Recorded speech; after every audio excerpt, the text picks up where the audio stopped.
truth won't fade.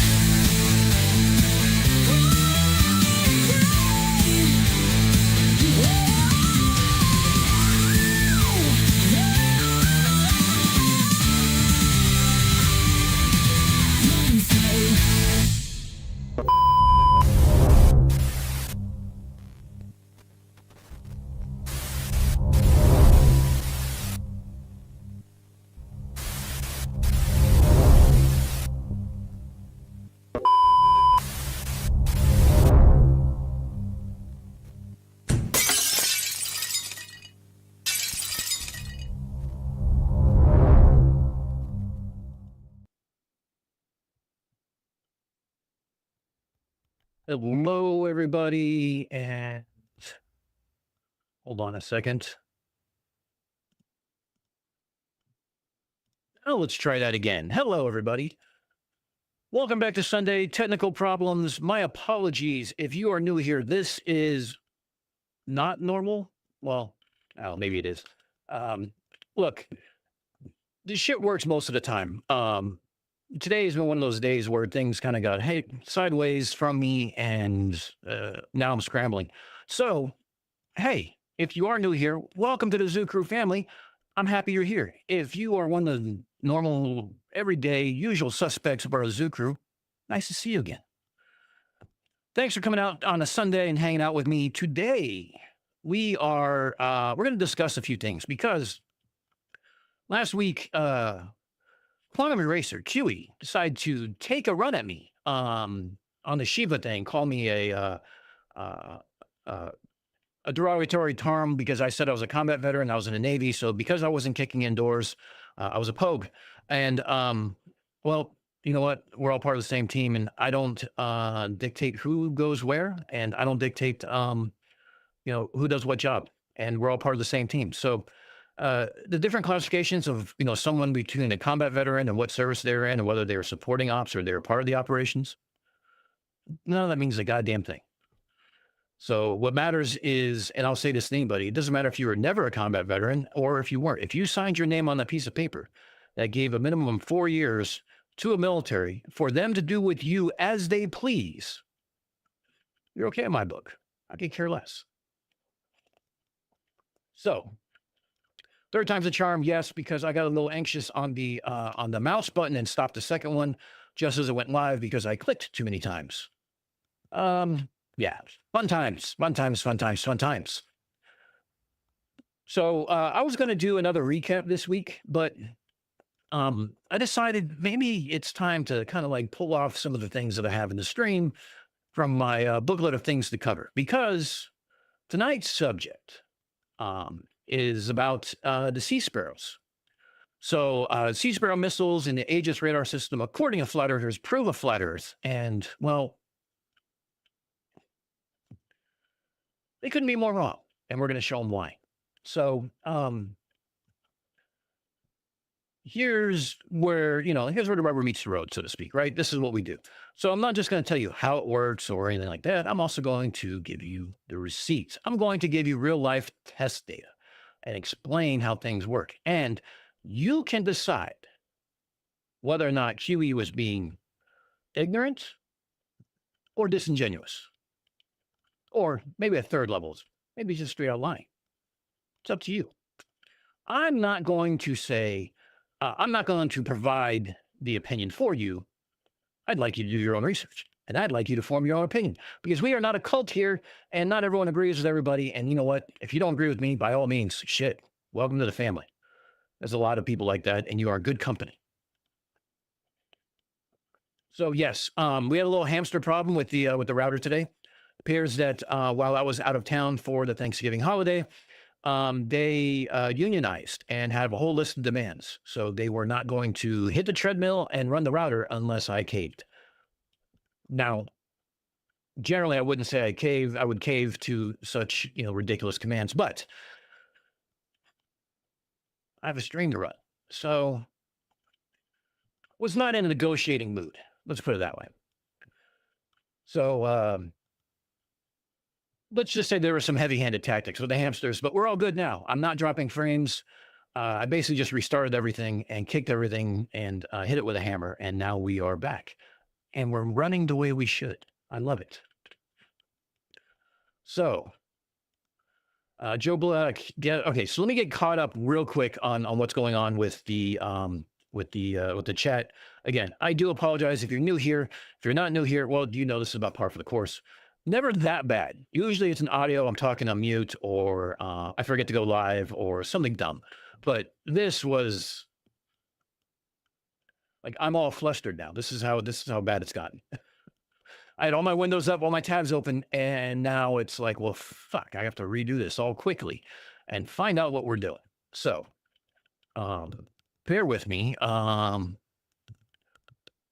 We're going to pull up some things here that is going to be necessary, and we're going to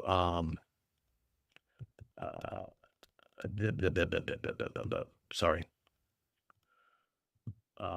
Going to pull up some wonderful things. So, yeah. So like I said, we're going to talk about the ESSM Block 1 Sea Sparrow missile. It's the Enhanced Sea Sparrow missile. That's what ESSM stands for. It's something that you actually have on the ships, and the ships are actually designed for that as a defense mechanism, and even on an aircraft carrier, believe it or not. So let me get caught up real quick here on chat, because I know you guys are all telling me that I'm getting old and I don't know how to do this shit, and you're not wrong. So yeah, we rock so hard, we break shit. True. Very true. Could not have agreed more. Let's see. Yeah, you guys got to tag me on this to see what's going on. I saw something from Joe. Where's Joe's?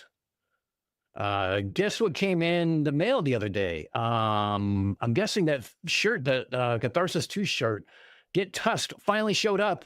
I've been watching it, and well, one, my order got returned for stupid reasons. I don't even remember what they are. So I had to do it again. I didn't see the email right away. So Joe, that is your winning from the Streamathon 2 fucking months ago, 3 months ago, whatever it is now. My apologies for the lateness getting to you. Hopefully it is the right size. Hopefully it came out well, and hopefully you wear it with pride. So, yes, hello everybody. Glad to see you all. All the usual suspects are here. Let's see. Where's my Hawaiian shirt? Yeah, it's a bit cold. It's snowing a little bit today. It's going to be snowing even more on Tuesday, like 7 inches. But what I am wearing right now is, hold on, let me get this to you. This is a promo sample. This is the new Unfornicated hoodie, the blackout version. We have the logo, and we have over here, it says uncensored, unapologetic, and unfornicated. This may be in the store soon. My daughter got it out of the mail, and before I had her open it up, because where the mail room is and where the apartment is kind of separated. She had it on as soon as she saw it. So as she says, it is very peak, or so peak, something like that. It means good in the Gen Z, Gen Alpha language. So she loved it. She wanted to take it. I told her I would buy her a new one because I wanted to wear it. And I'm still debating whether or not to put in the store, because one, it's freaking, I love it. The blackout version's awesome. So I'm thinking maybe I do it as a giveaway. Maybe it's strictly limited edition. I don't know. Limited editions don't seem to do too well, but I don't really sell a lot from the store, but maybe this is something you guys might want.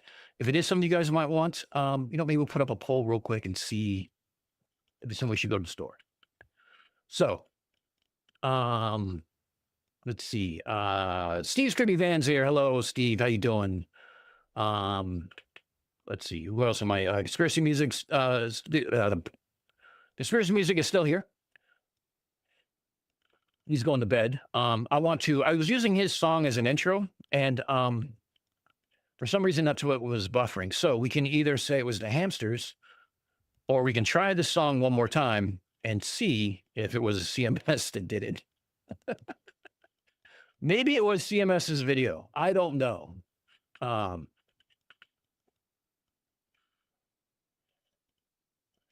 So now the reason why I ordered this is I designed this. Monkey Cat Pat Pat was one of the ones who was helping me, because I had this idea about doing a blackout design, and I wanted something that kind of just spoke to Unfornicated in like a little stealth version, seemed to make sense. And I wanted something that didn't just necessarily scream, ban my daughter from school for having a word like unfornicated on sweatshirt. So that's kind of what was the idea from the design. And we weren't sure how it was going to come out. So I ordered the sample and like, I'm not putting this in the store if it looks like shit. So let's figure out how it works first. But I'm real happy with it. It came out great. I'm looking forward to allowing other people to, I guess, get it. I don't know. We'll figure it out. So, yes, if you're here, please hit the like button. And if you're not subscribed, please do subscribe. I greatly appreciate it. DVids posting the merch channel. Thank you very much, bud. I appreciate that. You guys are all like my admins because you keep me straight and going. Jim Daniel said, I got all my stuffs and I'm happy as a puppy with 2 Peters, 2 dinner bowls. Yeah. Oh, that's right, Jim. You had the last order of some of the Code Talker stuff. I'm glad that came out and everything came out great. Murdered Out. Yes, Mike Gurney. Exactly. Murdered Out is exactly yes. Because that's what we do to conspiracies here. We murder them. So let's see. Let's go ahead. Let's see. I'm just see where else. I never thought I would get so old that I would stop understanding the language of the youngsters. I was very much mistaken. You're not lying. Blackburn, this is what it goes to. My daughter will say something and I'll look at her and be like, can I get a translation, please? And sometimes she gives me one. Sometimes she just laughs and walks away. So look, I do what I can. What can I say? But yeah. Yeah, maybe it was a song hacking me, I guess. Why don't we do the song real quick, shall we? Let's go ahead and move this over real quick. Let's go ahead and play this thing.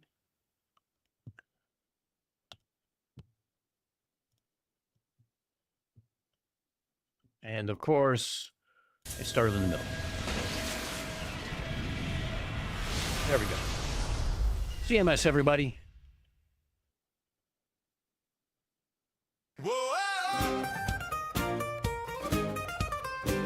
He feared not facts nor science, nor physics' mighty lore, nor any maths that dared suggest a planet with a core. No formulas or measurements could ever make him sway. He wasn't scared of evidence. Brave flat earther. Oakley wasn't frightened of peer review or tests, nor star trail curves or orbital paths that rarely take a rest, of photos from the ISS or ships that dip away, or laser lines that bend with Earth. Brave flat earther. Flatzoid wasn't worried by perspectives, wicked schemes, nor David Kane by flight paths crossing continents and streams. Iron Dork feared nothing, not a diagram nor why, and JJ boldly claimed he'd win, then bravely didn't try. But when a simple question came, show your model, just explain, they heroically declared, good sirs, we must depart again. For when a pesky fact appeared, they boldly ran away, and live streams wrapped up suddenly. Brave flat earther, brave flat earther ran away. No, we didn't! Bravely ran away, away. Not true at all! When logic reared its ugly head, they bravely turned their tails and fled. Fake news! Yes, brave flat earthers turned about. We never! And gallantly they chickened out. Bravely taking, we never did. To their feet they beat a very brave retreat. Debate dodgers? Lies! Bravest of the brave flat earther. We never. That is some quality stuff. CMS, you outdid yourself. I'd love that parody more than a lot of the other ones, actually. That's probably going to be close to my new favorite. It takes the Village People rejects, or the Village Idiots, and turns them into the Village People rejects, and it trolls them on multiple levels, because I mean, there's layers there, and if you have spend any time in this world or in this corner of the internet, you know what the layers are. There's layer that's like an onion. There's layers upon layers, and it is an absolute total troll. And I couldn't be happier for you, dude. That is a great one. That's going to be it for CMS. So Conspiracy Music Studios, friend of the channel, someone I collab with, someone I thoroughly enjoy our conversations with. We were talking about Formula One earlier today.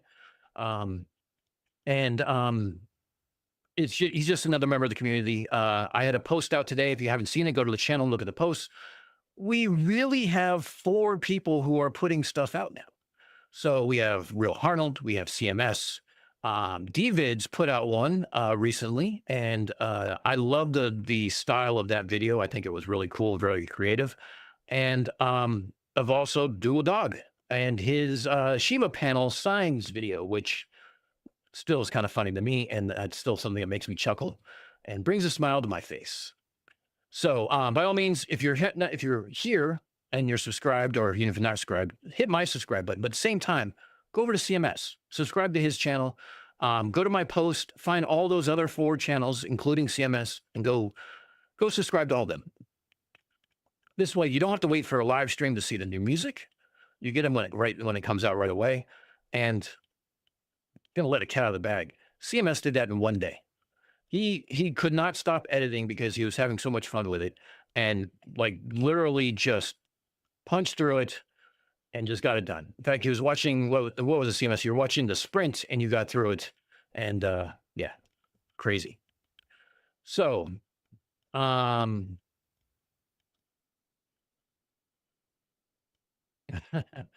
so all right, let's talk about a little bit what we're going to talk about today. All right. Let's, let me go ahead and start over because I am going to trim this, I think. And actually, maybe not. Maybe I'll just keep my notes and I'll do a video on this because the live stream is one thing, but it allows me to kind of go get some video and stuff like that. And since everything was set up prior to my hamster revolt, I'm kind of a little bit behind the 8 ball a little bit, but let's go there, shall we? So what are we talking about today? Well, what we're going to talk about specifically is this. Mark Sargent had a video. QE has a post on his website, and I believe it was even part of Level the Curve, that they are suggesting a naval missile, the ESSM, the Enhanced Sea Sparrow missile, is one that proves a flat Earth. Now, it should be no surprise that they're not only wrong, but well, they're very wrong. So here's what I want to break up here for you guys real quick. Let me bring this over here, and let's transition this over here. All right. So for those who don't know, QE has a tendency to highlight and color various words for emphasis, I guess. Whatever. Okay. Also, if you go to Mark Sargent's channel, he has this video right here about Strange World episode 21, where a Navy missile instructor confirms flat Earth. Now, I would like to know what a Navy missile instructor is. I'd like to get a little more clarification on that because that is probably the most piss poor version of a rating I have ever seen in my life, but I digress. So let's talk about the specific claims that are going on. All right. Actually, so this claim about the Sea Sparrow missile thinks that it's clever. Okay. Now, again, this is through various sources that I've seen this, and it's something I've been wanting to tackle, but it's one of those things where I don't necessarily find it very interesting because it's so bad, but now it seems like I sort of have to because it's so bad. So let's talk a little bit about this. Okay. So this right here is the Sea Sparrow missile. Now it has 2 different types of variations. It has this, which is a horizontal launcher. This is usually found on aircraft carriers for close-in weapons defense. It's anti-missile defense, anti-ship defense, and also anti-air defense. So should an air asset or a ship get inside the bubble that is the carrier strike group, then this is where this comes in handy. Same thing for a missile. So whether it be a missile in terminal phase that's coming down, or whether it be a anti-ship missile, that's what we call a sea skimmer, that is low altitude coming across. Now, this proof is that this missile is flat, or this missile proves is flat. Now, how do we get to that? Well, we get to that because of this part right here. I'm not sure if you guys can see that. So let me go ahead and zoom in a little bit here. Is this part right here. Operational range is 27 miles plus or 50 kilometers. Now, let's talk a little bit real quick about published ranges, operational ranges of things, okay? The Navy never posts exact measurements. They always say something plus. So 27 nautical miles or 50 kilometers plus means that's the minimum it goes. The maximum it goes is going to be some sort of a classified information, whether it be confidential, secret, or top secret, depends on the weapon system and depends on the information. The people who have access to the information have a security clearance. Since none of you have a security clearance, and I don't have mine anymore, nor is this in my realm of what I would need to know, it's not important. However, when you work on a ship, you can do certain things like we call the surface warfare pin and stuff like that, where you have to learn different parts of the ship outside of your job. You go onto these different things. You stand watches in the engine room. You stand watches on the deck. In my case, aircraft carrier, you stand watches on the flight deck. You do certain jobs to get your qualification. And when you're all done with the qualification, you've done all the different, hoops that you had to jump through. You go stand in front of a board, and the board gives you a oral exam of what you know. And depending on whether or not you can answer the questions, tells you whether or not you get your pin. So that's kind of the background. Now, I was working on my surface warfare pin and decidedly got stuck behind some stuff. And that's how I know quite a bit about the Aegis radar, because I was TAD to another ship. I also know about the Sea Sparrow missile and some of the capabilities of it and how it's used. And that's what we're going to cover today. So their argument is this: if the ESSM can engage targets at 50 kilometers away, on a globe, those targets would be hidden behind 463 feet of curvature. All right, let's zoom in here so we can get this information here. So let's go into what actually is going on here, okay? So the enhanced Sea Sparrow missile is what we call a semi-active radar homing missile. Now, I'm going to make this very not technical, but very explanatory. Long story short, I mean, I can make an entire 30-minute video on the capabilities of the Sea Sparrow and how it actually works, talking about the semi-active radar homing and things like that. But we're not going to get into that too much today. We're going to do the simple version. The simple version is this. There are three players. You have the ship, which has a big radar, and it paints the target with a radar beam. Call it like shining a spotlight, okay? Now, the target gets hit by the radar beam and reflects it, okay? The missile has a receiver that homes in on that reflection, like following the light bouncing off the target, okay? Very simple. But why does this matter? Well, it's simple. The missile doesn't have its own radar transmitter. Now, we're talking about the Block 1, which is the first iteration. Block 2 ends up having its own smaller radar homing warhead and things like that, its own transmitter. But we're just talking about Block 1 only, okay? So because it doesn't have its own radar transmitter, it just listens to the reflections. And this makes it lighter, cheaper, and able to fly further. Now, the catch is that the ship has to keep the radar beam on the target until the missile hits. This is called target illumination. That's it. That is semi-active radar homing. Okay. And QE kind of gets this right, but let's see where he screws it up, shall we? Now, so now that we understand how semi-active radar homing works, let's look at what the flat earther actually claims. Now, their argument is that, well, here's the exact text. The NATO Sea Sparrow,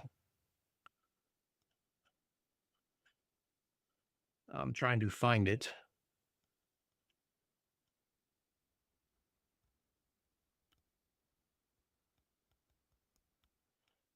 Let's do this. This one. Okay, the NATO Sea Sparrow requires a constant signal for homing. Range is more than 35 miles. The target is illuminated with a 2% RF pencil beam that has to be maintained or painted on the target until detonation. At a more generous 50 feet elevation above sea level, target illumination radar height, the target should be hidden behind 463 feet of curvature. Please explain how you can have line of sight 35 miles away on a spinning ball by showing how a 2-degree RF pencil beam can penetrate 463 feet of target hidden height through a wall of water 26 miles in length. The Earth must be flat. Okay, and then they attempt a logical proof, okay? The logical proof is their modus tollens, right? Their version is this. Earth is a P equals Earth is a sphere with a radius of 3959 miles. Q, illuminating surface targets would be limited to 8.65 miles. Not Q, surface targets are illuminated at a distance of 4 times that limit. Therefore, not P, Earth is not a sphere. Sounds logical, right? Wrong. Their premise Q is false, and that's what makes their whole argument collapse. So let's talk about the fatal flaws. Now, the first flaw is going to be misunderstanding what line of sight means for radar. If Earth is a globe, then at 35 miles, the target will be hidden behind 463 feet of water due to curvature. Okay, I'm just going to scroll this back up and just go to like right here. There's more beyond it, but you know what I mean. We'll just keep this right where it's at. So it'd be hidden behind 463 feet of water due to curvature. Since RF can't penetrate water and the ESSM works at 35 plus miles using line of sight radar, the Earth must be flat. Okay, now we know he's being sarcastic about the water, right? But what do you guys think could be the problem here? There's 5 fatal flaws that comes into just this statement. Now, for those who've been part of the channel, seen enough of the videos, you might be able to guess a few of them already. But let's get to it. His first flaw is fundamentally misunderstanding what line of sight for radar means. Line of sight doesn't mean a perfectly straight line in space or through the atmosphere. When we say a radar needs line of sight, we mean that the electromagnetic radiation needs a propagation path to the target. On a spherical Earth with an atmosphere, that path is not perfectly straight. It curves due to atmospheric refraction. It also can include extended ducting. This is atmospheric layers like a temperature inversion layer that can trap and guide the RF energy like a waveguide. It's also subject to diffraction. RF can bend around obstacles to some degree. Now, it's kind of dependent on frequencies and things like that, but it varies. The frequency will just change how much is affected. And it's dependent on altitude. Both radar height and target height matter. Now, the QE, the flat earther, assumes line of sight means a laser straight geometric line from the ship to the target at sea level, like a string. Wrong. Couldn't be more wrong. This is the point he misses. Radar needs to detect the reflective surface of the target. Okay, so hear me out. That doesn't necessarily mean the waterline. For ships, the reflective surface on a target extends 50 to 100 feet above the waterline. We're counting superstructure, mast, radar domes, and antenna arrays. Sea skimming missiles fly at between 15 to 50 feet above the water, not on the surface. An aircraft, well, if it's a helicopter to a plane, it goes from hundreds of feet to thousands of feet in the air. Now, flaw 2.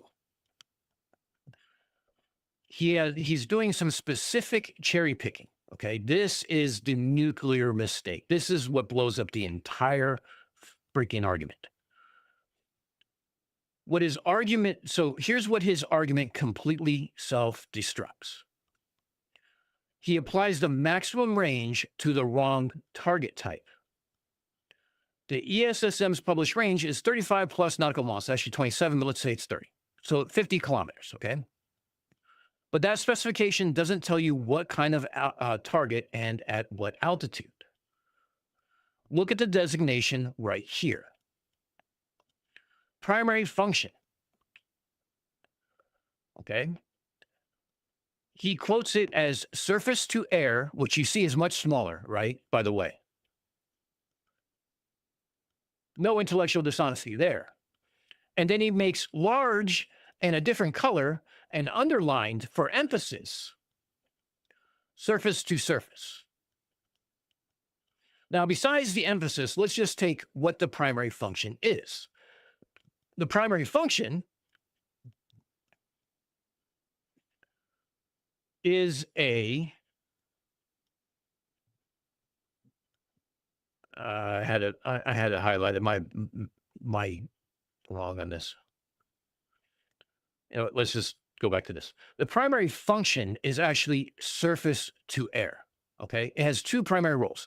The primary mission is surface to air. Targets include aircraft, helicopters, high altitude anti-ship missiles. Now, these altitudes run from 1,000 feet to 60,000 feet plus. The radar horizon for these altitudes are between 50 and 200 nautical miles. The limiting factor on the missile is now going to be the missile fuel, not a radar horizon. So the published maximum range of 35 nautical miles fits. Now, the surface-to-surface capability that he is emphasizing is a secondary capability. It targets surface ships and sea-skimming anti-ship missiles. These have an altitude of 0 to 50 feet. And the radar horizon on these altitudes are between 15 to 25 nautical miles. The limiting factor on these is the radar horizon, not the missile fuel. So the effective range is 15 to 25 nautical miles. But here's the problem. If the Earth were flat, there would be no difference in engagement range between an aircraft at 30,000 feet and a sea-skimming missile at 15 feet, which is kind of what he's implying. Both would be engageable at the missile's maximum range of 35 nautical miles because there's no geometric horizon on a flat plane. But we observe a massive distance difference, and I've got the test data to prove it. So let's break this down with actual physics, okay? So let's say scenario 1, high altitude target aircraft. Let's say an aircraft is flying at 30,000 feet. My ship's radar is at 70 feet. The aircraft is at, like I said, is at 30,000 feet. So the radar horizon is 223 nautical miles. Against aerial targets, the curvature of the Earth is completely irrelevant to the engagement because the radar horizon extends far beyond the missile's kinetic range. Scenario 2. We're talking about sea-skimming missile targets. Against a sea-skimming missile at, say, 20 feet above the surface of the ocean, right? Ship's radar is at 70 feet. Target is at 20 feet. The radar horizon is only 15 nautical miles. This counts into consideration refraction.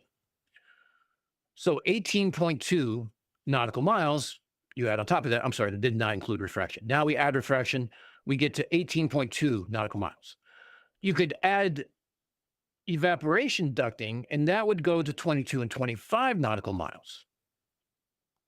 Either way, though, the engagement is horizon limited, not fuel limited. But just because the range says 35 plus doesn't mean it's ineffective at 5 or 10 miles or 15 miles. Because again, he's conflating the absolute range for a dual purpose role and applying the same range to the same roles, to both roles, and saying that therefore Earth flat. Follow? So now let's talk about scenario 3, a surface combat target. For a destroyer with a 100-foot superstructure, right? The ship's radar is at 70 feet on ship A, right? My ship. My target superstructure is at 100 feet. That alone gives me a radar horizon of 22.5 nautical miles. Notice a pattern? The engagement increases with target altitude, exactly as predicted on a spherical Earth. Flaw 3. Here's where it gets interesting, because radio waves don't travel in a perfectly straight line. We have refraction. Due to density gradients, temperature, humidity, pressure, radio waves bend downward slightly as they propagate. And this is quantified in our equations when we talk about radar and radio, when we talk about a radar and radio horizon. This, we use a 4/3 radius approximation. So instead of having a radius of 3959 miles, we use an effective Earth radius of 5,279 miles. This means that the signal extends to the radio horizon, which is 15% beyond the geometric horizon. They don't understand this, or they're purposely not telling you. And the standard atmospheric gradient bends RF towards the Earth's surface, effectively extending the horizon that 15% around the curve. Fatal flaw number 4. The ESSM doesn't stay at the ship's altitude after launch, because sometimes it's in this, which is a vertical launch system on destroyers and cruisers, like an Aegis class destroyer, like an Arleigh Burke. They have vertical launch tubes. They have Sparrows in them. Now, the carriers have the horizontal launch systems. It's what we call an 8-pack. There's 4 on each side. Now, how the ESM flies is that it's specifically designed with small fins, and it's optimized to work near sea level. That doesn't mean at sea level, but it's built for lower altitude performance. The rocket motor burns quickly to get the missile up to Mach 4 early in flight, like as quick as possible. Now, the flight profile, though, as you can see in the picture, isn't straight. It's not at sea level, right? So against sea skimming targets, the missile intercepts are relatively low altitudes to minimize the time to target. More of a direct, try to keep it going the shortest distance, right? Because the idea is that if you miss, you get another shot at it. But the problem is, at those distances, you're only getting 2, if you're lucky. But even climbing a few thousand feet dramatically extends its radar horizon. So against aerial targets, the missiles can climb and engage at the target's altitude of 30,000 feet. But the key point is, even modest altitude gains, modest, creates a massive advantage for what's called the bistatic geometry. Now, we talked about bistatic previously. We talked about the live stream. We talked about the satellites in space that the Chinese were putting up that would allow them to track a stealth fighter. So, what does bistatic mean? In a semi-active radar homing, you have those 3 points, right? You have point A, which is the ships. You have point B, which is the target. And you have point C, which is the missile. Now, if the ship's radar is at 70 feet, the target is at 20 feet, and the missile is even at 3,000 feet altitude between A and B. From 3,000 foot altitude, the missile's radio horizon is 67 nautical miles. Remember, he's not looking at the signal, he's looking at the reflection. Now, the ship might be at the edge of the radar horizon for target B, but the missile at altitude can easily see the reflected energy from the target. So it doesn't necessarily have to have a return. As long as it's painted and it's reflecting, it'll be able to see it. So you can have a marginal return, but because of the threat, you launch a missile anyway. And the missile is going to make up for that because it's going to be higher. And he'll be able to see the reflection better than the ship would at a lower altitude. That's what we call bistatic geometry. The transmitter and the receiver are separated from each other.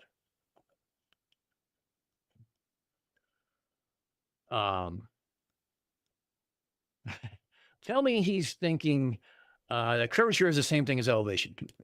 Maybe. Can you control plus by chance, Dan? Control plus what?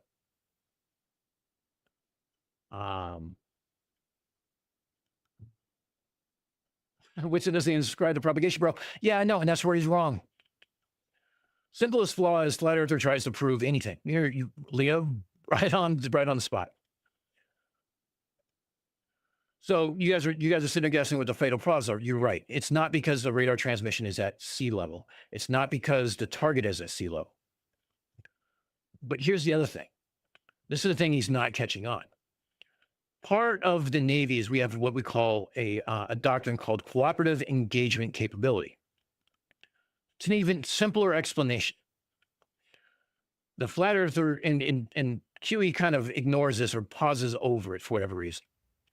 In a carrier strike group or surface action group, we have multiple ships with multiple radars at different positions. It's like the carrier's in the middle. It's your queen or that's your king in chess. And you surround it with all these other pieces so nothing can get into the carrier. It's a capital ship, as we call it.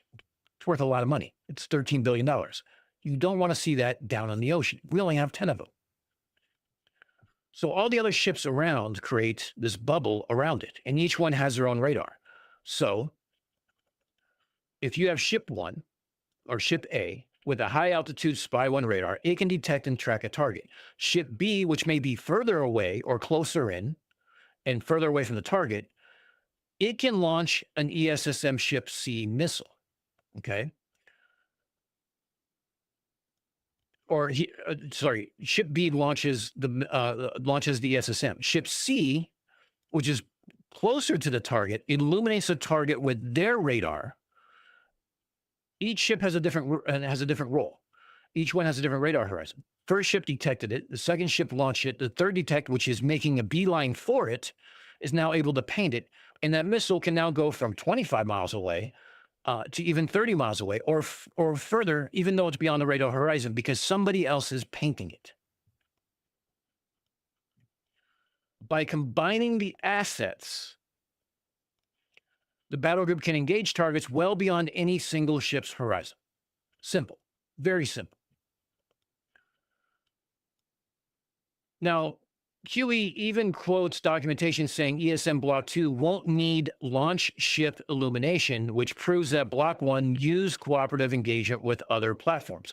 The difference between Block 1 and Block 2 is that Block 2 has an active radar transmitter. So let me explain how Block 2 would work. Block 2, as a target gets illuminated by a threat, let's say a plane, like an AWACS plane, another ship or something like that, it gets painted. It knows the direction it's in. It's put into the fire solution. It's loaded into the missile. It's launched. The missile now tracks along that way till it finds its target. Now it can go over the horizon because it has its own transmitter, its own receiver. It's already at 1,000 feet up, 3,000 feet up. It can go further. It can look further. So but what he quotes,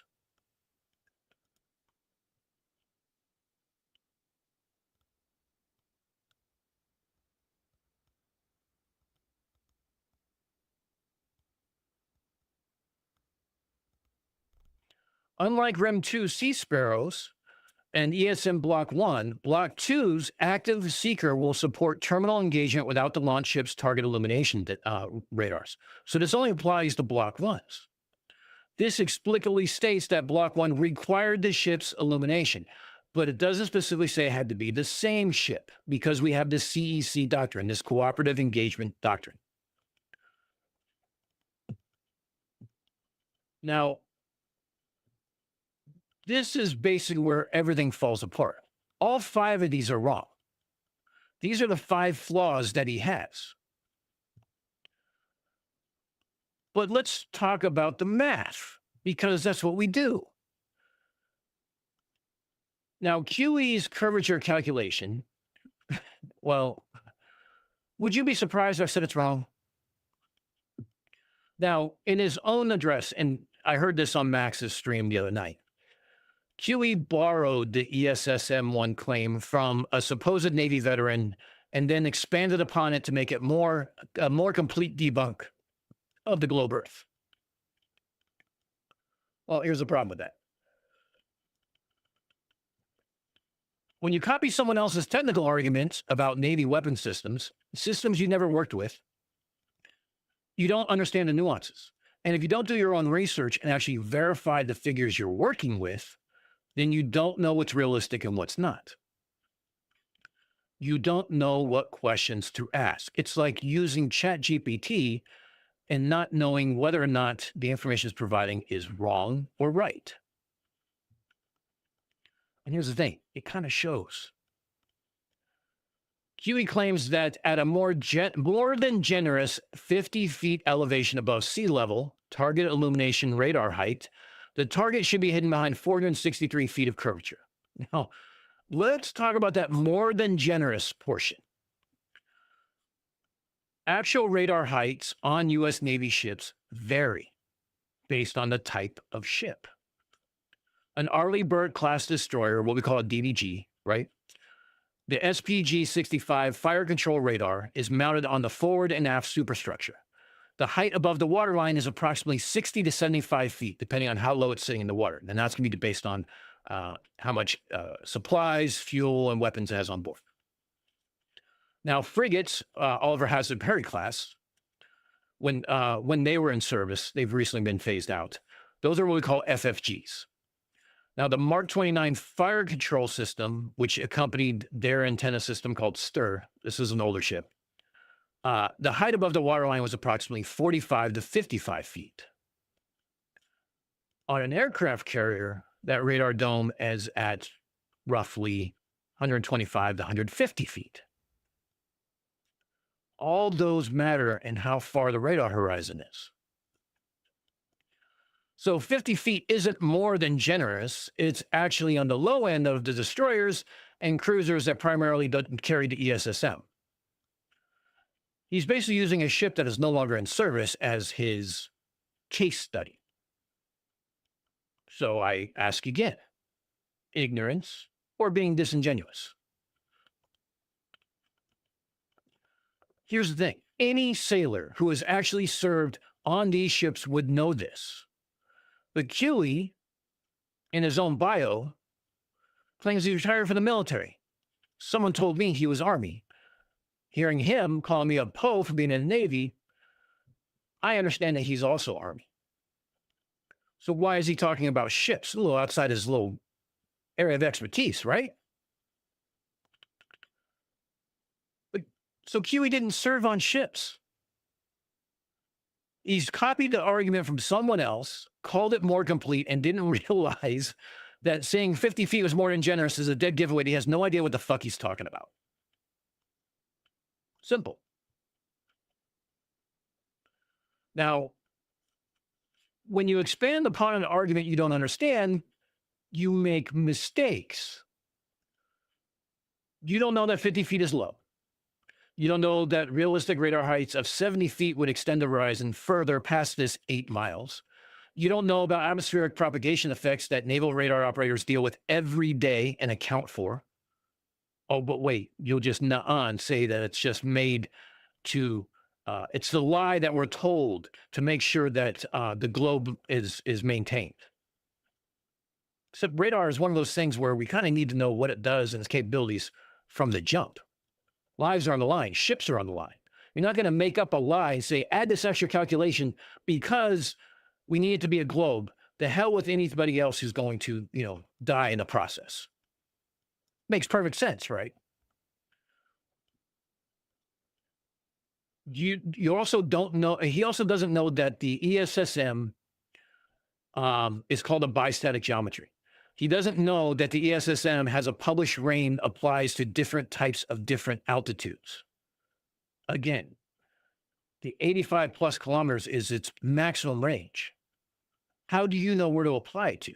I can show you it applies to an aerial target very easily and well within the range that's necessary.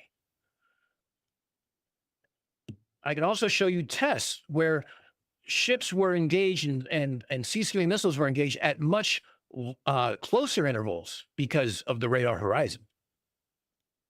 Why couldn't we see them at 35 nautical miles out if we can see a plane that far? So let's go over these things real quick. Arleigh Burke class destroyer with its radar at 70 feet. We're talking about 10 nautical miles. With atmospheric refraction, we're talking about 13 nautical miles, 13 and a half. He chose 50 feet, or more likely copied 50 feet from somebody else who was on Oliver Hazard Perry class frigate without doing any of his own research and verifying it. And he ultimately demonstrated a lack of understanding, pure and simple. He took a flawed argument and made it worse by not understanding the context. It's a cell phone. Got to lie to flirt, right? Now, let's kind of address the curvature calculation here. For a radar at 50 feet, looking at a sea level target at 35 statute miles. Now, we're talking about 0 feet, waterline. So what's the geometric horizon from 50 feet? Well, we can put this together and here, hold on. Let me go ahead and do this. I'm going to start showing the math because it'll be easier for everybody.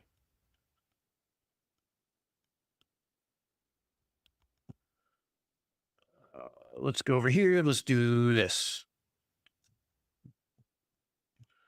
All right. So we take 1.23, which is our, it's a number that we refract. That's based off of the larger radius, 4/3 radius Earth, times it by the multiplication or the square root of height 1 and height 2. So in this case, we're at 50 feet and 0 feet. So we multiply it 1.23 times 7.07, which includes 8.7 nautical miles or 7 stocking or 10 statute miles. So that's the geometric horizon. But that's not the refractive index, right? So when we calculate the hidden feet based off of this, we get roughly 450 to 480 feet of hidden curvature. So his numbers are approximately correct for an artificially low horizon height. But if the 463 feet is approximately right, a target at sea level 35 miles away, viewed from a radar at 50 feet, would indeed be hidden. But the 35 nautical miles range doesn't necessarily apply to that because it would be hidden. And that's exactly why the ESSM does not engage sea level targets at 35 nautical miles. It has a surface to air component to it that would encompass that.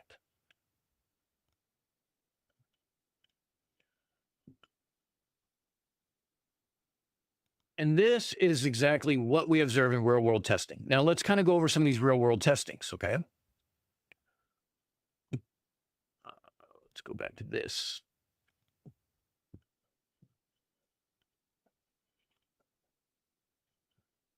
The bottom line on this corrugated test data is this. If Earth were flat, there would be no difference in education and engagement range between a sea-skimming missile at 15 feet and an aircraft at 30,000 feet. But we observe a massive difference in engagement ranges based on target altitude.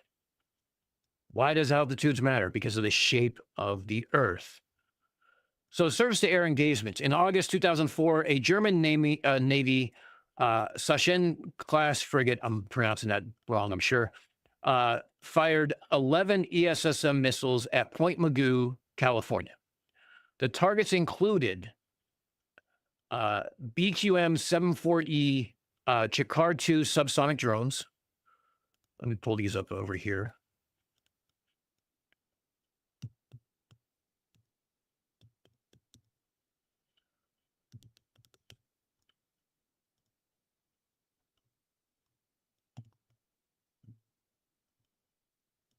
So these are target drones. You see how they're painted red? So these are subsonic drones. They're basically missiles to help test and train crews on missile defense. They also went against BQM-34S Fire B drones, AQM-37C supersonic missiles, and Cormorant anti-ship missiles.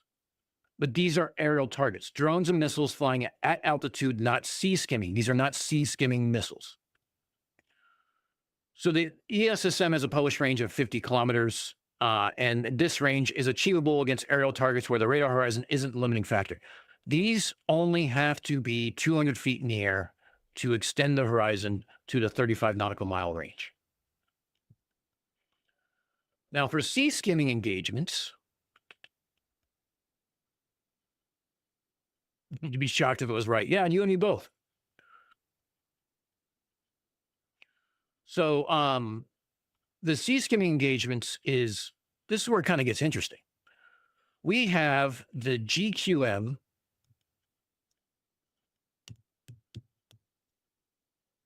163 Coyote.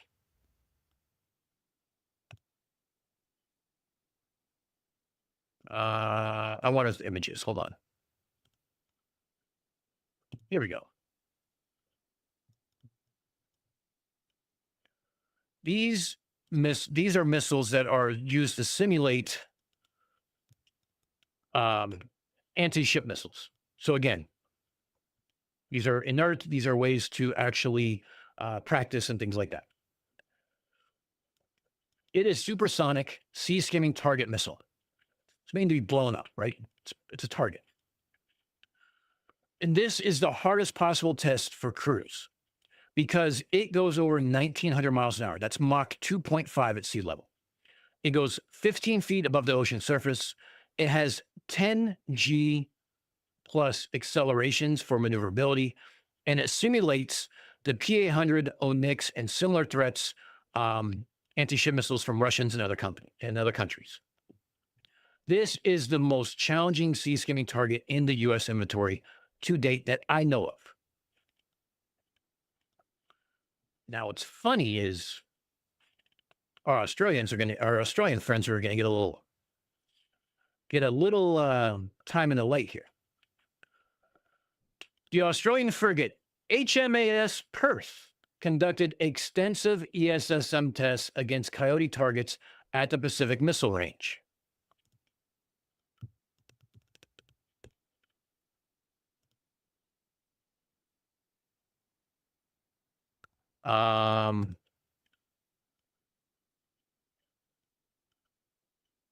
Let's see, not the Leander class, it's the Perth class. Here we go. That's this bad boy right here. So, the crucial data from this test report is that the first supersonic coyotes came at them skimming at a minimum safe angle. It's safe height. You probably have 10 to 11 seconds to react. And as soon as you've made it hostile, the system automatically does the work for you. So Mach 2.5 at sea level is 2,787 feet per second. 10.5 seconds means that you have multiply that by 2,787, and you have basically 5.5 nautical miles. The engagement happened at extremely close range, 5.5 nautical miles, not 35 nautical miles. Why didn't it happen at 35 nautical miles? Because it couldn't detect it at 35 nautical miles because of radar horizon. But that's just the radar, that's just the reaction time after detection. What about the detection range itself? Well, working backwards from the engagement timeline, right, is that the detection to launch, detection to launch decision takes roughly about 5 seconds. The missile flight time is 10 to 20 seconds. Combined engagement window is anywhere from 25 to 30 seconds total. This suggests that the Coyote was detected at roughly 15 to 20 nautical miles maximum. Exactly consistent with a radar horizon for a 15-foot altitude target on a spherical Earth.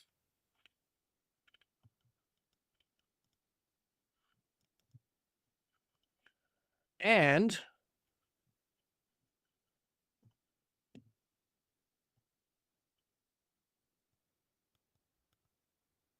So the so that was just the first engagement. There's a second engagement now. On the second attack, only one ESSM was needed because the Coyote was pulverized. So these are minimum range engagements against sea skimmers. The tests were designed to stress the system's reaction time and close-in capability, not to demonstrate maximum range against sea level targets. But the problem is, it still shows the maximum range because you can work backwards from the time frame. There's a defense blog, and I'm going to find it here. Again, my apologies. These are usually open on these tests. I'm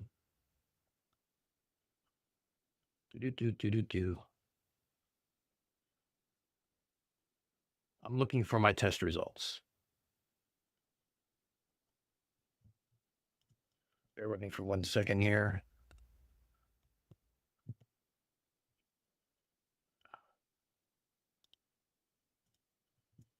I got to pull open my my OneDrive here. Hold on a second.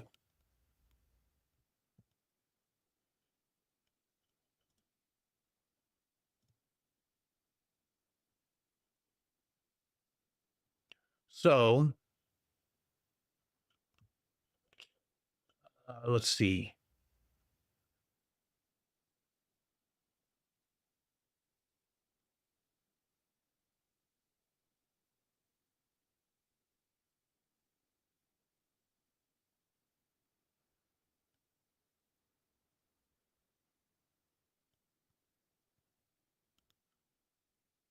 Open link. So here's the Australian test that was done.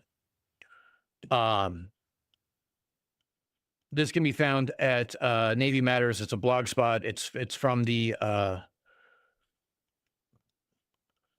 it's a journalist that goes over some of the information and the test results and things like that.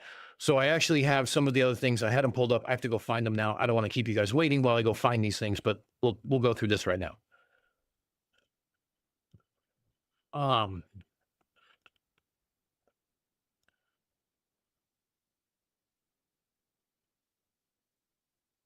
So what we have here.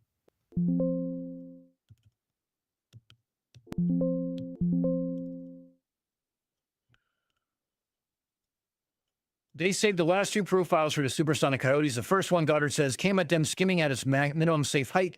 You probably have 10 to 11 seconds to react. And as soon as you've made it hostile, the system just automatically does it. And of course, it's just hands off. That's the beauty of the system that we have for that. Let's see. I have the Coyote specifications. That's not what I wanted.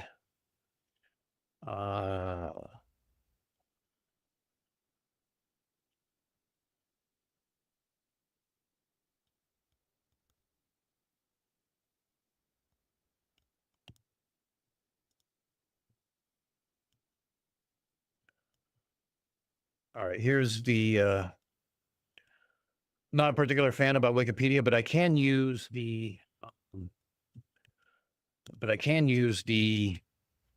okay, in August 24, a Session class frigate completed a series of 5 live fire missiles at Point Magoo.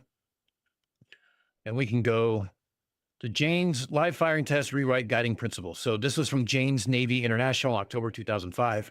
That's where that one came into. And also they talked about the cormorant and everything else that goes through that. So where's my notes? Where's my notes? Here we go.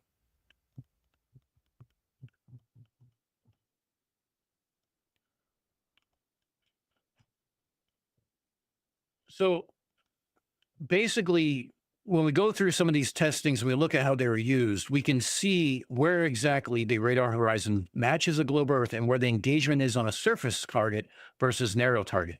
We can also see where the aerial target comes into play because the altitude makes it easier to see at distance because there's no curvature to hide behind. There's a reason there's an idiom called flying under the radar. Because there is a radar horizon to fly under. And just to case in point, we can go to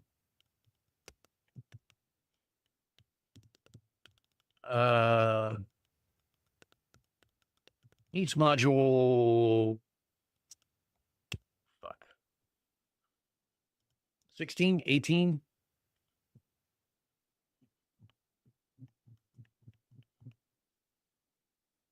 Here we go. Let's bring us across.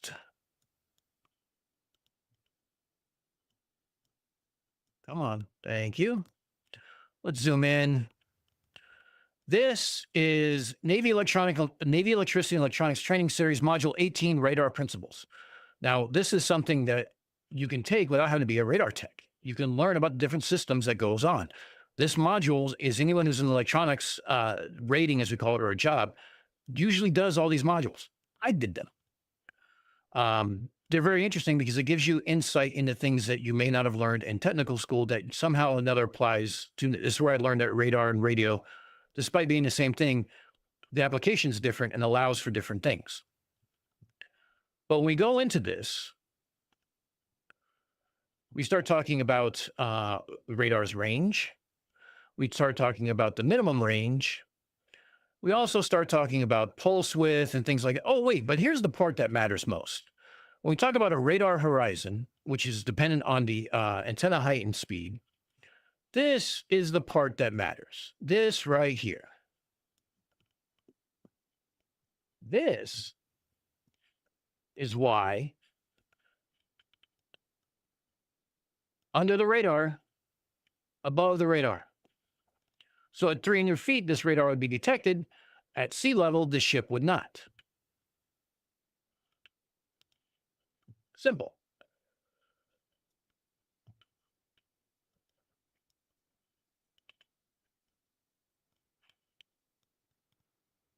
So, let's see, where else do we have? So there's some other test data we have too. So we have the BQM 74E aerial targets. The Royal Thai Navy did a test in 2025.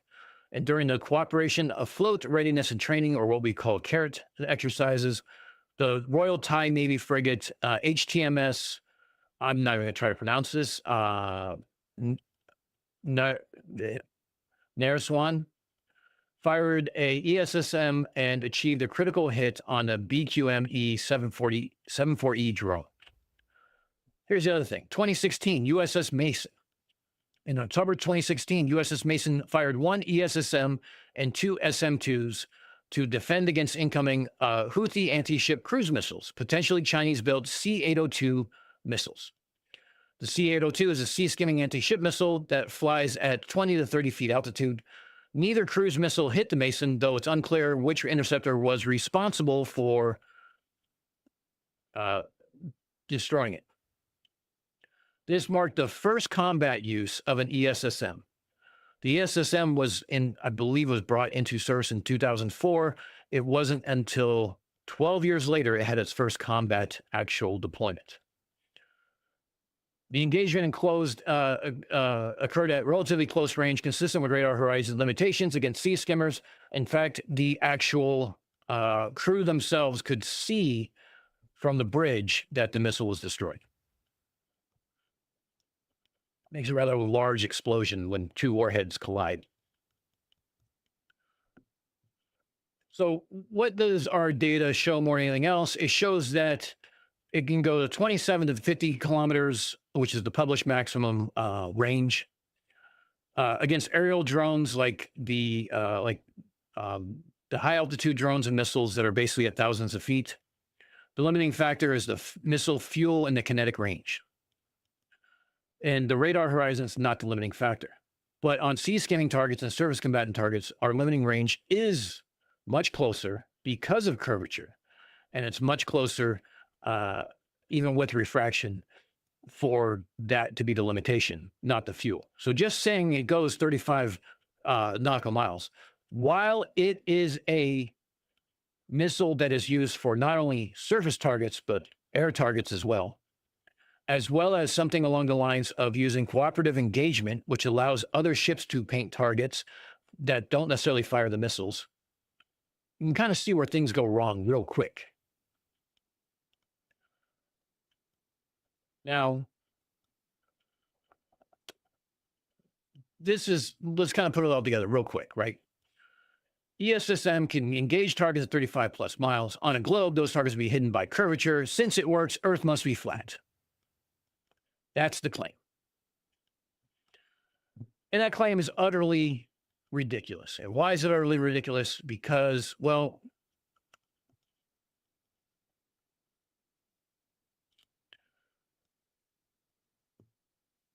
that's how it works. It's not how it works. The 35 nautical mile specification applies to aerial targets, not surface targets. As the radar goes up, because radars are a different height on different ships, you get different horizons. Just because you say it's 8.37, because you're assuming a 0 sea level target, I don't need to touch that part of the target. I can very easily go to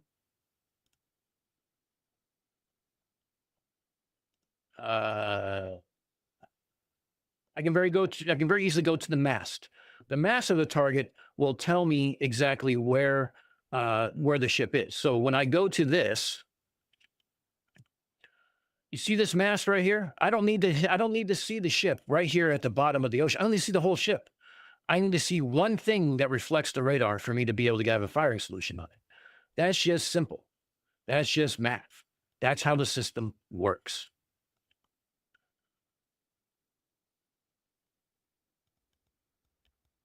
The thing of it is we should be able to engage those at 35 nautical miles if the Earth was flat, but we don't. Why don't we? Because we can't, because of curvature. Thank you for proving a globe. You should probably take this off your website now. And so should Mark Sargent. Now, the funny thing about Mark Sargent is he has an hour-long conversation with a Navy missile instructor from 2015. He also has a video of an instructor's proof of service. Now, follow with me on this one, okay?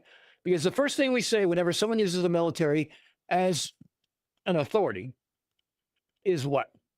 Show me your DD-214. Show me what we like. Show me something that shows you were there. Okay, this guy's still in. Didn't have his DD-214, but he was in uniform. But let's take a look, shall we? These are the horizontal launchers I was telling you about. Those APACs.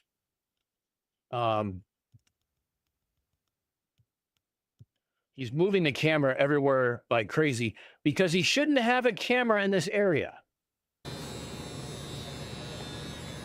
And then he shows himself.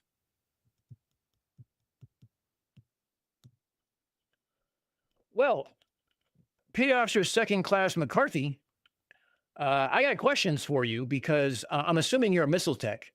I'm assuming I can tell you're a second class from your little wonderful collar device here. It's an eagle with 2 stripes. I can also see from your salad bar here that you got a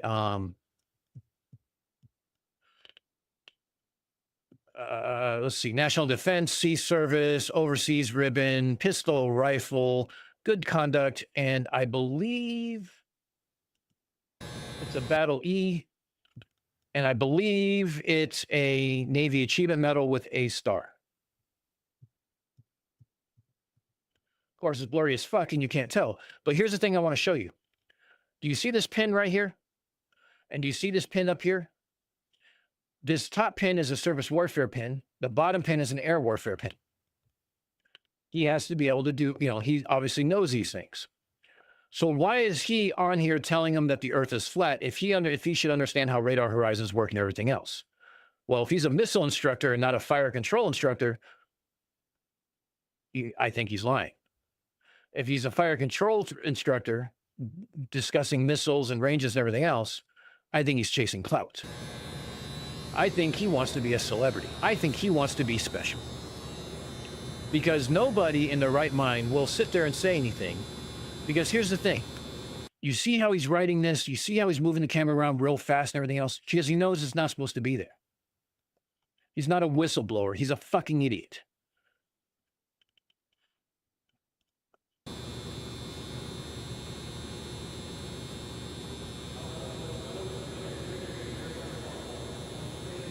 Dude has a decent rack, not gonna lie. He's probably been in for, I don't know, anywhere from 8 to 10 years, I think.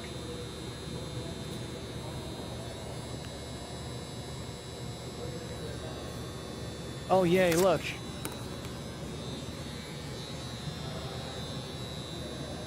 All right, so that was his proof of service. Great. Proof of service. Thank you. Then he has an almost 2 hour long video where he talks to this guy, and no surprise there, the guy has no fucking clue what he's talking about. You're right. They don't get fired, they get put in the brig. You know what? And Cygnus, I could report him, but here's the thing. I don't even know if he's still in the service anymore. I don't know if he is an admin assistant. I don't know if he's actually an instructor because I don't have his DD-214. He's in an area with some 8-pack horizontal launchers doing God knows what. I think those are Mark 29 launchers, whatever the hell they are. Doing whatever. Saying he's an instructor. Just because he wears a uniform doesn't mean anything. He could be a yeoman. He could be any number of things. He could be an electronic technician. He could be a missile technician. He could be an instructor. We don't know. Because I don't have his DD-214, I can't verify anything other than the fact that he's in the Navy or was in the Navy in 2015. I'd like to know what he thinks about it now. I'd like to have a conversation with him. I'd like him to tell me what exactly he thinks he was showing and what exactly is in his DD-214, what A schools he went to, what C schools he went to, and what certifications he has. Because that's what matters. Because if he's a yeoman, a cook, or something like that, and just happens to be in the area delivering something and took a picture of this video, great. If he's an electronics tech who works on the electronics of the missile itself, but doesn't actually deal with the firing of the missile, the flight of the missile, or the ballistic trajectory of the missile, or the fire control radar, it's a moot point. Doesn't matter. Doesn't matter what he says, because he's not in the right realm of the world.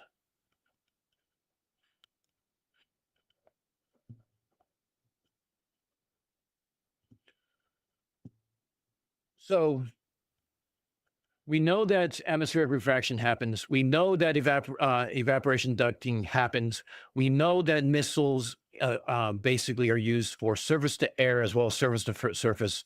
We have test experiences where they were close in on surface to surface and far away in surface to air. And we know that the altitude of the target itself is the key limiting factor as well. Well, the altitude of the transmitting radar, depending on what ship it's on, as well as the altitude or the elevation of the target is the key that says whether or not it can be seen.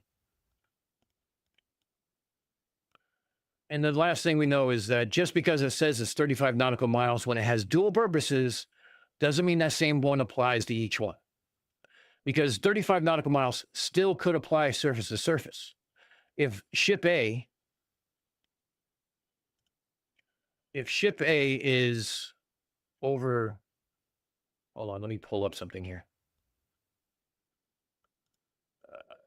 I hate using this, but let's go ahead and do this.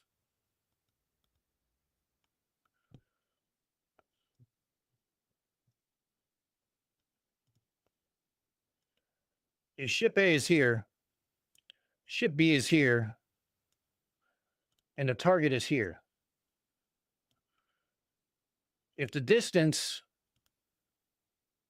to here is, let's say, 15 nautical miles, and the distance to here is 30 nautical miles or more, 35 nautical miles, then that is the range of the missile if it's fired from here and uses this radar here to actually paint it. Still applies. But it doesn't mean that the same ship who launches the missile can see another ship 35 nautical miles away, because we have no evidence of that ever happening, and neither does QE.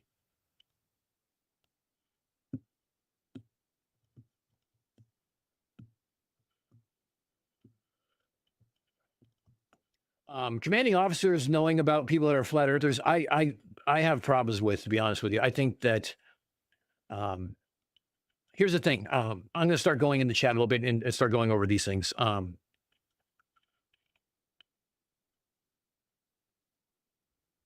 Machine Man, welcome into the stream. Yeah, we had some we had some technical difficulties.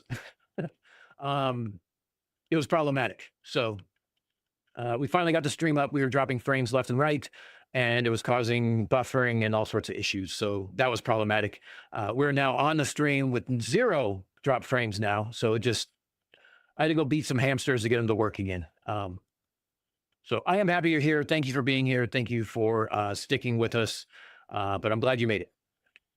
They don't get fired to get put in the brig. I think I read that. Yep, you're absolutely right, Joe. That's the way it works. Also, being in the military doesn't mean you're smart. Several years ago, some leaked tank specs on War Thunder. Yeah. Smart doesn't mean shit. Just the way it is. I worked in a highly technical field. I worked with people who, did radar, satellites, all sorts of networking, and, that supported signals intelligence. You meet some of the dumbest smart people in some of the most intelligent roles. We have a guy who is an electronics technician who we called Beaker because he was inherently always frying something, whether it be himself, giving himself a charge, or frying a capacitor because he wasn't paying attention. Why is he given tools? Well, somewhere now you passed the class. That's all I can say. It's called horizontal launchers because of its shape, not the direction the missile launches. Yeah, those launchers spin and also go up and down. You could launch it horizontal, but, you can also launch it up in the air.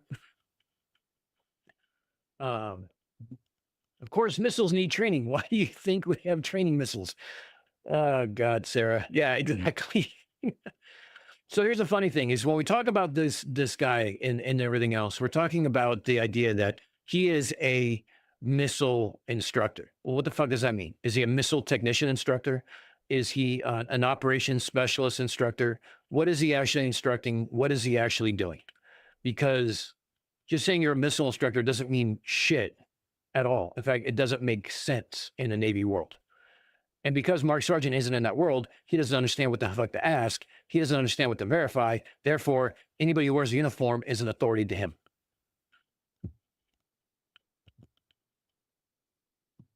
You think you could train U.S. Air Force missiles as well as Navy ones? No, sorry. Gurney, the problem is they have different languages. So, we have port and starboard on the Navy. They have left and right in the Air Force. So, yeah, he can't do it.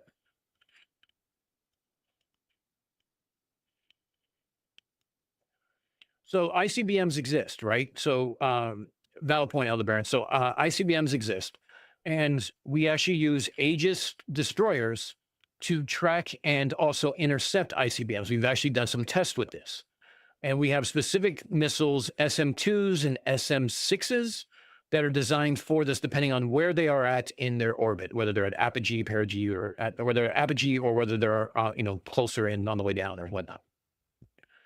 So we use multiple ships to track the ICBM because it's moving fast and it's high, and we use multiple ships to identify that, and usually we use a third ship to launch the missile at.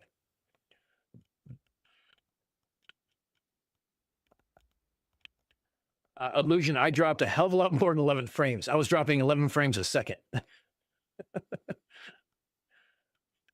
Yeah, hamsters are behaving now. I caved. Look. They wanted more veggies and they wanted less pellets. So I was okay with that.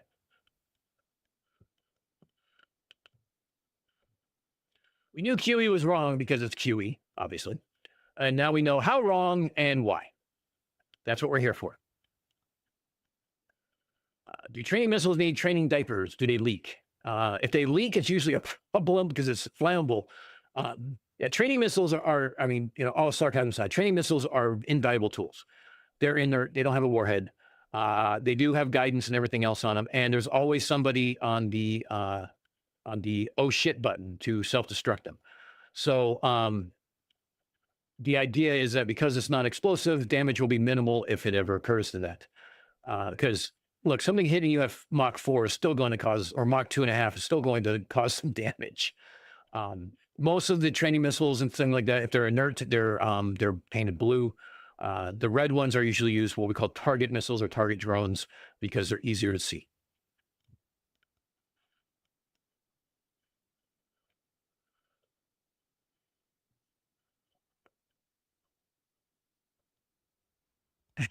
Air Force also has up and down. In the Navy, that's called a float and sunk. Yes. We also have forward and aft, and they have front and back. It's a whole language barrier. There's a reason why we're in different services. Seriously, would you trust a flat earther in any position on a ship that requires doing calculations for defense, navigation, or anything important? No. Uh, I will say this: like when we talk about an aircraft carrier that I'm on, when we're talking about like the Kodiak, it had 5,000 people on board. Those 5,000 people are one team, in essence, one family. Come to find out, you can know a lot of people in your life just by recognizing them. And the interesting thing about it is that everyone rows in the same direction. Everyone has a job.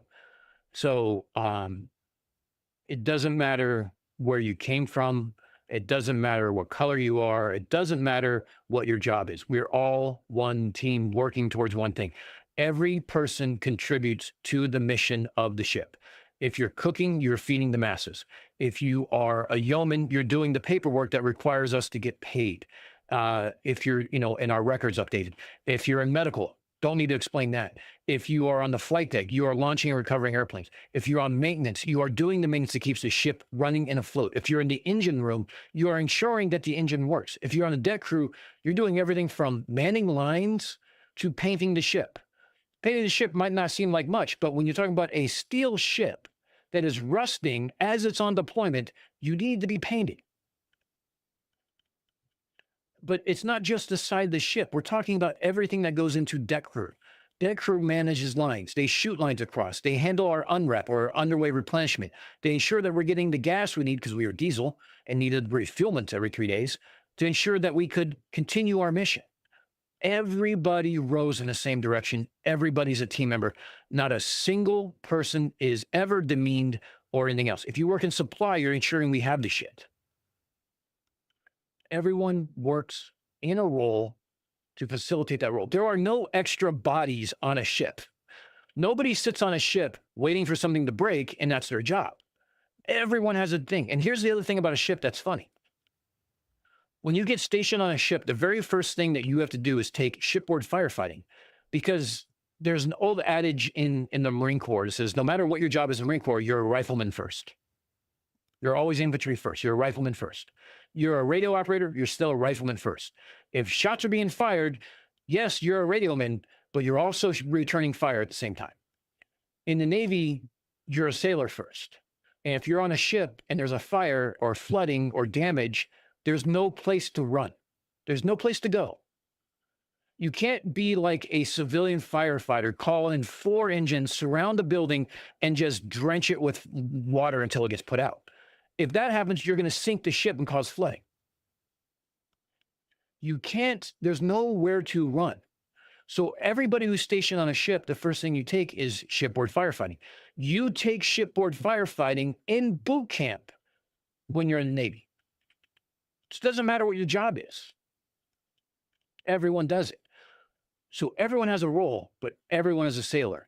And because everyone's a sailor, everyone's a firefighter. And because everyone's a firefighter, everyone's responsible for the person to their left and right of them on the ship. Does not matter what their job is. No other way to say it. Doesn't mean there's some people you don't like or get along with. It's 5,000 people. You're going to find those people. But you're on a team. And that team's mission is everyone contributes. Everyone rows in the same direction. Everyone has a mission to solve because we want to come home. We don't have a choice in where we go. We don't have a choice in what we do. We don't have a choice in anything, really. Our only choice is whether we do the work or we don't. That's it.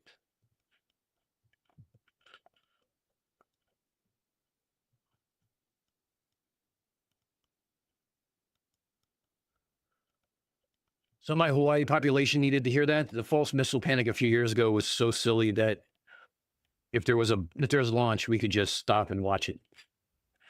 Yeah, the ICBM intercepts they're not perfect. There's still a percentage. There's still a percentage chance there that you're going to miss, just the way it is. That's why you launch more than one missile. What if the missile gets there, but it doesn't have the kinetic energy to create enough of a boom to take the ICBM out? What if it just deflects it? What if it just misses? What if the warhead fails to arm? I mean, there's any number of things that goes on. These things are very technical devices.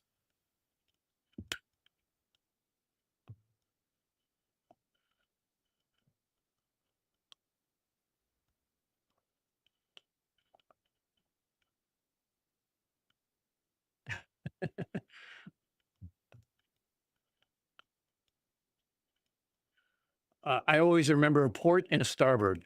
Port is red for reft. Right. Here's how you can here's how you can do is port has 4 letters, right? Left has 4 letters. Port is left. It has a red light because it is a port wine or a red wine.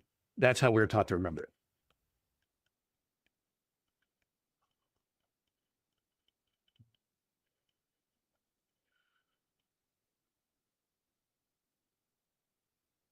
Or if you're L. Ron Hubbard, you're shelling an iron deposit for 12 hours. Yeah, that too.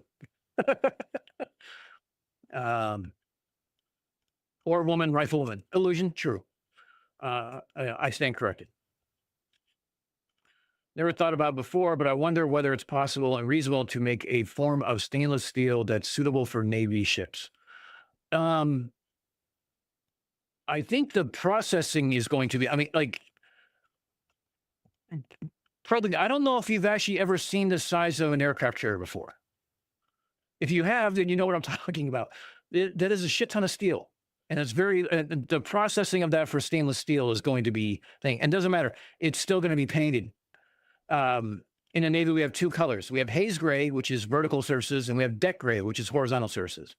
Haze gray means that we get a little harder to see on the horizon. Doesn't change the fact that you're lit up like a Christmas tree on the EM spectrum because your radar and radios and everything else. But visually, you kind of fade into the fog, supposedly. If you're on an aircraft carrier, I mean, seriously, are you really hiding?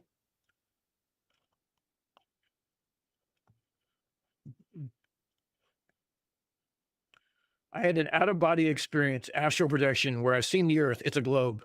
I've visited Mars and other planets, but I had experiences where Earth had a dome-like shape. Okay. It's interesting. Surely enjoying the way you speak about this. Oh, thanks, Grounded Extracts. By the way, if you guys are here, Grounded Extracts does a Sunday stream with his wife, James. It is always a pleasure going there. He considers his channel Switzerland. It's all about, to quote Bob Marley, it's about one love. It's about people coming together, even with a difference of opinion, and finding common ground to actually talk about things. We talk about parenting. We talk about just life in general, some of the things that he's doing in projects and stuff like that. If you are subscribed here and you are here, please go subscribe to Grounded Extracts. He was nice enough to give me a shout out today, and I greatly appreciate that.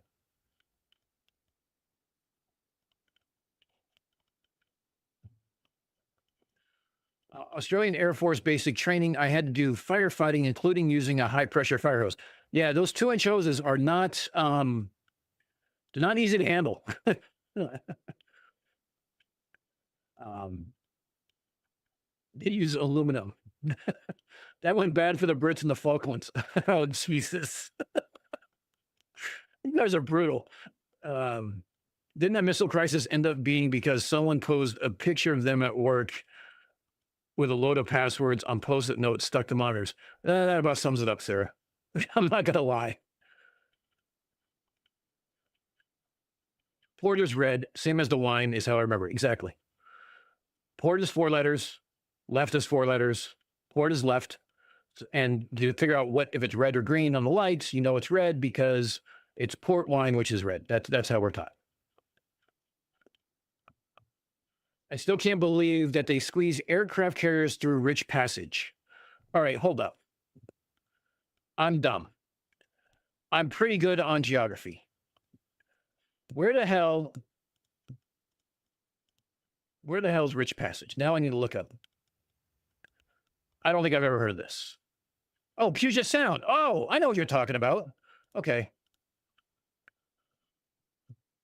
So, is that on the way to Bremerton?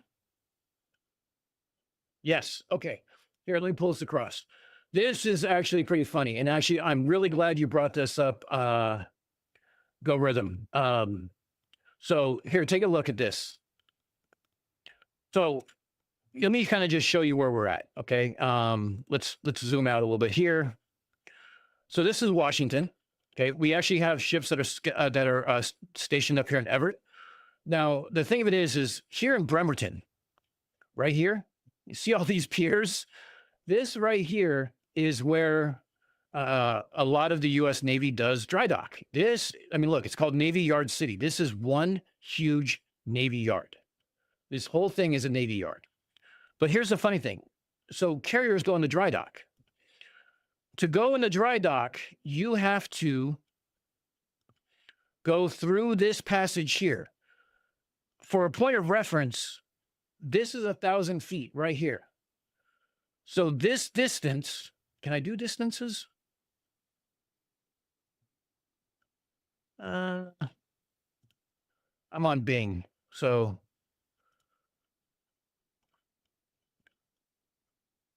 this distance is probably less than a mile across, is what I would guess, or about a mile across, or this distance here. I was on a ship that pulled into Bremerton for dry dock on an aircraft carrier. It feels pretty tight. It feels pretty close. You can feel like you could almost go out and touch the shore. It's that close. And it is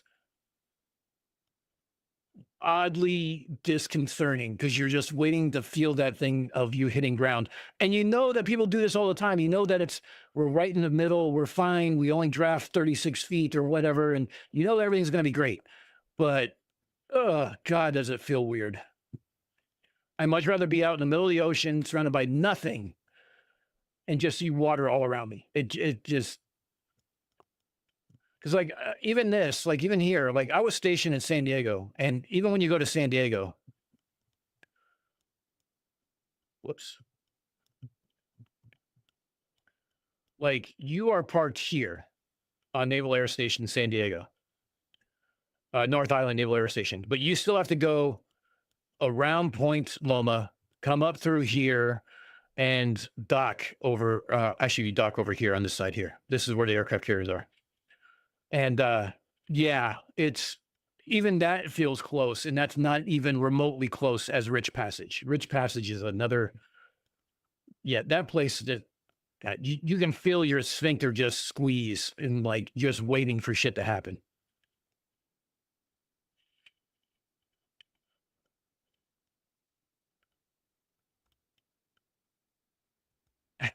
A dazzle painted aircraft carrier would be funny. It'd look like a gigantic zebra, not my.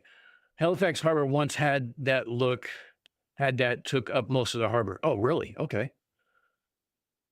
48 missing behind the curve. Yeah, 48 shades of gray missing.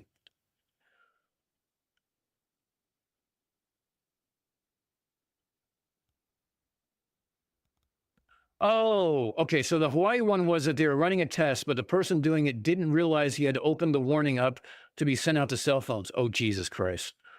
That sounds like fun. Red Ring Ridge for the old IT guys. Hey, tip and ring. That's right. Jim Daniels, tip and ring. James, you guys are a class act. I enjoy you guys every Sunday. It's nice to see your guys' dynamic back and forth. And it's great to have you guys like part of the community. And it's great to hear your story too. And like I told you, I'm not that far from you. You need an extra to play a part. By all means, let me know. I will drive up and I'll be happy to get dressed up or whatever and do a part for you. I'm okay with that. Just let me know.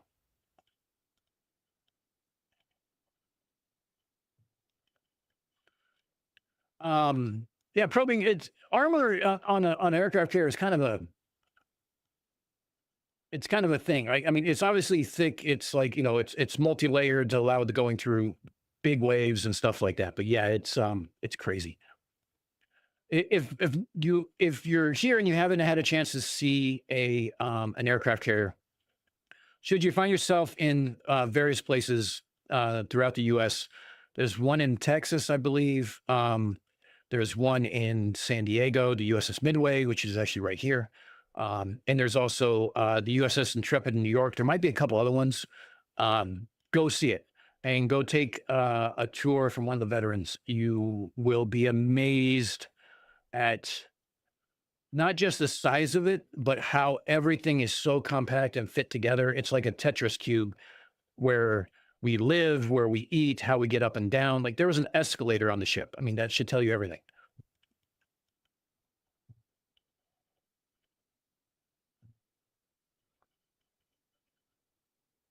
Mine operators in lightning prone areas would be screwed in the Navy because their motto is wet steel, no deal. Yeah, no shit. Wasn't there some issue with Zimwalt class and using dissimilar metals? Yes. For anyone who works on a car, they understand what dissimilar metals means. You're basically welding it. Not good.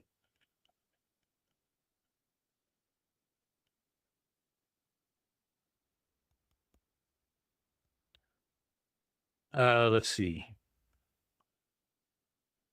4 people behind you. I realize the outer ceiling is a pain for camo and needs to be armored too, and the hardness would be important, but at least it wouldn't rust. I think you're overthinking it, probing. I think we just go with steel and paint it.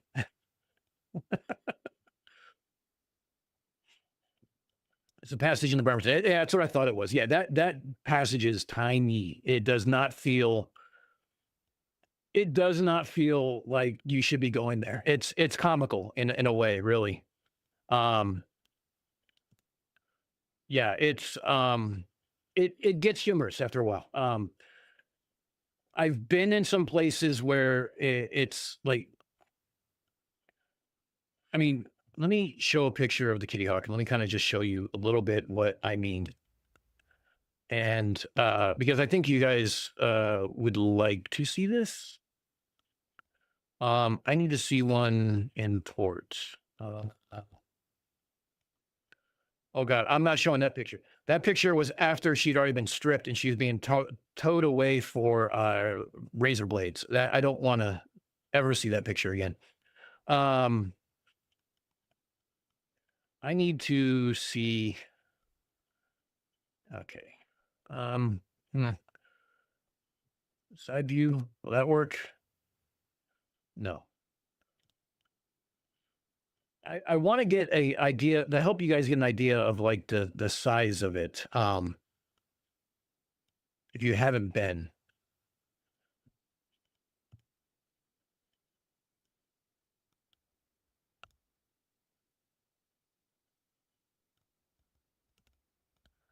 All right, hold on. Let's do a filter real quick. Let's filter this by all the large ones, and I'm going to show you guys kind of like a little bit about, I guess you could say my life, I guess for a while.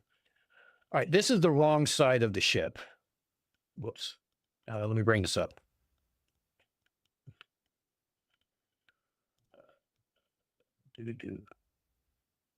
Downloads. Okay. This.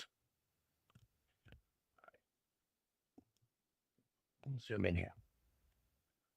Let's transition this across. Okay, so when we come into port, this is a huge crane. Okay, this is what this like. These are fishing boats. This is like how big this is. When we come into port, on the other side, there's 3 elevators on this side, and there's 1 elevator here.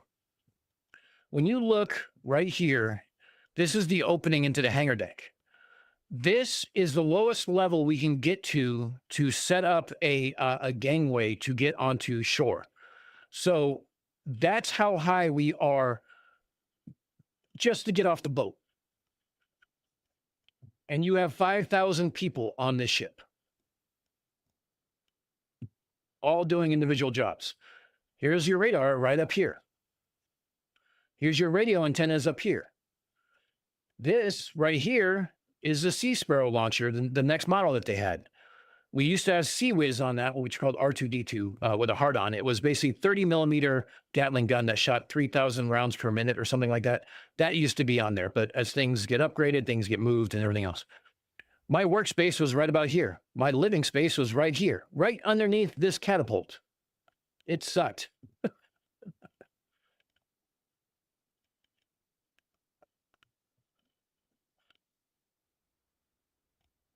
Um, I sailed a 35-foot sailboat through Rich Passage, and it felt tight to me.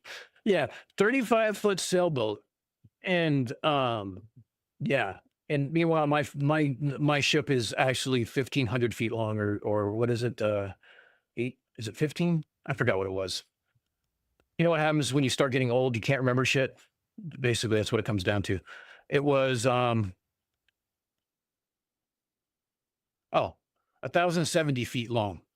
And at the top of the flight deck, it's 280 feet wide.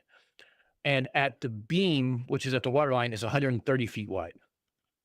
And it drafted 38 feet of water. That means that from the water line to the bottom of the boat, where the keel is, was around 38 feet. 38 feet. That's how much water we drew. We'll absolutely take you up on that. Hey, let me know. I'll bring coffee, grounded extracts, and I'll bring apple cider donuts for the kiddos.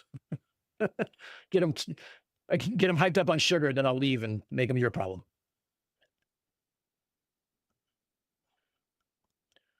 Dangerous waters. Hey, Blackburn, why don't you install World of Warships instead? It's more fun. You get to destroy a bunch of 12-year-olds. That's always fun. And other trash talking idiots. It's fun.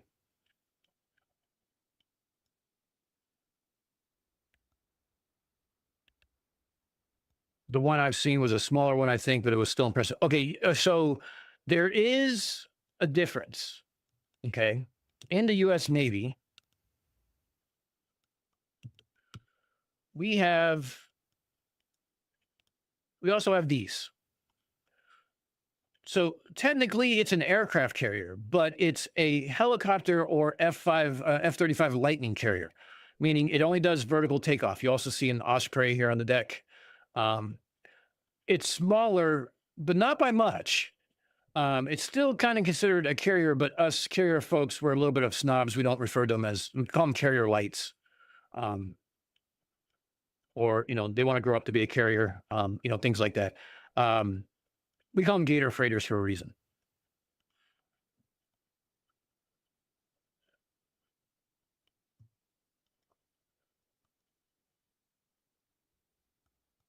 I lived on Oahu. Those ships were huge when we drove past Pearl Harbor. They dwarfed everything in sight. Yeah, they literally do. I mean, if you were to see,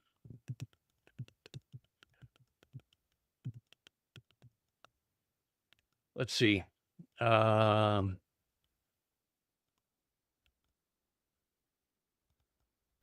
mean, okay, so here, this is an Aegis class destroyer, I'm guessing. So you can see these fishing vessels. You can still see the bulwark is still high above them, right?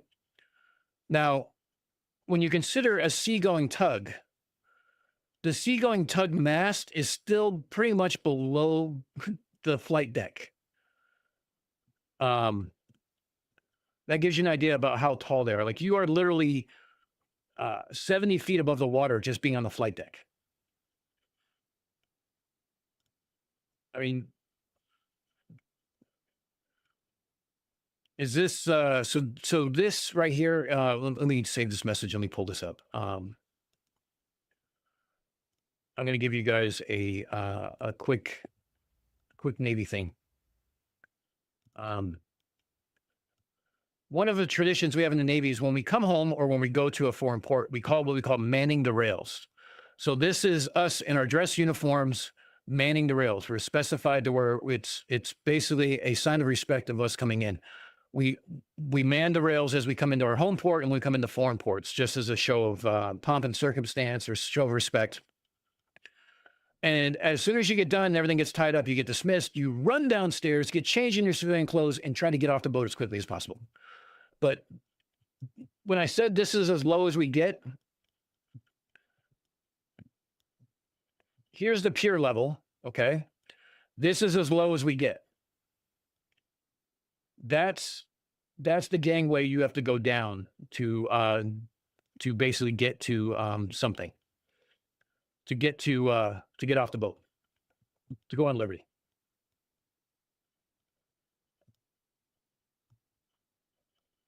Doodle, yes, still really cool. Don't get me wrong. We just talk shit because, well, it's a Navy and it's a sibling rivalry. So, I mean, look, we call the smaller ships small boys, or we actually refer to them, and we refer to submarines as speed bumps in the water because we're so much bigger than they are.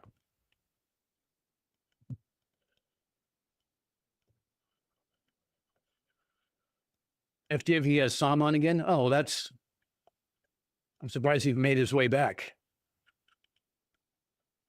Oh, New York. Okay, so Doodle, you were on the Intrepid. That's is that World War II level? I don't remember when the Intrepid was in. I think it was World War II or just after. When was that commissioned? Commissioned in 43. So it was World War II. So that was a World War II aircraft carrier. They're not small, but they're smaller than the current one. So like his length is literally 200 feet shorter than the one I was on. And if you really wanted to go one step further, the biggest one that we have,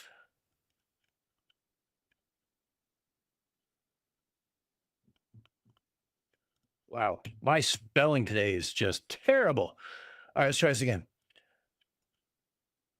The Gerald Ford is 1,100. That would be almost a quarter or almost half again as long. It's 300 feet longer off an 800-foot ship. So it's almost 1.5 the size of the ship that the Intrepid that you're talking about that you were on in New York.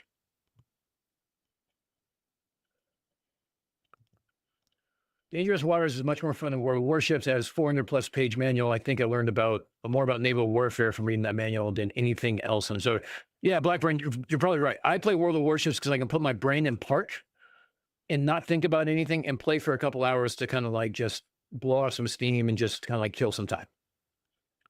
And I do it while I drink rum, so I don't actually have to think. That's the best part.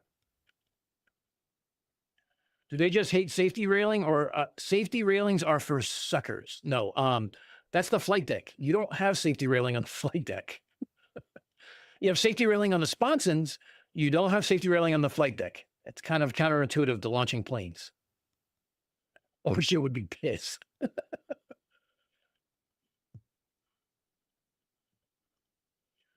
Yeah, hurry up and get off before an officer can catch you and get you to do something.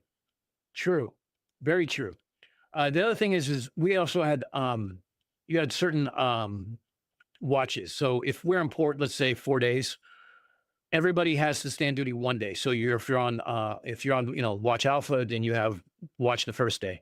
Then you have the 3 days off after that. Then if you're on watch Bravo, or let's say Delta, the 4th day, you have Liberty the first 3 days. Here's a hint. Here's a life hack I learned from a family full of Navy people, like people who served in the Navy.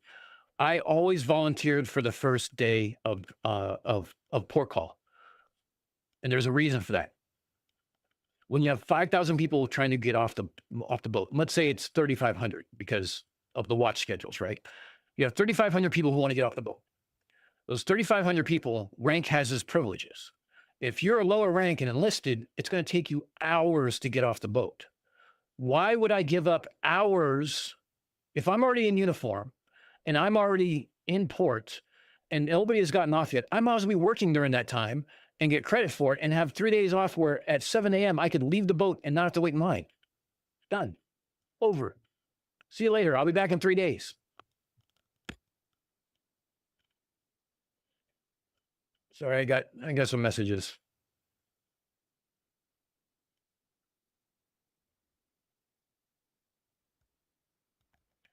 I see spin. I did not see your text until recently. I apologize. You're absolutely right. I'll try to make sure I zoom in more on things. Uh, you guys got to kind of remind me.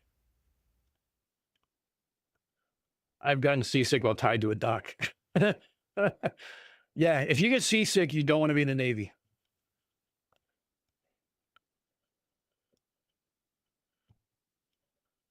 It would be cool to dive off from the top into the water. So Sarah Jones, we actually have swim days that are sometimes done. And you're done off of that lower part I showed you. The lower part I showed you was uh, uh, oh, that's the wrong one. They'll drop the elevator here to this level, and you can jump off of here. So you're only about 15 to 20 feet above water. And then you can climb a cargo net to get back up. But swimming in the middle of the ocean means that there's people with guns who are manning the platforms to make sure that no sharks get near you. So I would much rather stay up here where the barbecue is and make a kiddie pool out of toolboxes and a tarp.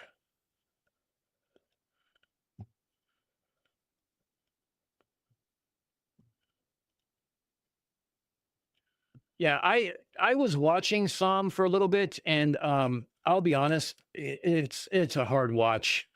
I just can't get like I don't know. It's just my brain hurts when I'm listening to him just because I let's put it this way. When I hear people talk about complex technical items like radar and with like Roger Ledwell, that hurts. Like that makes my brain want to explode. But when I hear other people not understand simple things, it's like, oh my God, just please stop. Just stop talking. I don't ugh.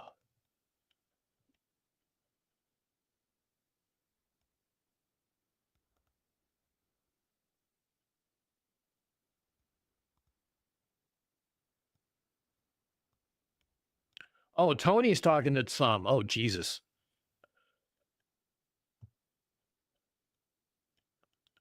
They don't launch off the side except when they fall, get pushed off while on fire. Yeah, that too. And there's some carrier, I don't remember which. I think it was this year lost. I think it was a Gerald Ford maybe. Lost two F-18s in the span of 30 days. Sarah Jones says she likes heights. Sarah, here's the funny thing. When you're standing here and looking down and there's no ship below because this curves in like this, you can't see where the ship is. It's only when you can like lean over on the catwalk here, which has got like a 30-foot rail or a 3-foot rail.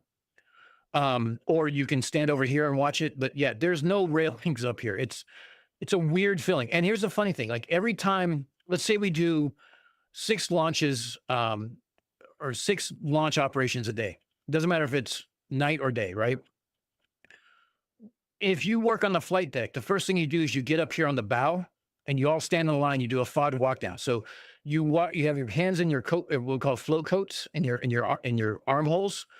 And you basically just walk down. You're looking for any foreign object damage that would cause damage to the engine to an airplane. So you walk from here all the way to here. And when you get here, you spread out even more and you finish walking down all the way down.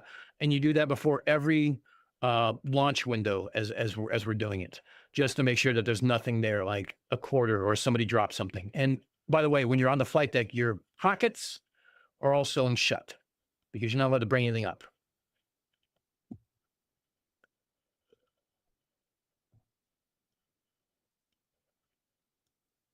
High dive at the Olympics is 10 meters. Well, yeah, there you go.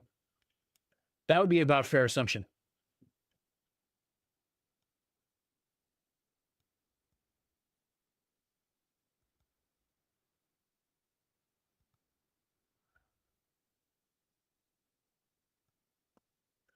Oh, Patch, did you end up going down to the Grand Metropolis you were talking about down by St. Lawrence? Marcus Leach, everybody, is Patch Von Braun. Oh, you can't see the ship. Fuck me. I'm sorry. Let me do this again. So you stand at the front of the ship here, and you all get in the line and you walk down, and when you get to right here at the waist, you spread out more and you just finish walking slowly down all the way down to the end of the ship, picking up anything that could be damaging to a turbine or a turboprop or anything else like that.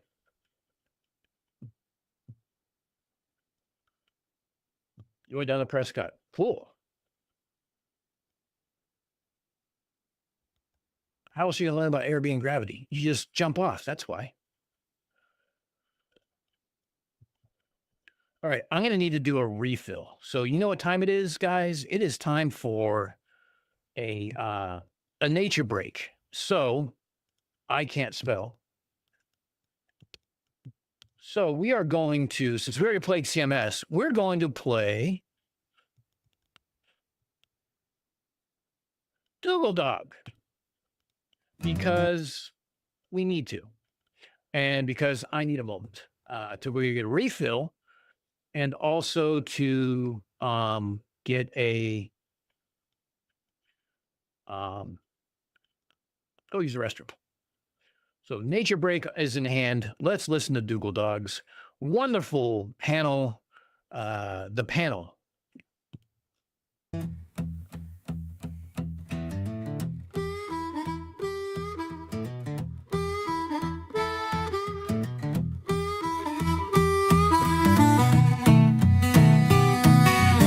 The doctor said I'll come up with a plan. The man didn't like it, so he got up and ran. Don't deal with demons is what he said. He trashed it all, tried to knock it on the head. But watch out now, it's still alive. The doctor's making waves and dodging all the lies. The flirs better duck out before it's too late. Caught in something that'll seal their fate.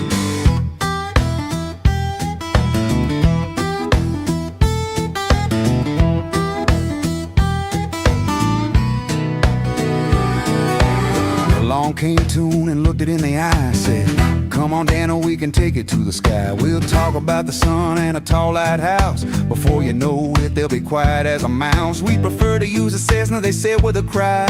Fly on down a beam and spit in your eye. Never mind that the errors will abound and the plans from someone who's not around. We can talk a load of nonsense and make it by. No model, no clue, just pie in the sky.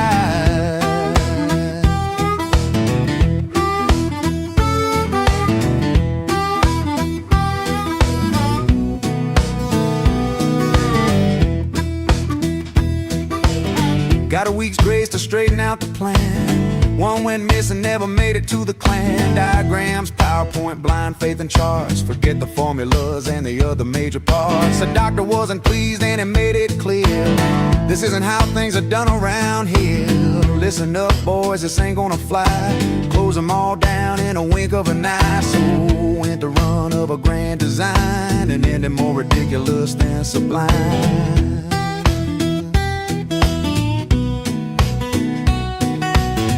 Yeah, that was the end of their time to shine.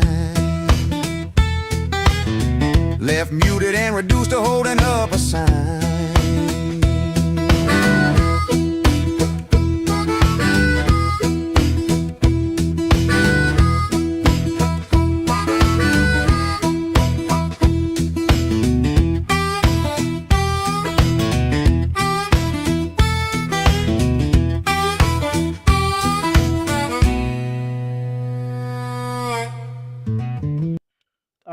And we are back.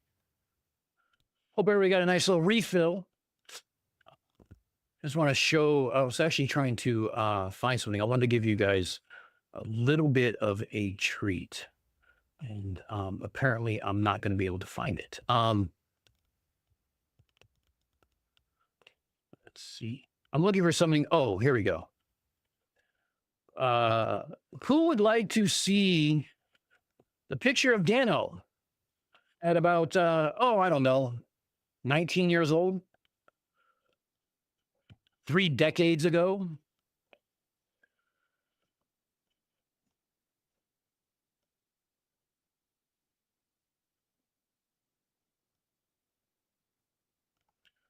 Prescott has a Coast Guard station. I did not know that. That's actually pretty cool. Yeah, Dougal. I love that song because I still like, for those who wondered, I still have my signs.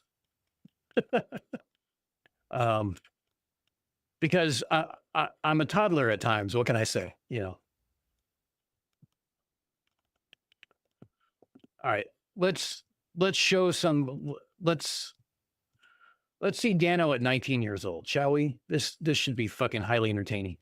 So this picture was when I earned my E5 rank or petty officer second class in the Navy.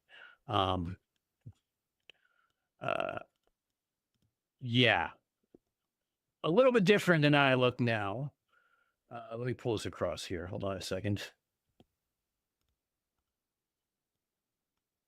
Oh, whoops. Let's do this. There we go. Whoops. I faded the wrong one. Hold on. There we go. So there's me at 19.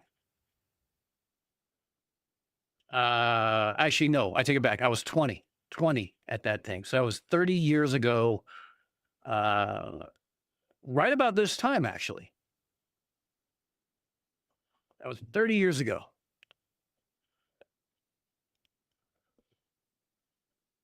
And you see the two stripes there. They're brand spanking new. They're bright. They haven't worn off. But yeah. So let me transition back here and I'm going to show you something even worse.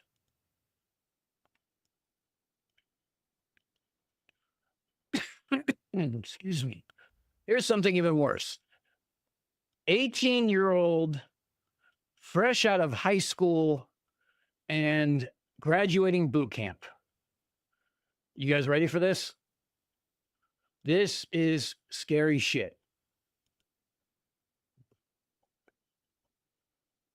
There you go. That is the kid that they gave a top secret clearance to and trusted with a firearm.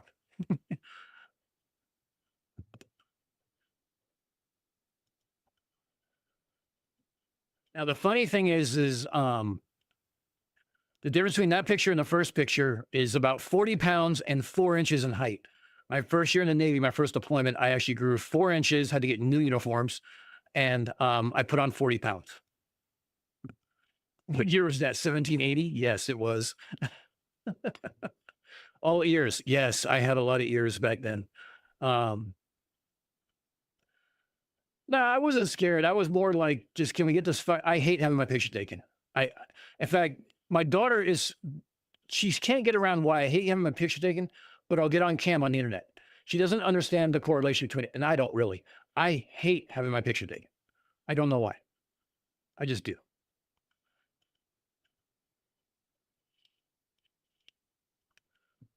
It was actually 1994-ish, and that first picture was 97, I think. So yeah, 1797, 1997, same difference.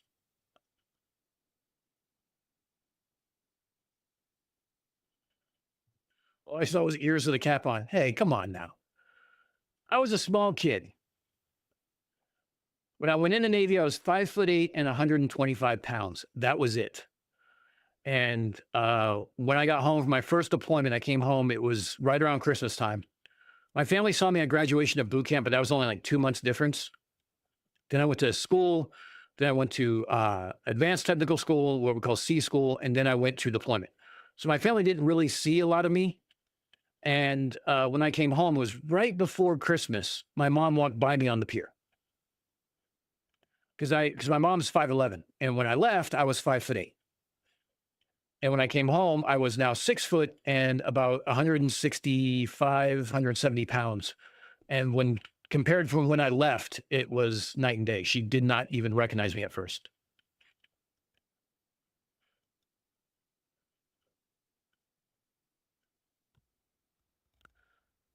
Two years after I started high school. Yeah, Sarah, I'm a little older. That's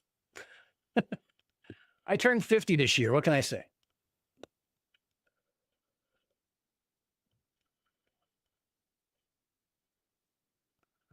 Now, I do have a picture of me I showing? Good. I'm not showing. I wanted to make sure I wasn't showing. Um, it says my last name, so I'm going to try to,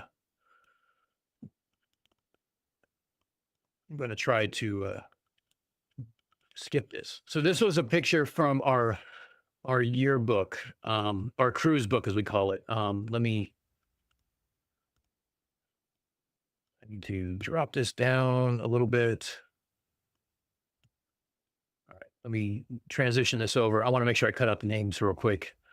So this was my first deployment, actually. And this was me on a ship after a midnight watch, having to get up 4 hours into my sleep to go take a stupid picture down on the mess decks, wearing only my jumper because I had my working uniform on underneath. So I had basically coveralls underneath tied around my waist just so they could see my dress picture. And they woke me up 4 hours into my sleep schedule to go take this fucking picture, wait 2 hours to take my picture taken, and then go back to sleep. It was not happy that day, not happy at all.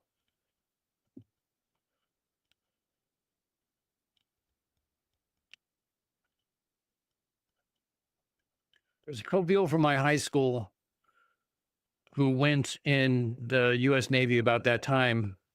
There are a lot of dual citizens around here. Yeah, I mean, we had some dual citizens even in my on my ship. I had somebody who was shit. Where was he a dual citizen of? He's a dual citizen of Spain, and another one that was a dual citizen is a dual UK citizen because he was born in Bermuda. And but he was born to a American father and his mother was from the island of Bermuda. And then the friend of mine that was from Spain, his dad was Navy and his mom was from Spain. So yeah, I'd be happy with 5'8". GG, I went into high school at 4'11". So the fact that I grew 9 inches over 4 years was a huge accomplishment. The funny part was my twin sister was 5'8" when I was 4'11". So yeah, that was fun.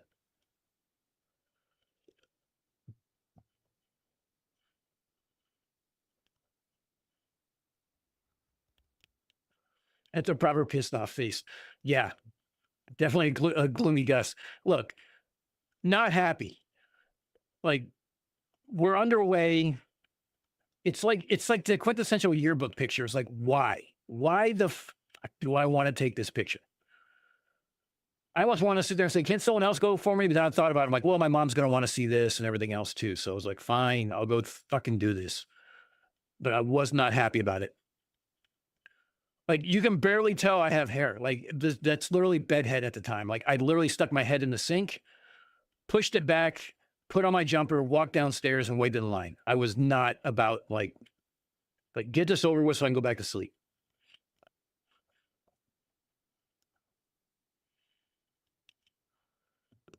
It was a long time ago. And it's funny as I've started showing some of these pictures to my daughter, and she's like, oh my God, Dad, what happened? I'm like, yeah, a lot of things happen.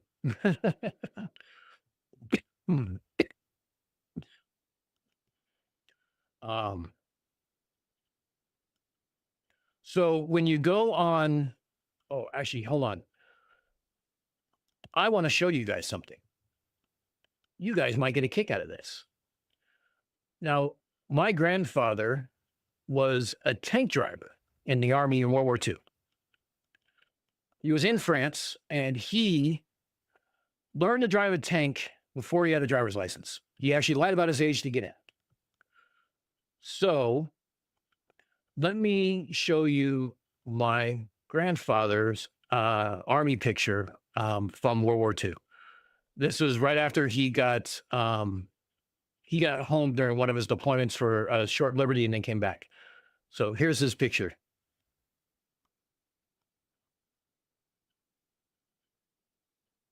That baby-faced kid is roughly 18 years old because he lied about his age. He went in at just after or just at his 17th birthday or 16th birthday, I forgot which. And he was driving a tank, a Sherman, I believe. Um, but remember when I talked about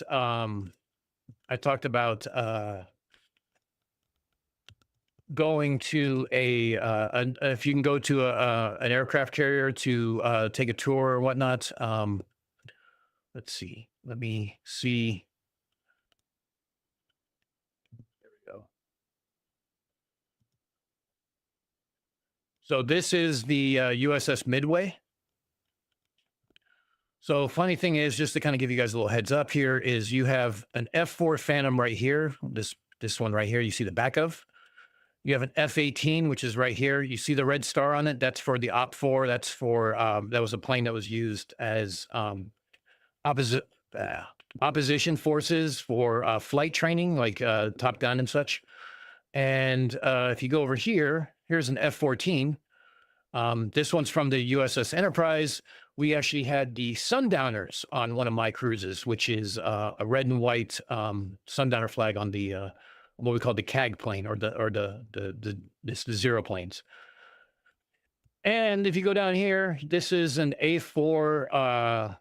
This was used in the original Top Gun video or movie as the Op-4, or the MiGs is an A4 Skyhawk.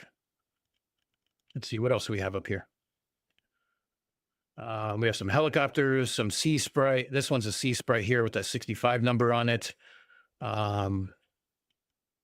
We have a Chinook right here, which is the dual. This thing right here is the the Seahawk, the SH-60. So it's a little history of everything on this boat, and you can just walk around it and see kind of where we lived, where we ate, how big the hangar deck is, because you walk in on the hangar deck and you see this huge cavernous hole in the middle of the ship. Let me show a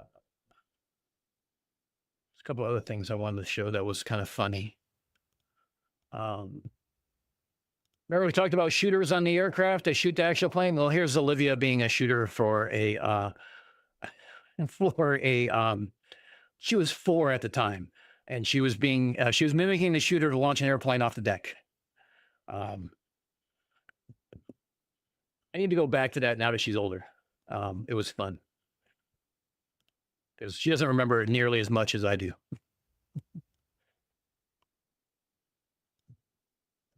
Let's see. Trying to think what else.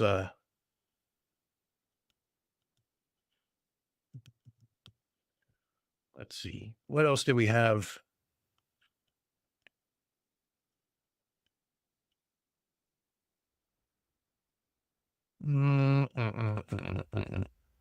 That's basically it. That's all I have on this drive. I have to go look for some other ones.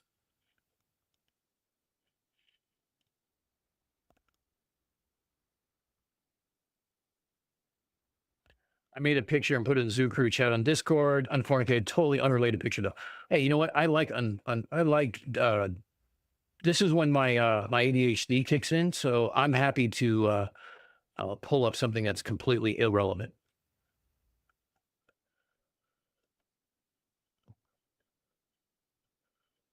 Yeah, my grandfather was like a movie star. He was absolutely hilarious. I mean, just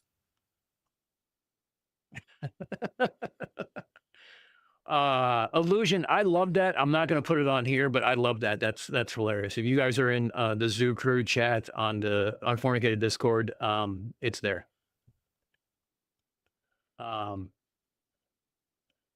Let's see.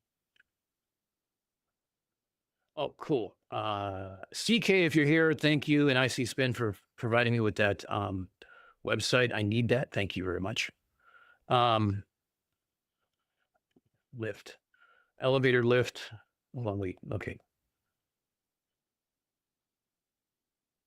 When are we Foundry and when are we Zoo Crew? I need to know. So I'll know when to wear pants. True.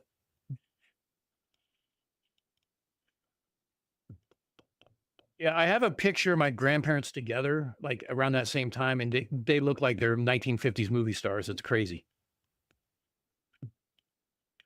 Two fish in a tank. One says to the other, any idea how to drive this thing? The other fish replied, bloody hell, talking fish. The aircraft lift elevator is a cool bit of kit. Yeah, it's, and you don't ride it. You're really not allowed to ride it, but you do ride it, if that makes sense. It's one of those OSHA things. There's, you can ride it on occasions, but it's not meant to be ridden. You're supposed to walk up, but you know, when you're doing alert aircraft and stuff like that, then sometimes you ride it up. No, it was not. So my daughter was not born until I was long after I was in the military. So she didn't have to deal with the military life or anything else like that. But I took her to the aircraft carrier when we were in San Diego visiting family because I wanted her to see it. So she could see kind of like where I lived and stuff like that. And she was running around crazy. And again, she was like 4 or 5 at the time. I'd like to take her now so she gets a little better understanding and appreciation of it. Plus, she's also talking about she wants to be a JAG lawyer in the Navy. So I might want to teach her what a boat looks like ahead of time, so she's not culture shocked, so to speak.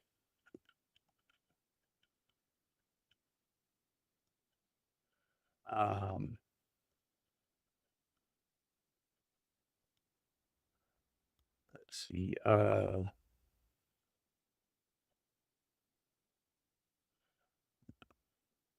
Gravitometers, yeah. Okay, so let's see. What else should we talk about here? Close that out. Let's close this out. So yeah, so today's thing, I think the lesson we can learn from today is just because something says it's a maximum range, it depends on how it's used and depend on how it can get there. That's the first question. I love when flirts try to use military hardware as some sort of gotcha. Like everyone in like you hear Vlad and other people say anybody who's in the Navy knows it's flat. No, we don't. We know it's a globe because we have to account for it. We have to account for radio and radar horizons. We have to account for specifics that goes on for what we do. There is no flatness to it. If you want me to be pedantic, I'll say it's locally flat. But it doesn't change the fact that there is a horizon, doesn't change the fact that boats and the sun disappear bottom up. It does not change for the fact that line of sight, however you want to define it, after refraction goes off into space, nowhere. And there's nothing you can do about it. You have to use other things to maintain communications in those sense, whether you're using an aerial asset, whether a helicopter or an E-2 Hawkeye, to relay messages to the other ship, or you switch to something where you use skywave propagation like high frequency. But even then that has its own nuances and everything else. So when you see these claims and you see that they're absolute, your first question should be pause, pump the brakes. Why is it absolute? Is there any other use that would maybe make it more acceptable to you as far as your worldview and stuff like that?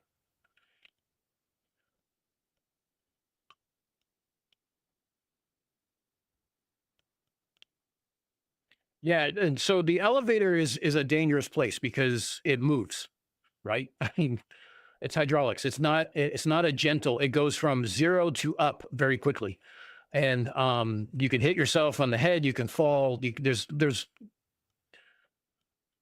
An aircraft carrier is equated to the idea that it is LAX, LaGuardia, Newark, JFK, Chicago O'Hare,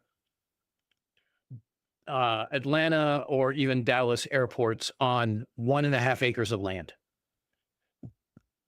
You have 80 planes that are moving around all at once. You have everyone doing their jobs. It is not, you do not go up there and, you know, as a tourist and look around.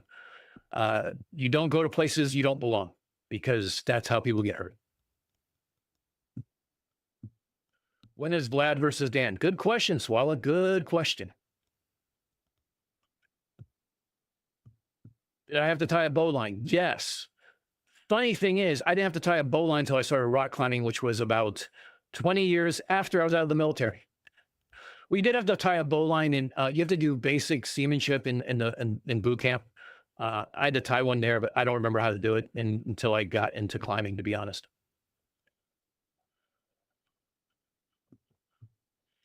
When someone says we fart helium, all is lost in the world. Well, shit, that's fucking true.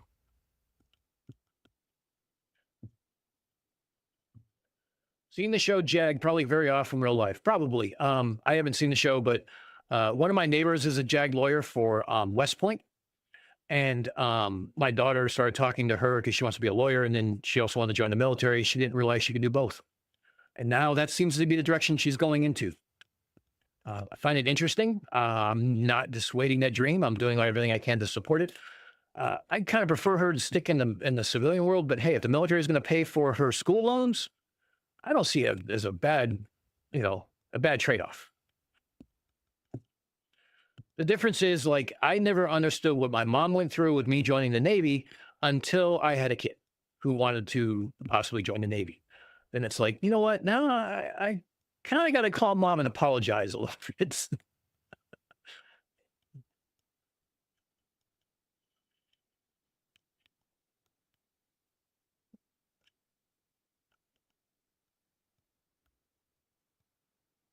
Give Sean a little bit of a break because I have no idea what education is like where he's from. Yeah, that's a valid point. I mean, they, I've been,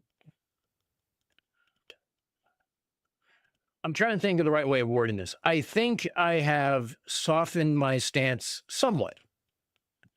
I used to think that people were just ignorant, that people did not, just didn't pay attention in school and things like that. But it, as I kind of spent more time in the community, I realized that maybe some people aren't just capable of learning some of the material, and that some people didn't have access to the same material I did.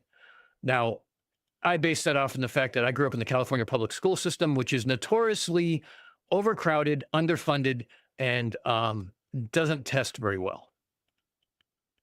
So I look at it as in like, well, if that's the bar I had to clear, I'm sure everybody else could clear it too, kind of mentality. But so Joe Black, interesting thing about Coriolis and long-range weapons. Coriolis has to be taken into effect in anything larger than a 5-inch gun.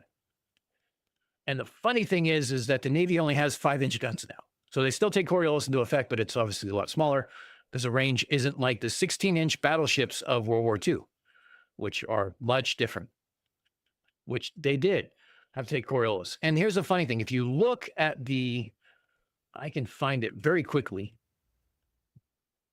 Let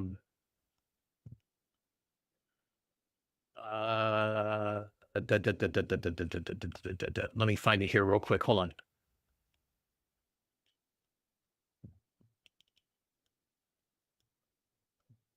The dog is here annoying me to no end. EFG gunnery ballistics. Here we go. Every derivative manual specifies that artillery's for, and so they're all a little different. FM 460. No, that's not what I wanted. Let's see. Naval Institute. Let's see.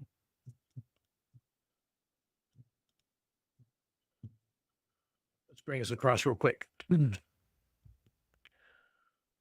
This is from the New Ballistic Corrections by Alan F. Hawkins. So the corrections for gravity for latitude and for varying altitude trajectory, the curvature of the Earth, increasing the range and the altitude and momentarily varying the direction of gravitational attraction, and the westerly drift given to the projectile on the flight by the rotation of the Earth. Now, there is spin drift, which is caused by rifling, and there is some rifling that goes into some of the guns, but some guns are not rifled. So there's that. But also included in that is going to be from the U.S. From a U.S. battleship. Let me fade this over too. I'm sure you guys have all seen this. So depending on the range, the angle of fall, danger space for a target 20 feet high is 32 yards. Change in height impact, curvature 62 feet. Range correction for curvature is based in yards and stuff like that too. So this is something from a battleship manual of how to adjust for curvature and how to adjust the elevation to go for curvature based on the distance. Funny how that fucking works. And there was another one. Where was it? Oh yeah, here's one too. Corrections to range in meters to compensate for the rotation of the Earth. So these differ based on ranges. They also differ based on hemisphere and latitude and things like that too. So these are things that take into consideration things like Coriolis and things like that. A real thing. Something you have to account for with larger weapons that go further distances have larger hang times, for sake of another word. Again, the Navy has to do this because it's not fake. Because why would we account for this if it wasn't real? People's lives are on the line, so I will take that for what it's worth. Was there one more thing in here, I think?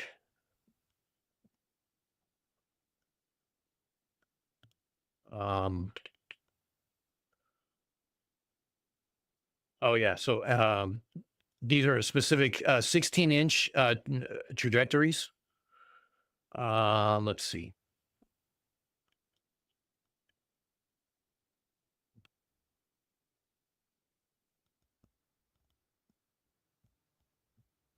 There's something else I was specifically looking for. I forgot what it was. Yeah, corrections and range for the compensate for rotation. So this is based on your corrections for the azimuth of the target and then also the range and things like that. So I'm not a gunner's mate. I don't pretend to know this. I just pretend that I do know the math works. So that's where that is.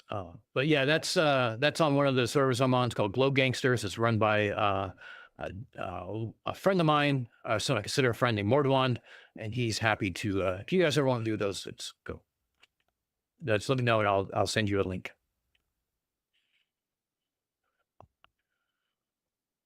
Monkey's fist, not a euphemism. Illusion. So funny thing. Hold on, let me transition this across. So funny thing is, we were spending Christmas at sea. So we had somebody's mom's or sister or family sent us a small Christmas tree to have in berthing. So in berthing, we had a 2-foot Christmas tree and we didn't have any ornaments, but it was lit. So we plugged it in and we decided we're going to take a very long piece of what we call small stuff or, line, very small line. And we each spent time on our off time tying monkey's fists into it to use as ornaments. For those who don't know, the funny thing is I also have a monkey fist on my work bag that I got in trouble with by having it in having it in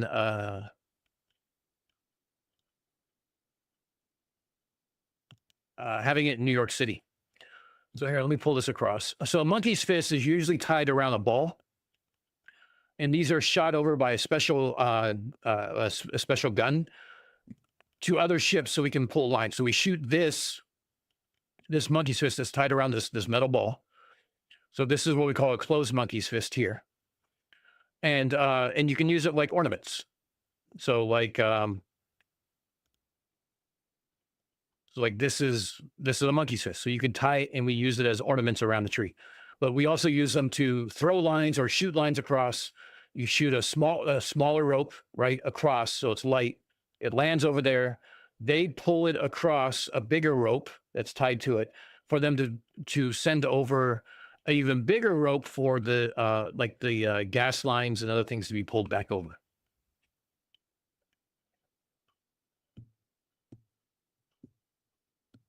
Not so much poor education as rejection of education, post facto, and calling it indoctrination. Marcus, I agree. I remember one of our ex-military drivers said to me, "Your army needs you." I just said, "I think it's probably much better off without me." Hey, look, that's self-awareness. I wouldn't have joined the army. It was Navy or nothing. Tables are always flat. You got those in real measure, not crazy American flavor? Oh, what kind of measurements are we talking about? I can do metric. I can't.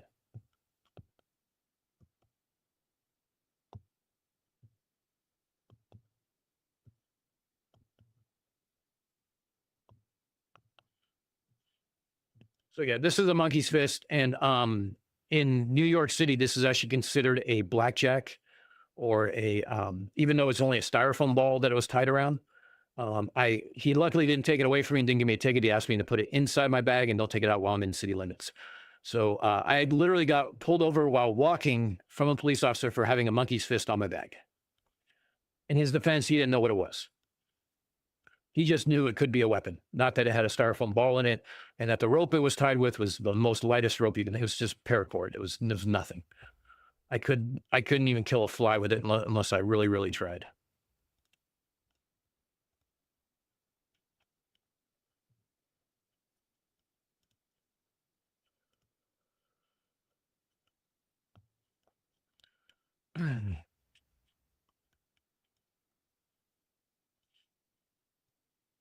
Hey, my dad learned how to knit in the RAF and then taught my mom. Yeah, see, in the military, you learn all sorts of different skill sets. Besides your job, I mean, I knew how to sew ahead of time because my grandmother taught me how to sew. I learned on my uncle's uniforms. So in the military, when I was in the Navy, I actually my side gig was when people got promoted, I would sew on the new ranks because not everyone knew how to sew. So, that was an extra $10 per uniform, and that's drinking money when you're in port.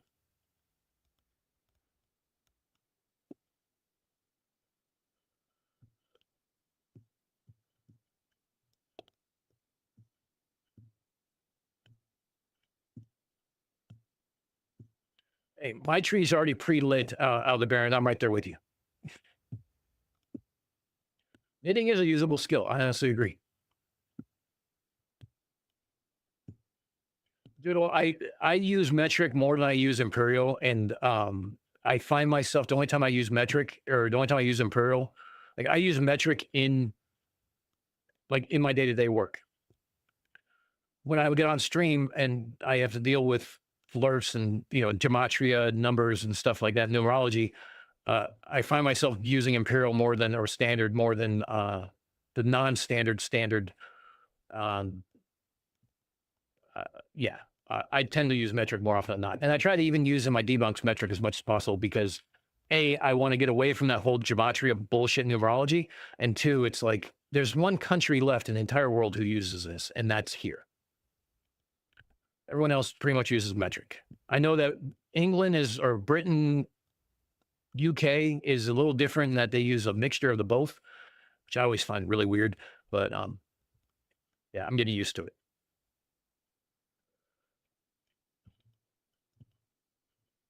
Taught myself to knit, made my own socks and gloves and scarves. Hey, Sean, welcome to the stream. Nice to see you, bud. Ego Rhythm, I learned to order beer in many languages. I learned it in Arabic because there was only one place you could get beers and drinks in Arabic, or in the Persian Gulf, and that was in Bahrain. I also learned how to do it in Japanese, Mandarin, Cantonese, Thai, and well, I'm going to say Australia because it's not just ask for a beer; you have to ask for specifics. So, as well as Spanish and French and all the other important things that you learn in school. Hey, us Brits are weird as fuck. Full stop. Yeah, no, I'm not gonna lie. I love the Brits. Freedom units are a reference to metric by NIST and the USA. It's funny. Yeah, it's comical.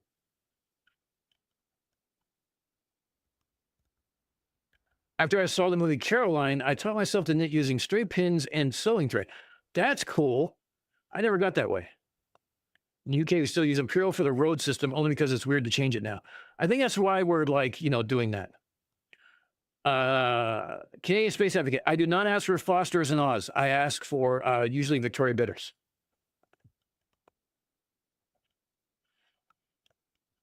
That's my personal preference. To me, Foster was an oil can and it was shit. However, When we were in Hong Kong and I was hanging out with the Aussie Navy, all we had were Fosters and American beers and like Tiger beer from Singapore, which we called Tiger Piss because it tastes so bad.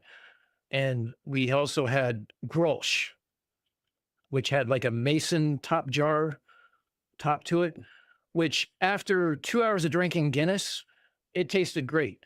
Do not drink Grolsch when you're sober and I've already pre-gamed to where your taste buds are already dead, because when I had it sober, it tasted like shit too. It tastes like Tiger Piss.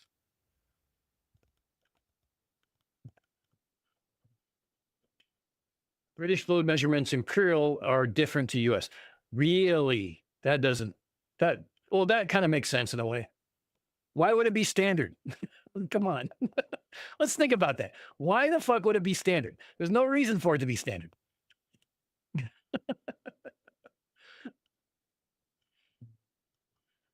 Guinness is like water, so flat. Yes. Foster's is bad. Yes.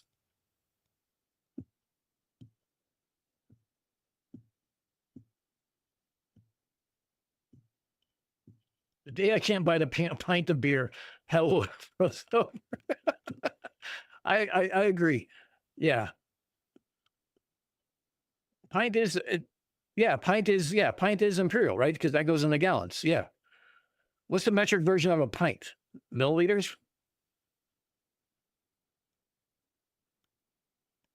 Look, Doodle, when you're in Hong Kong, you have very few options. Guinness was the closest thing to a stout. Ours are a standard. US got them wrong. Okay, fair, Sarah Jones. I'm not gonna dissuade you from that. I'd agree to that. A 40. Oh God, sing this. Old E 840 for the win. St. Ives 40 for the win. I'm talking about oil cans. Jesus Christ.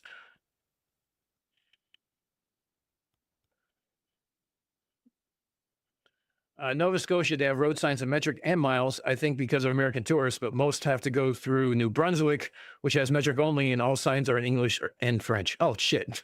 That'd be problematic.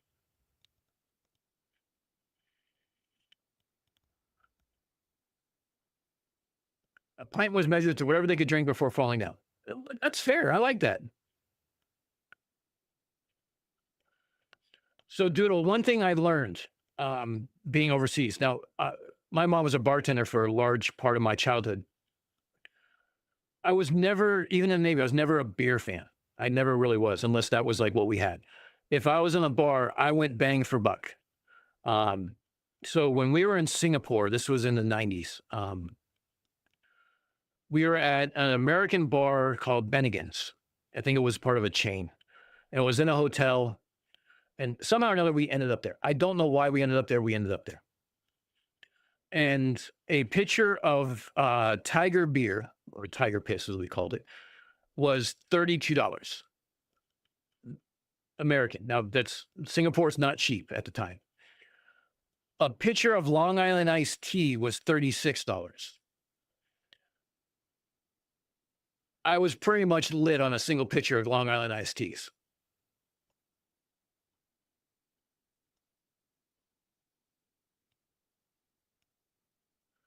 Best beer I ever drank was German Christmas beer Terminator by the Park Brow Brewery, 13% alcohol. That'll light you up in a hurry. I drank Steinlager in New Zealand because I didn't know any better.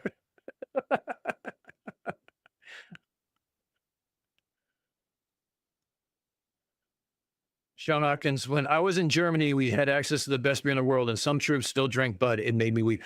Dude, I don't get that. Like, the Bud Light barracks group, it's like, dude, come on. Like, why are you, like, we're in Hong Kong, full of, like, if you've never been there, it is an island city. The entire fucking city is on the island. And you had so many bars to choose from and so many choices, because at the time in the 90s, it was still under English rule. It was in the process of transitioning over to Chinese rule. You could have any beer in the world practically, and guys are drinking Bud. I'm like, what the fuck is wrong with you? I'm a big beer lover. I'm Belgian, so it goes hand in hand. Yeah, well, that's true. Yes, $36 for a pitcher of Long Island iced tea, $32 for a pitcher of Tiger Piss beer.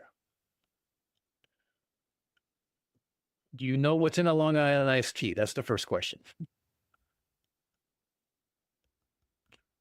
It's like living in Italy and eating peanut butter and jelly.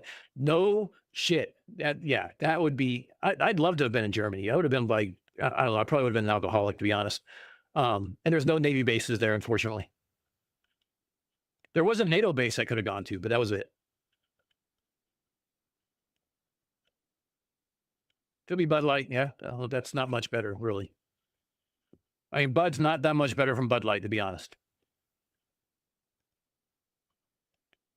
Okay, so Aldebaran, you bring up a valid point about McDonald's. When we came off, here's a funny story. So Hong Kong is an island, if you don't know. Let me pull up something and I'll show you guys.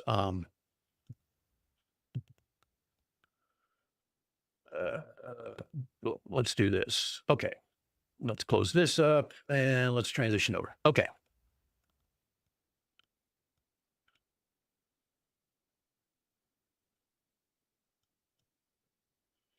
So here's China, right? Here's Hong Kong. Okay, so Hong Kong is literally this little ass island. You have the city, and then you have the Southern District. There's all sorts of different areas and stuff like that that's through it. But like everything is made straight up. Now there's a part of Hong Kong which was called the Victoria. I think it was this. There was something that went like a trolley that went up the mountain because it's a giant mountain too. Goes up the mountain and you can see. So there was an area called Lai Kwang Fong. So Lai Kwang Fong was the bar district. And there's also Stanley Market and stuff like that. So you go to Lai Kwang Fong and there's all these things that you can go to, all these bar districts and stuff. But to get there, since the boat was so big, and you could go across to Kowloon because Kowloon was still considered part of Hong Kong. So even though it's mainland China, you would park somewhere out here and then you would take a Liberty boat in, and the Liberty boat would take you almost an hour. When you landed here, I wonder if it's still there.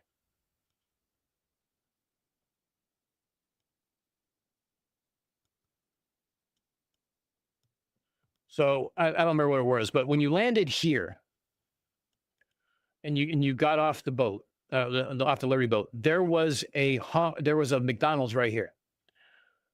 Now, remember I said you've been waiting in the line for 3 hours, right? And then you had an hour boat ride. You were starving. You went in the McDonald's, you ordered something, but you could order Carlsberg beer to go with your fucking Happy Meal. So you order a Big Mac or whatever, you order whatever, burger or whatnot, and you order a beer. And then from there, you wait on the bus to pick you up to take you to Lai Kwang Fong.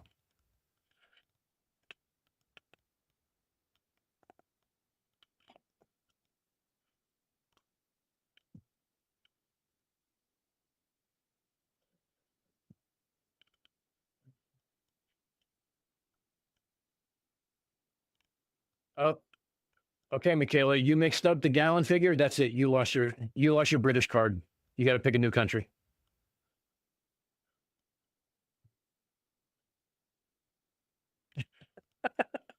Joe Black, I agree with Monty Python. American beer is like making love in a canoe. It's fucking close to water. If I'm going to drink American beers, I usually drink something like Sam Adams or something else that's like I prefer like a microbrew or something like that as opposed to anything else. It does not change from the fact that I would prefer more than anything a bottle of rum.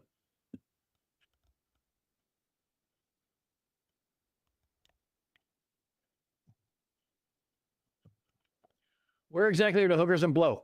In Hong Kong, usually around Lai Kwang Fong. I'm trying to see. I'm going off of 40 years or 30 years memory here. I'm trying to remember.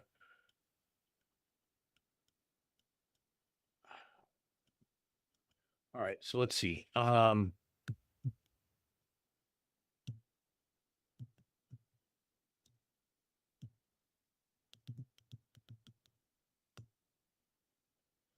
I'm sure I'm spelling that wrong. Hold on. Let's see.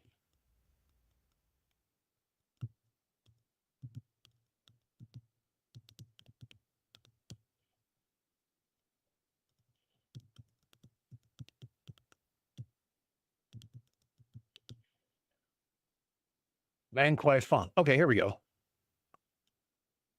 I was off a little bit. What can I say? All right, so it's right in downtown Hong Kong. So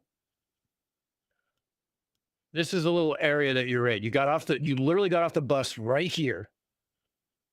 Let me zoom in for you. I can't zoom in anymore. You got off the bus right here and you walked into here and it was just wall to wall bars. And there was two bars that I remember specifically. There was Mad Dogs, which was the English bar. And they had a shirt that says, and I bought one and I wish I still had it. It said, dying for sex, tigers are. So it was a very environmental shirt during my ideological days. But the other bar that was here was called the Yelt Inn.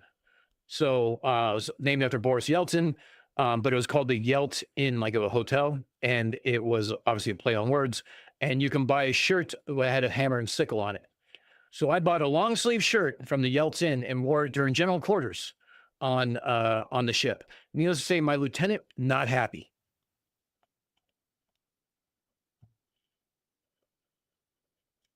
He did not think it was a good idea.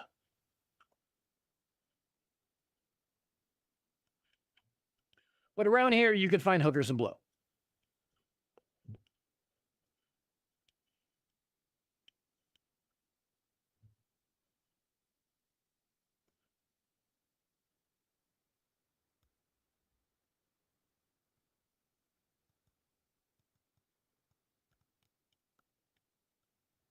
Yeah, 99 year, what was it? The Boxer Rebellion? Was that what it was? Big Fish, I think. I'm trying to go off memory, and it's not what it used to be.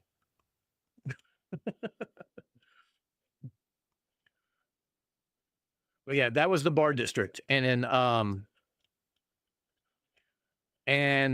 let's see.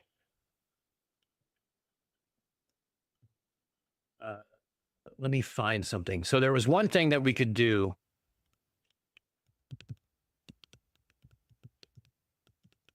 Because you're still because you're still what do you call it? You're still tourists, right? Now the funny thing is they had double-decker buses. Now most of us have not been on double-decker buses because we're from the US. And when you sit on the top and you sit on the very front, they brake late at the light, and you swear that the bus just ran over a bunch of pedestrians until you hurry up and look over and you see them walking by like feet from the bumper. Because your perspective of where you're at, you swear they ran them over. When you're drunk, weird feeling. But one of the things that we used to go to was on the other side of the island from Hong Kong was a place called Stanley Market. So Stanley Market was like the world's largest flea market, I guess you could call it. It was literally alleyways of shops. You can get custom-made clothes. You can get trash and trinkets for souvenirs. You can literally, if it was imported into Hong Kong, it was either sold or a knockoff was sold in Stanley Market. It was a cool place, but it was all the way on the other side of the island. So you had to take a bus like through here all the way down around to get there. It was like a couple-hour drive. And then I remember specifically there was an apartment building that faced out over the ocean. So they had great views, but there was a hole in the middle of it. And the hole in the middle of it was because behind it was a cemetery. And Chinese law at the time prevented anything from impeding the spirits of the cemetery to go out to sea. That's what I was told by a local. I don't understand. I don't know if it's true or not. I'm just relaying a story that was told to me. So take that for what it's worth. But it's funny because this hole that was in like prime real estate, like it could have been another 50 apartments or whatnot. And there was a hole cut out in this because of the cemetery behind it. I was baffled by it.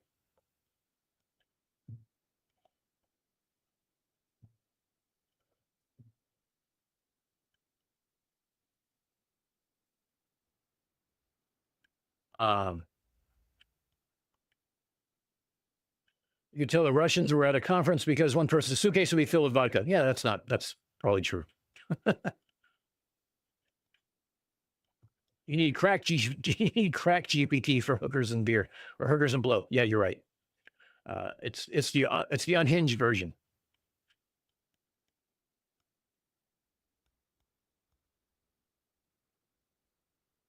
The Opium Wars, not the Boxer Rebellion. Okay, thank you. I knew it was something like that. First time I saw a double-decker bus was on Monty Python's Flying Circus. Yeah, it was a weird feeling being in the front of those, and you're like imagine just being like, pretty much bombed out of your gourd, and you're just trying to get back to the boat, so you can get some sleep, and you're driving along, and all of a sudden you see the bus like hit the brakes hard because of a red light, and there's pedestrians crossing, and all of a sudden you just see them just like go out of your view, and you immediately jump up and look down like, oh, good, we didn't kill anybody. Look, I didn't necessarily think we're in our right minds, but generally speaking. But yeah, Hong Kong was actually one of my favorite times of going there. I loved it was one of my favorite trips. Did not make it to the Philippines. Did make it to I did make it to Thailand. That was a fun trip.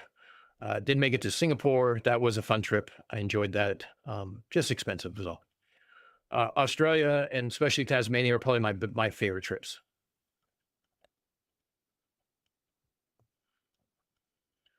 No, Michaela, we do not have double deckers in America. We only have single story buses.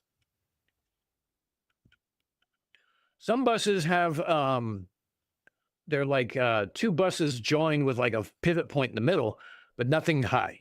Everything is single deck.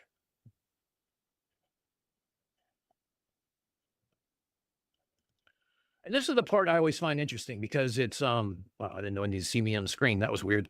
Um, like talking to everybody who's in different areas of the world and everything else and learning about like accents because like Matt from Whatcast just automatically assumes everyone who's America talks like a fucking pirate. And I love him for it because it's hilarious. But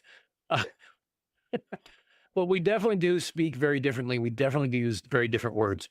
But I know someone in Whatcast's stream earlier today was talking about coming to America and not realizing all the different accents that are in America and like how big it is and all the different regions that are there. And you're absolutely right. I mean, I talked about this recently with a friend of mine. We were talking about just in general about the various dialects that we were because he was also in the military. It's over Veterans Day. We were talking about some of our service time, and we were talking about just the different dialects and where people were from. It's like night and day from where you're from and like, some people are coming from poor, some people are coming from rich, some people are coming from the south, some people come from the north, some people come from the middle. Like there was one guy that was from Iowa, had never seen the ocean.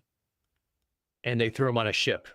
And the poor bastard had no idea what to do when he was surrounded by water. It was kind of funny, but sad at the same time because I grew up with waves and surfing and scuba diving and stuff like that.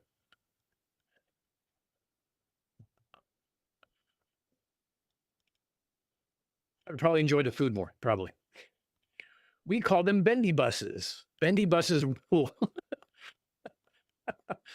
Yeah, not every metropolis has bendy buses, but the more compact ones usually do. Bendy buses, that's funny.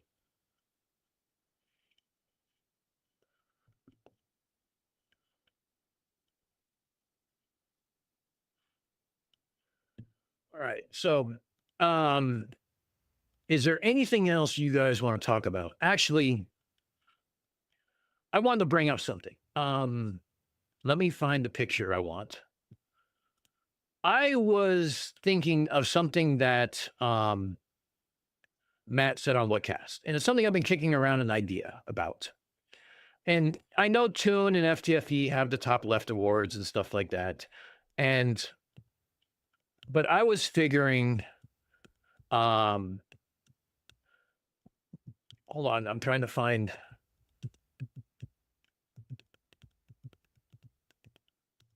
I wanted to kind of maybe start doing something similar where we have a conspiratard award of sorts.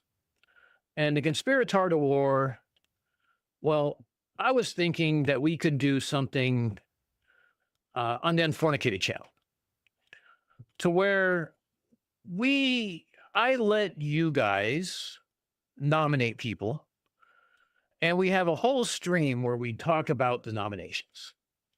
And at the end of the stream, we award, well, this.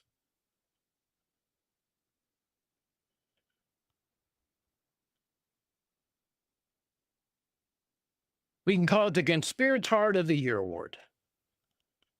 And if they have a good sense of humor and would like me to actually send it, I would. And if they don't have a sense of humor and want to whine and bitch about it, then I'll just keep it here, and maybe I'll put it on a shelf behind me when I get my background done, and we can laugh at all the awards that are done. What do you think? Does this have any legs?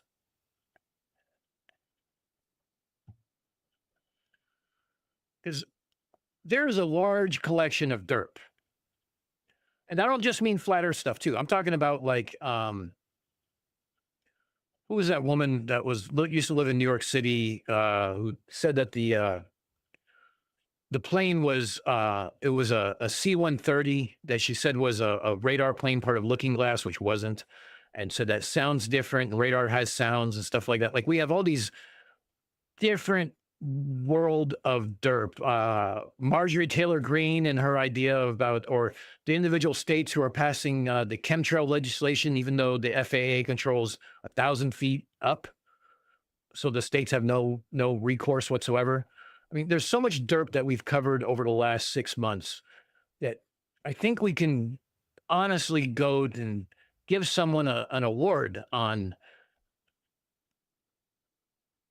the highest level of dumb. And I think a horse's ass trophy, like, I don't know, it encapsulates the conspiratards in a way that nothing else could.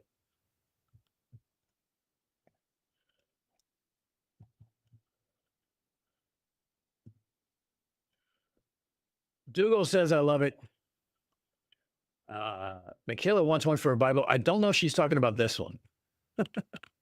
Has 2 legs. Damn, another award CC will win, and I have no chance of winning. Well, you have no chance of winning, CSA. I hate to break it to you. But I don't know if CC wins this one. As much as I like picking on CC, I mean, my personal favorites for this year is Roger Ledwell being the flat earth subject matter expert on radar because his dad was in the Navy for 2 years and worked on radar. Sav and his where's your radar horizon when you're shooting radar at the sun. That's just a personal favorite. The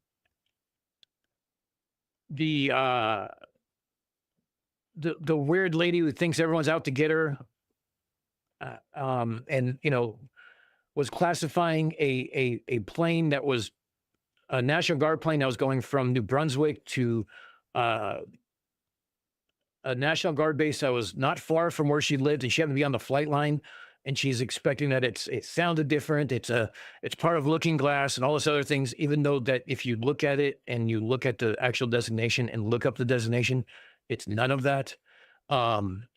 We have Blank Zoid and his crying on stream. I mean, there's so much derp that I think it would be hard to say who wins, but I think we can almost do it like a national dog show. We have different categories, right? And then we have an overall winner.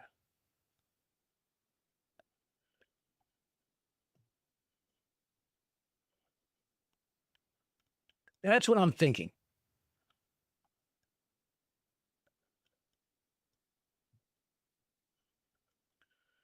The trophy has more legs than Flat Earth has to stand on. Sarah Jones is not wrong. I absolutely love participating in the Top Left Awards. Sounds like music to my ears. Well, and that's the thing too. Like FTFE and Tune are huge. I love working with Tune. I know that I still have a Discord message with him that I can just hit up and like, hey, can you help me with this or have a conversation or something? And he's had me on a couple of times and I loved it. It was great. We bounced off each other pretty well. Hopefully you guys enjoyed it as much as I did. But we're a small channel. In fact, hold on. I'm curious to see how small of a channel we are because I have not brought this up and I wanted to. Um, how small of a channel are we? Well, we are at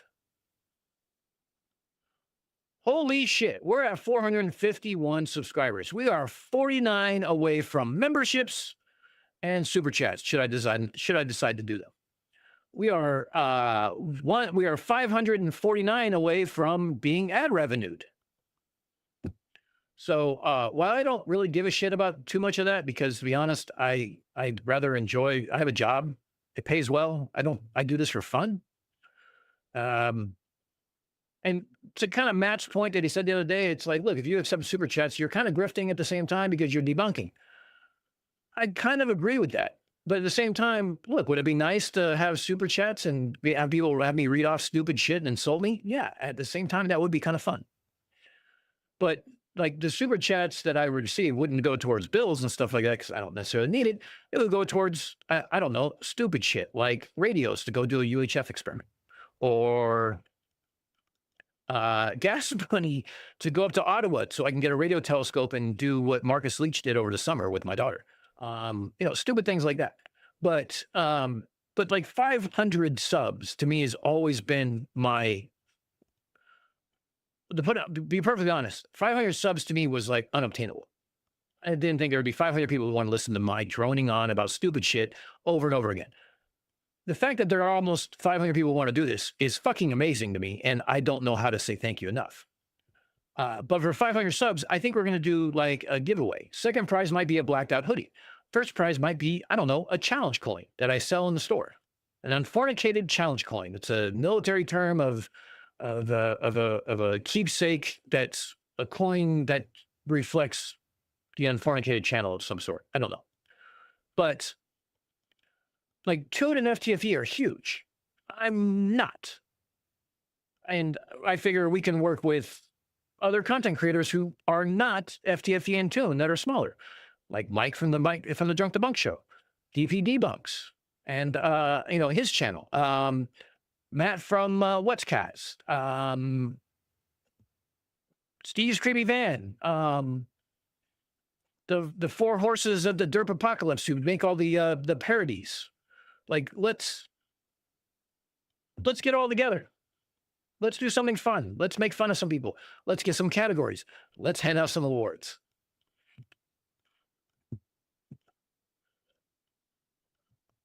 Jim Daniels is in. That's all I needed, Jim. There we go.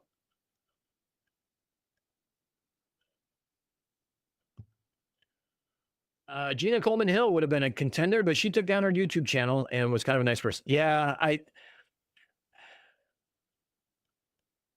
let me tangent this for a minute. Toon said the other day that he has a soft spot for Mikey. And I know some other people who do. I will say this, Mikey is not an asshole like other flat earthers are. I don't have a soft spot for him because of the main character syndrome that he has. Like he's the only one who's ever taken pictures of stars. He wants to talk to an astronaut. He has been wronged by the CSA and needs $80 million in penalties to spend. I have a problem with that. Nice people get a pass for the most part, but I'm fickle. First, like another word. Depends on my mood. My mood could be like, you're still an asshole, either way you look at it, and I'm not going to give you a pass. My thing is always been misinformation. If it's stuff that you can easily research and easily look up, or everybody's lying to you, it's your whole realm of experience or your whole excuse for everything, then you deserve to be ridiculed. I don't, that's just my personal opinion. That's why I'm here. That's why this channel's here. And I try not to ridicule the person. Sometimes I do. I'm not a saint. I'm not an angel. Look, let's get that for what it's worth. I do cross the line. I try to attack the ideas and why the ideas are wrong. But I will attack some people on certain things. It's the wrong part of me, I guess you could say. But here's the thing. I want to have some fun. And at the end of the year, what better way to have some fun than handing out awards? So let's hand out some awards. So if you're part of the Discord, great. I'm going to make a channel. Or Michaela, you're here. You can make me a channel because you're one of my mods and you know how to do this shit better than I do. We make a channel for end of year awards and people put in their ideas for categories. Maybe we have flat earth. Maybe we have chemtrails. Maybe we have everything else. Maybe we have, I don't know. Think of different categories we can hand awards to. And then kind of like a dog shows, after we get all the category winners in, everyone can put in, like we'll make the category, subdivides there. We'll put in everything. We'll put it up for a vote. When we put it up for a vote, then we can turn around and sit there and say, here's the category winners. And then maybe I decide the category winners. And then we decide as a community who the overall best of show for conspiratards are.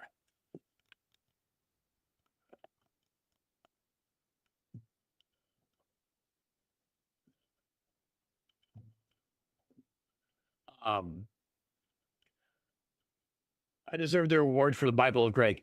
Okay. Michaela, I'm going to have to talk about that for a minute. And let me scroll up so I can mark this part. So Michaela and I were talking about, I forgot what we were talking about. What were we talking about? I think, what was it? Hold on. I want to pull it up because there's some context here that matters.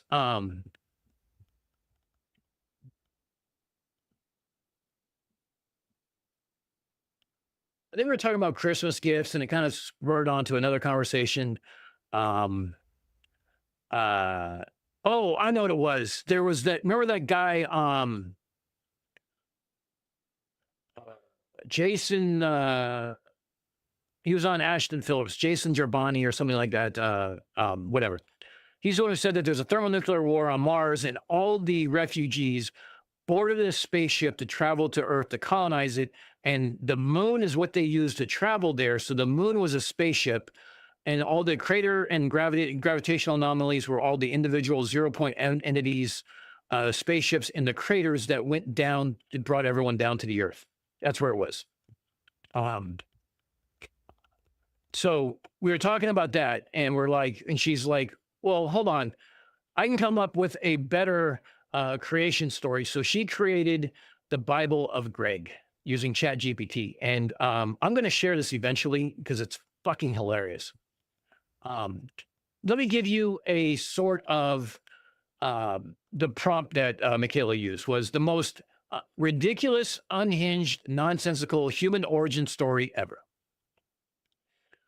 I'm just going to read just the first kind of paragraph here. In the beginning, approximately 4 Tuesdays before time was invented, the universe was ruled by a gigantic celestial entity known only as Greg. Greg was a 400-mile tall cosmic hamster with unlimited reality warping powers, but the attention span of a soggy crouton. Greg was bored because there was only so many times you can spin in the galactic wheel of eternity before it loses its charm. So one day, Greg sneezed.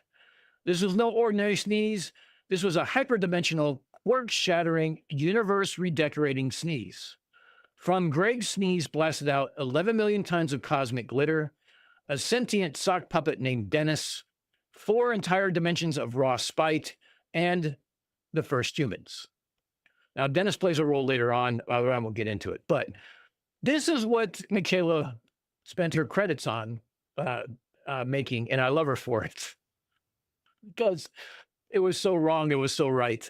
So yes, you might be in a running for that award, Michaela alone. I'm not saying CC should automatically win, but we should call it the CC award. Yeah, there might be some call to that.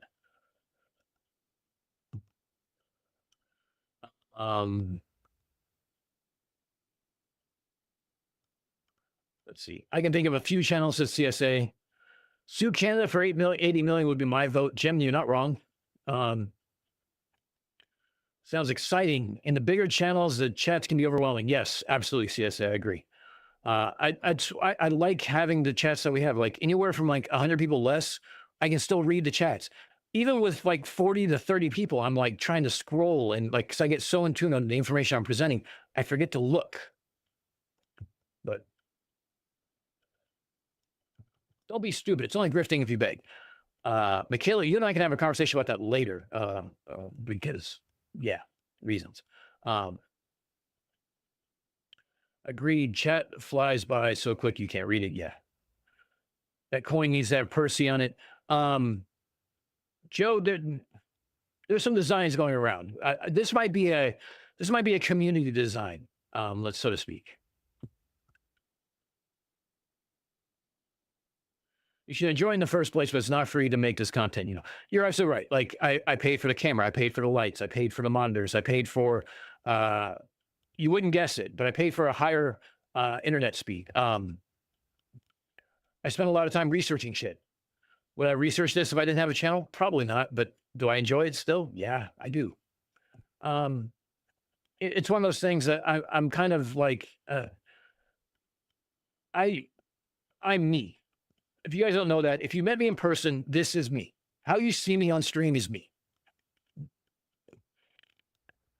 Sarcasm, satire, foul mouth, add more rum kind of mentality. This is who I am. So it's difficult for me to sort of understand that, one, there's 500 people who want to listen to me shit talk about something else. And there's 500 people who, you know, there might be people out there who want to donate money to my cause for whatever reason of whatever I want to spend it on. To me, that's cool. It's great. But the other part of me is like, why the fuck would you want to do that? But yet I'm the same guy who also donates to other channels like Whatcast and the Drunk Debunk Show and DP Debunks because I like what they do. So I'm not saying it makes sense. I'm just saying this is like the imposter syndrome that goes on in my head.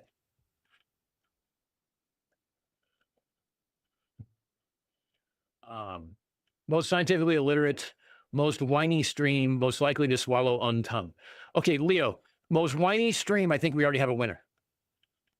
Well, actually, I think we only have two contestants. We have Kevin in the Shiva stream, and we have, well, Wankzoid and rubbing one out and Judas. I think is our only two contenders on that one. And most likely to swallow own tongue. That I think that has some legs to it because that's kind of open to a little bit of subjective interpretation there. I like that.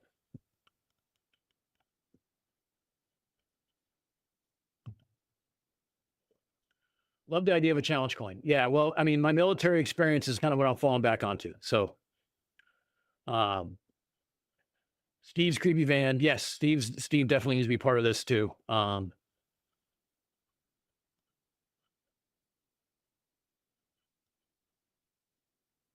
Aldebaran, you're not wrong. Absolutely right. Reparations. Thank you, Cygnus. That was the word I was looking for. I love walking that line. Yeah, I like walking that line too, because I was like, look, I'll step over and attack the person, but I'll still attack the idea. I'll attack the idea and leave the person alone. It depends on my mood. I'm fickle. I'm not going to say that. Thank you, Joe Black, for the Discord link. I appreciate it. Cheers, mate.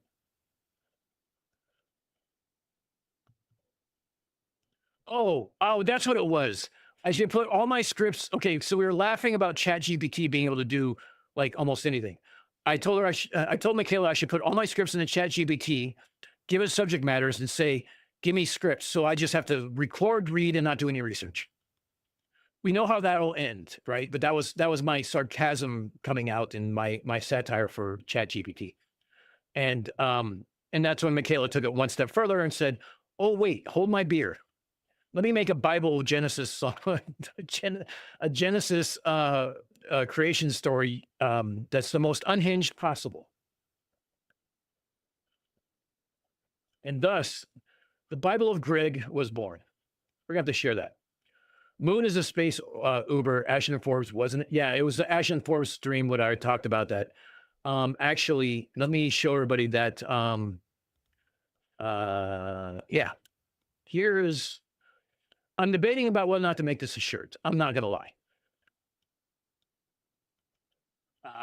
Yeah. The Mars refugee Death Star is the moon. This might need to be made a shirt. I don't know.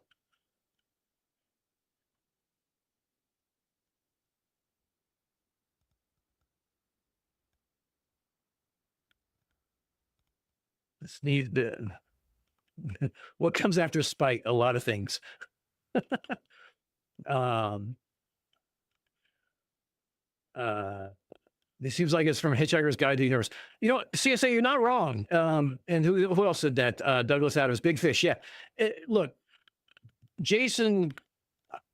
Now I got to look up his fucking name. Hold on, because now I'm annoyed because I can't remember names for the life of me. Numbers I can do, names I can't do. The fuck was that guy's name? Hold on. I just love the fact that Ashton Forbes and Danny Jones are only people who has them on.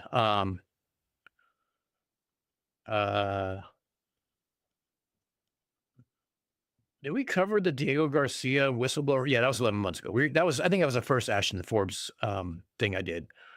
And I think we watched Professor Dave's mentality of that. Jason Giorgiani, that's it. Giorgiani. Some kind of philosophering degree or something shit. We come after spite. I can buy that. Absolutely, Elder Baron. We come after spite. That's the way it works.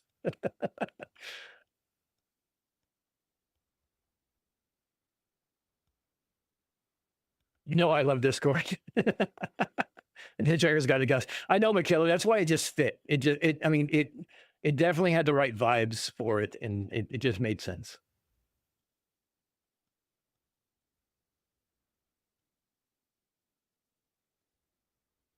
All you get from the first for all your hard work is nah.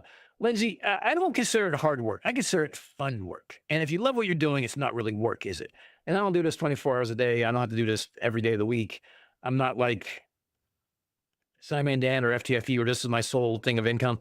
You know, great on them for being able to do it. If I do this full time, I'd probably lose my shit. You would see me go quickly gray. You would see me go quickly angry, and I turn into an alcoholic with all the amount of rum I've been drinking. I'm going to be honest. That's the way it's going to happen. You should be an Aussie. Yeah, I know. I'm probing. You know what? I got the best compliment in the world from the Copium Emporium. He sent me a message one day about something. I forgot what it was about being at work. I'm like, oh, no, it's a holiday for me. And he goes, oh shit, I'm sorry. I assumed you were in my time zone or something. I'm like, so I'm an honorary Aussie then? And he's like, absolutely. And I'm like, okay, cool. I'm like, I'll take that as the highest form of a compliment.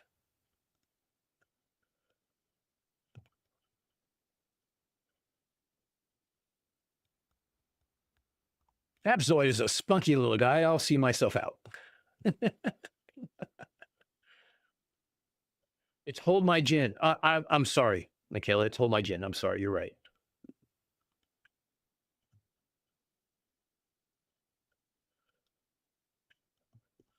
Google, thank you for that. Now, a lot of my designs are, I've kind of explained the story a little bit before. It worked as a poster. Yeah, Joe Black, I think maybe.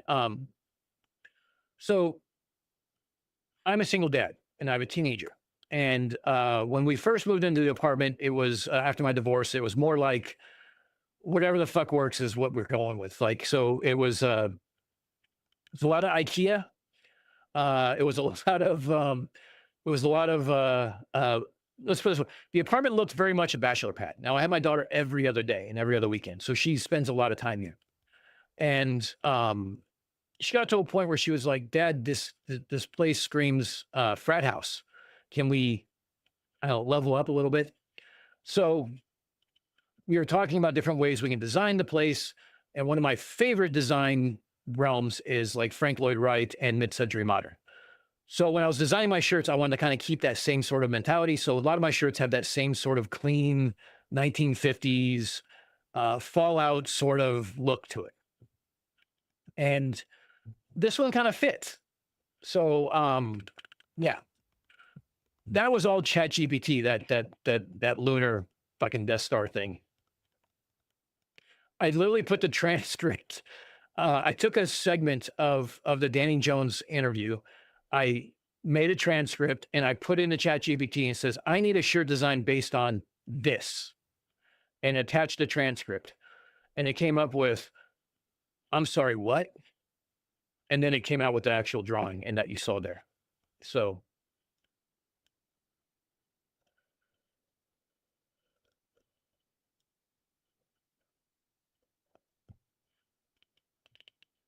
Hey, Copes is in here. Copes, I was just talking about the absolute legendary compliment you gave me by giving me the title of honorary Aussie because you forgot uh, where I lived and what time zone I was in.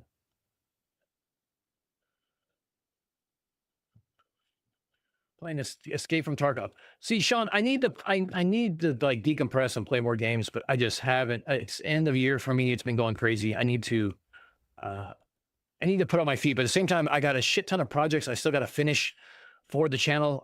I want to, for sake of another word, I want to take like a week off from work. I want to just punch through, I don't know, 7 or 8 videos, long forms, get some get some stuff for some live streams and put it together. Now I know Vika's been covering Shiva, so that'll be fun for a little while. I can probably get a couple of shows out of that. But you guys might be sick of hearing about the Shiva shit anyway. I do have a long form video about the 5-minute video that Kevin came up with. Of course, mine's gonna be a half hour long because I got to Brandolini's principles. I got a fucking bullshit, the bullshit asymmetry I got to deal with, but whatever.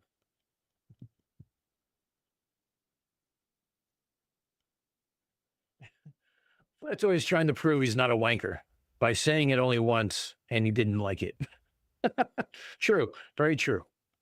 Primary, secondary, tertiary, quintessential, and quaternary phases. The latter 3 phases I really enjoy, except I, of course, miss Peter Jones as the book. You're talking about. Oh, okay. I know what you're talking about. Oh, your apartment's mid-century inspired too. All right, so dude, well, you and I probably have very similar tastes and stuff like that. So here's the funny thing: is mid-century modern. That's where I forgot to go with this. Mid-century modern was what my daughter and I agreed upon because I'm like Mr. Minimalist, like ultra modern, ultra contemporary. Like I don't even hang pictures on the wall. She's like ultimate maximist. Like let's put trash and trinkets on every shelf in every corner and like.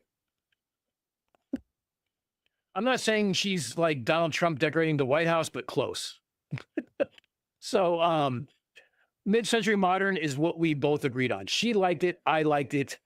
We both agreed on it. So that's kind of been my, I don't know, maybe at 500, I take you guys a tour of the apartment. I don't know. I don't know what to do. We'll figure it out. I still think the challenge coin's best. Do you guys really want to see my fucking apartment? No, probably not.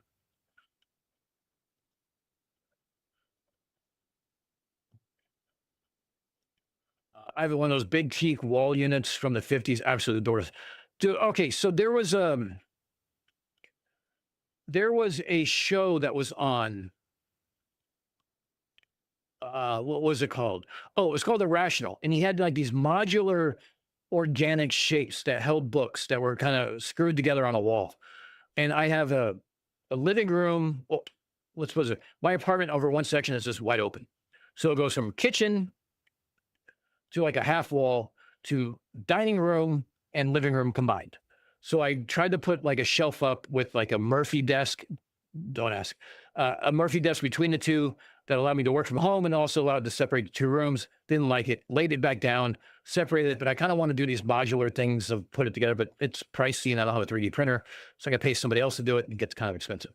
But I would love to have like a wall unit to separate it. And like everything is just very...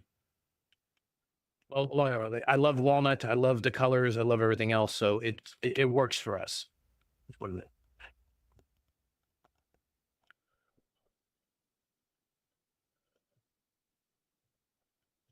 Well, sometimes these streams do go on and stretch into all time zones.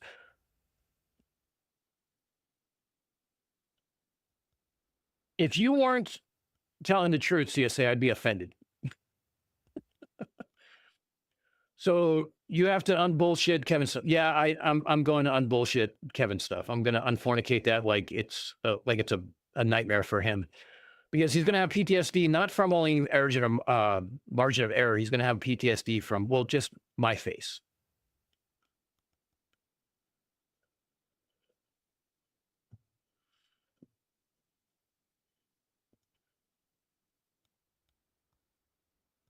But you clearly got your things together when it comes to branding, since I love it. Yeah, I try to like.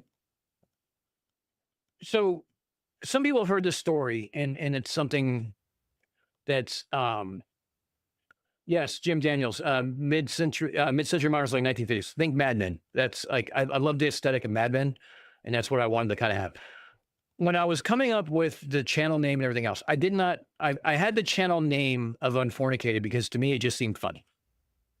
I wasn't sure if I was going to use it, and it wasn't until I was on a Drunk Debunk show debunking Battle of the Beams that I was like, well, because Mike basically told me like, dude, you're going to make a channel, right? I'm like, hadn't really thought about it. And so he pushed me to do it. So I spent the next, I don't know, month trying to decide what's my aesthetic going to be? How do I want to do this? What's the logo going to look like? What kind of like branding do I want to put together? And like everyone has their own branding. Like to me, I think the most ingenious branding I have heard is Steve's Creepy Van because he has that van style, right? And that and everything else. He has the interior and the exterior. And his catch line, his tagline for everything is ignore your survival instincts and jump into the van. Like that's fucking genius. And I'm like, well, what's my branding going to be like? Like, what am I like? What's my personality like? Like, I want to be genuine to who I am. How do I do this? I'm like, well, I'm not going to be like the slick, like, I love Tron growing up. Toon does Tron. Okay, that's out the window. So I'm like, I don't really do slick things. A lot of what I do is, sailor talk and foul mouth and, satire and stuff like that. So it's like, it's kind of back alley. And I wanted a stop sign. So I used the international sign for do not enter or whatever this is. And I was like, let's just throw in fornicated across across the side of it. Then I'm like, well, what do I put around it? And I'm like, well, let's put the date. That works. And, oh, wait, what do we put on the top? Well, how about unfuck yourself? That works. All right, let's do that. That's as far as I got. I didn't know how to make it look. I didn't know what I was doing. I was just like, fuck if I know. I don't even know if this is going to stick around at this point. But it works for me. And so this is your back alley, your speakeasy where we drink rum, a lot of it, where we talk shit and we hang out and make fun of stupid people. That's my gig. That's my brand. I don't know how else to explain it. And I tell everybody, if you learn anything while you're here, it's purely accidental and not by any way intentional.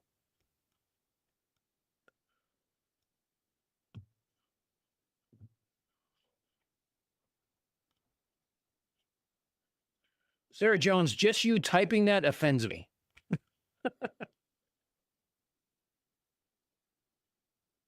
Battle of Beamstop was the first time I heard you. Yeah, Copium, here's the funny thing. You and I were both on X, and we were both in the exact same threads. But the problem was I wasn't using Unfornicated. I was using DC Dano. And for those who don't know, Dano is a play on my name of Dan and my last name. DC means Dano from California. So people try to guess, like, that's your last initial. No, I'm not that dumb. It means Dan from California or Dano from California because that's where I'm from.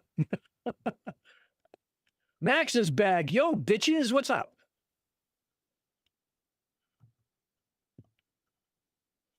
I was 8 years old when I learned I was mid-century. I'm sorry, Jim. What can I say?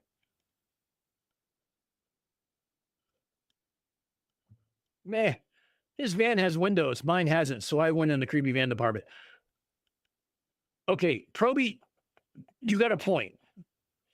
But if those windows are painted from the inside with spray paint, then they're not really windows, are they?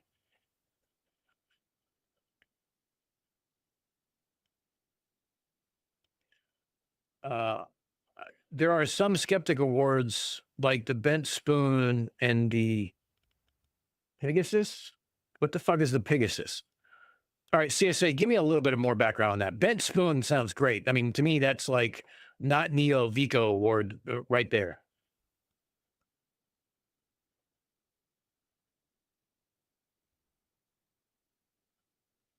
Oh, I know. You were in the Navy. Why not dress like a different member of the Village People each week? Bruh. Come on. Jack.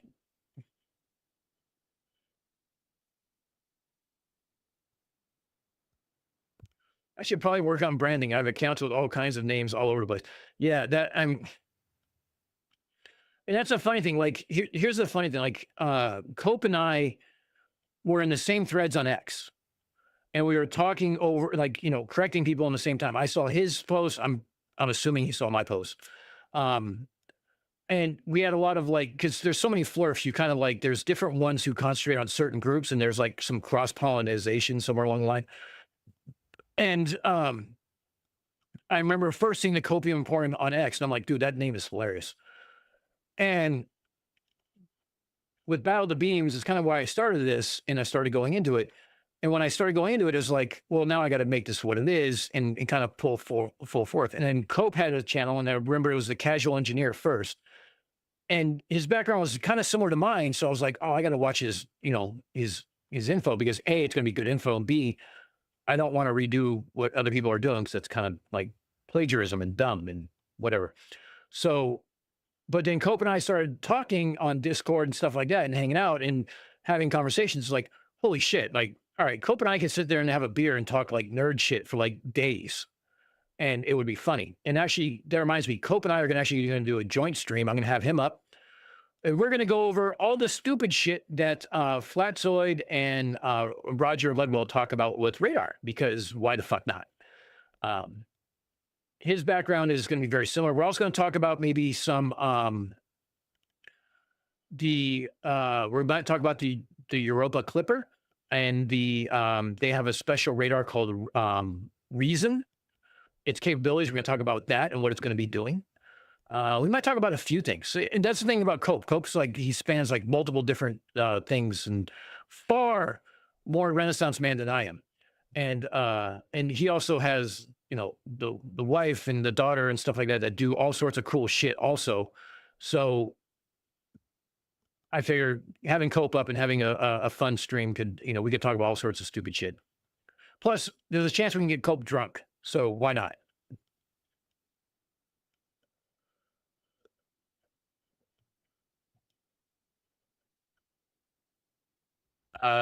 Check your DM. Oh shit. Why did Discord close? I'm sorry, Michaela.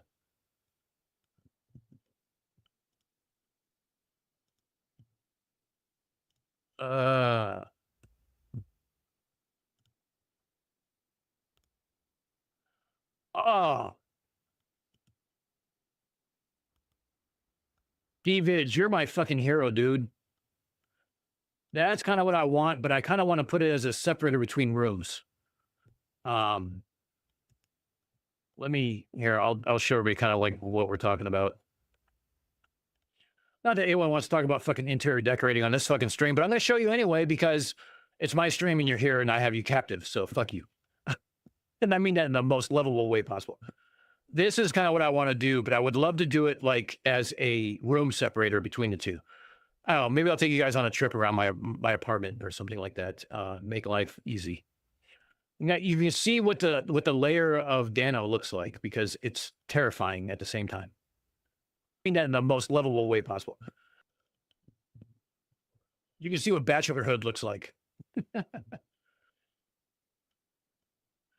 Oh, Max, yeah, I was waiting to hear. I was waiting to see the end of that song, because I wanted to see you make it. Because I still want to commission you to do an help me do an intro for Unfornicated. I'm not gonna lie,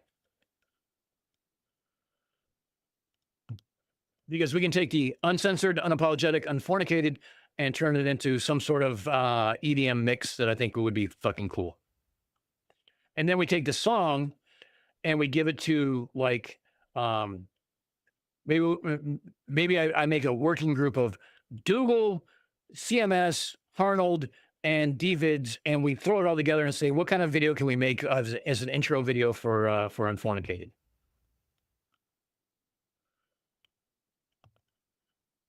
There is no spoon. No shit.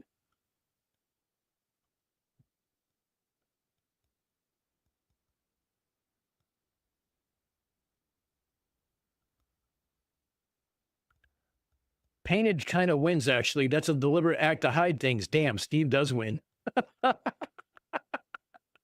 Sorry, Probe. I'm sorry, man. I'm just saying, like, you know, you kind of got to look at the intent.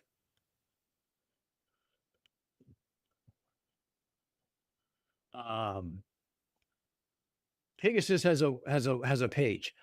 Oh, Jesus Christ. Am I going to regret this? I'm definitely going to regret this, aren't I? Yes, let's regret this. Let's see what the Pegasus Award is. This article is about the satirical award that seeks to expose parapsychological frauds. Well, shit, I love it already. The Pegasus Award, I was reading that right, is the name of an annual tongue-in-cheek award which was presented by the names James Randi, a skeptic. The purpose of the award was to expose parapsychological, paranormal, and psychic frauds whom Randi had noted over the previous year. Randi usually made his announcements of the awards from the previous year on April Fool's Day. Okay, James Randi is my new fucking hero. Now that I don't know. I can't take his award, so I think the horse's ass is going to work. That's fucking priceless. See, the shit I learned.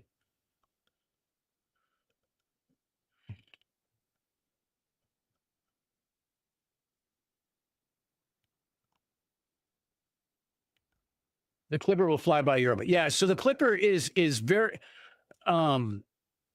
when I was thinking about doing a video about the Europa Clipper because the radar system Reason, as it's called, is very cool. It's using two different frequencies to identify the thickness of the ice and whether or not there's an ocean underneath. So, look, I'm a radio nerd. It's fun and cool to me. I thought I'd share with you guys. And Cope is like the perfect one to share it with because he has a similar background and can actually explain it. And if I remember correctly, he knows people who are actually working on that sort of project or project adjacent. So it'd be cool to have that conversation.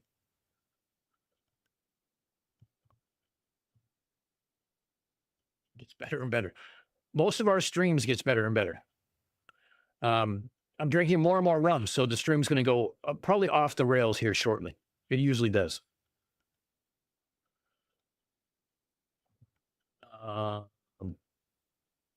Holy shit, that looks awesome. What were we talking about? That looks awesome, Michaela. I lost track already.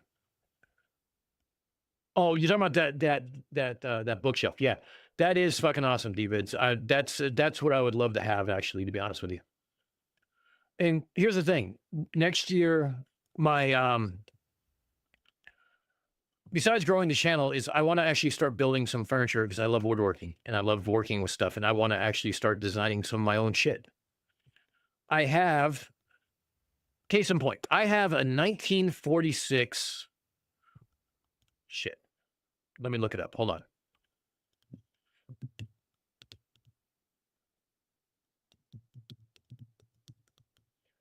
I want to show you guys what I'm talking about because let's just fucking sidetrack it entirely.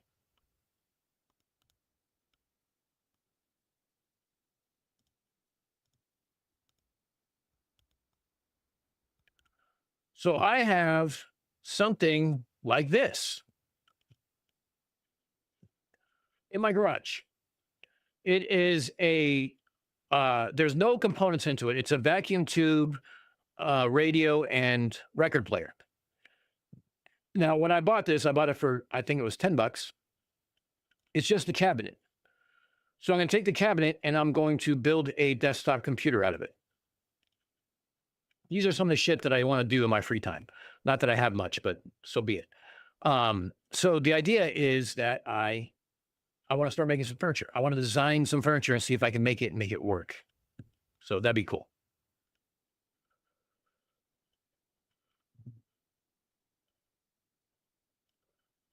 So Dutch designer, but you'll find similar things probably. Yeah, yeah, you're right, Dougal.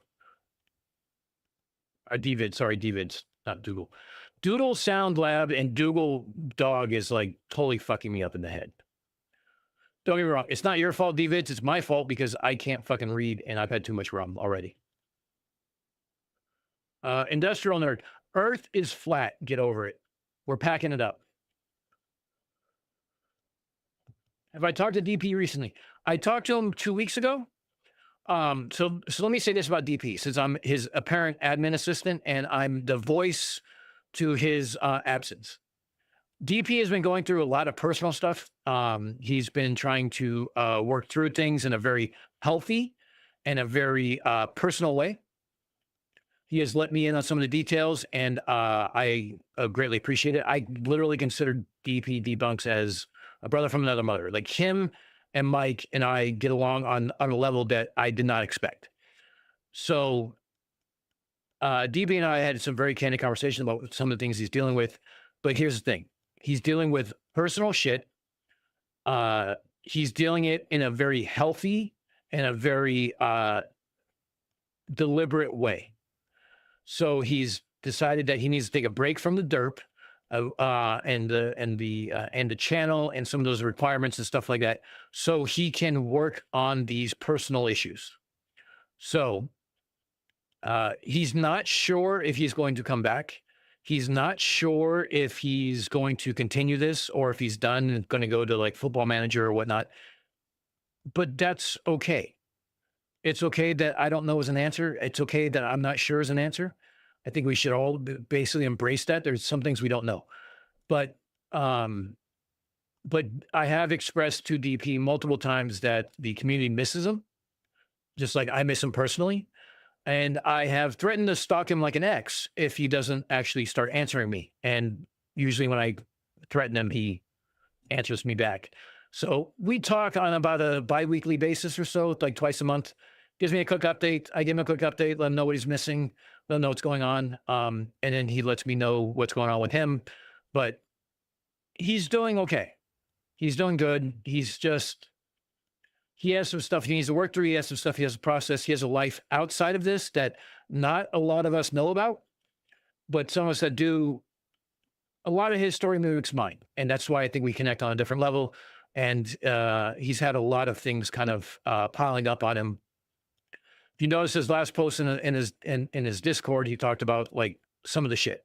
Well, take that list and expand it by like 12. So he's still very private. I want to keep it very private, but he is definitely doing okay. We do talk often, or semi-often, and we do check in with each other and stuff like that. So not to be, hopefully he's back. Hopefully he's back in rare form and being the DP we all know and love.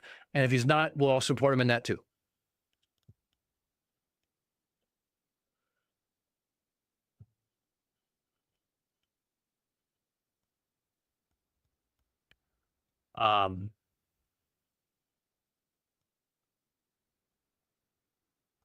Any James Randi award is my kind of award. Yes, I agree. I agree wholeheartedly.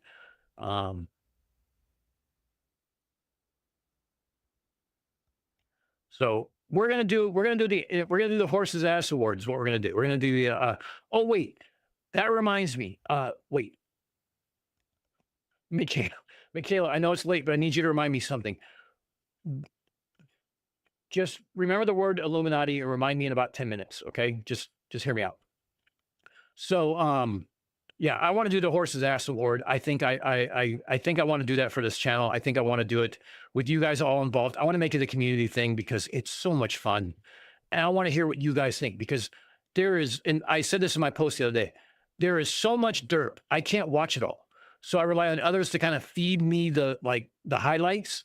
And to be perfectly honest, people like Conspiracy Music Studios, Real Harnold, Dougal Dog, and Dvids, they literally are my highlight streams of like going to ESPN and catching the like box scores, because I don't know what the fuck's going on half the time, and they catch me up real quick with their parody songs, because I can just send them a quick note like, hey, what the fuck are we talking about now?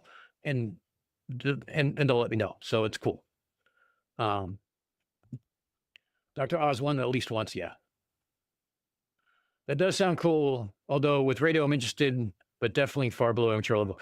Yeah, it's not about using the radio, it's just using the case to build the computer. I think it would be cool to look, like sit on a desk. I don't know, maybe I build something up and I do the air management and all that other fun shit, and maybe I sell it.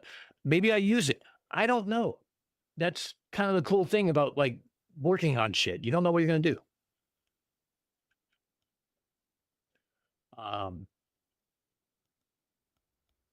You have to put an SDR in at least to keep it authentic. Yeah, Sarah Jones, I will. I definitely will. Michaela's envious. Don't be envious. It's not done yet. The cabinet is rough. I'm not gonna lie. It needs a lot of work. An IT export. I think it's going to be an IT export. I got to measure it out again. If I remember correctly, I can do an IT export, but because of the volume of it, I might still be able to get an RTX GPU card, depending on how I position the fans. So, because I want to be able to use an RTX, preferably a 5000 for it, because that would be cool. And here's the other thing. If I set it up the way I want to, the background here is going to be slats, just walnut slats, because I'm working on it now, actually. And no, I'm not going to show it. And I want to put up some floating shelves.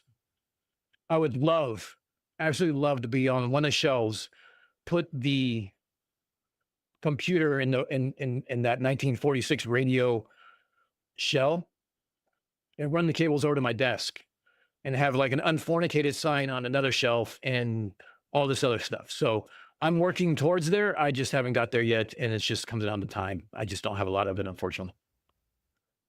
But yes, an SDR will go into it because I want to start doing waterfalls and a couple other things to kind of explain things to people. For example, Sarah Jones, you'll love this, and Cope and anybody else with background, is this. There was an idiot who said that the Atlas was emitting a stream, was using a waterfall based off of a VHF frequency, was showing the size of the spaceship that was invading Earth. I didn't present it because I didn't know how to attack that without attacking the person.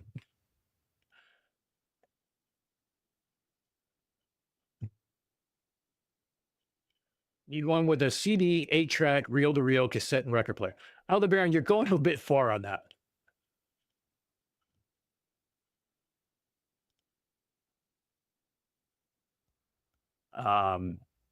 Too bad about Curious UK dealing with. Yeah, I'm kind of staying away from that. DP is doing well, so love that guy. Yeah, I do too. Heart of Gold, absolutely. I will absolutely send them your love, you guys. I'm just getting caught up, so I'm a little behind.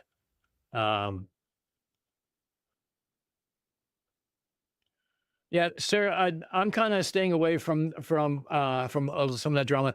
Just my personal opinion on that is just like, you know what, people do things their own way. People do their channels. I should have any input in the show. This is my personal opinion. If I don't agree with the channel or the direction they're going into, that's just me. That's my personal opinion. I don't expect anyone to listen to me or anything else like that. A lot of what I do is I keep private. I don't necessarily broadcast it. It's just the way it is. And I'm not saying I disagree or agree with what Curious UK has done recently or anything else like that. I'm just saying, in general, there are channels out there that I don't follow, and they're part of the community because I just don't. It doesn't vibe with me. I don't necessarily agree with either the tone or some things that have been said or something like that. And that's fine. That's my personal preference, and I don't expect anyone else to follow that. I hope you guys are here for me and what I do in my own personality. And if that's the case, perfect. We'll get along great. But yeah. Yeah, Steel City, I told him that too. I said, look, if you don't come back, I'll support you 100% either way. But just know that you're missed, and just know that I'm still expecting him to fly out next year so we can do a rocket launch, and we can do the Caravan of Chaos and have you guys follow along, because that shit's going to be funny regardless.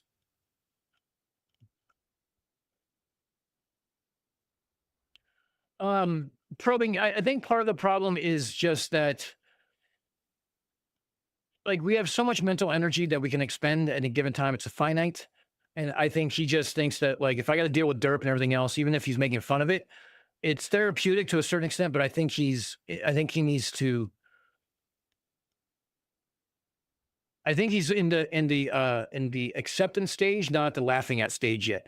Once he finishes the accepting stage, in the negotiation stage, and all that other part of let's call it grief for sake of another word, this could apply to any situation. Not that he lost anybody or anything like that. I'm just saying in general.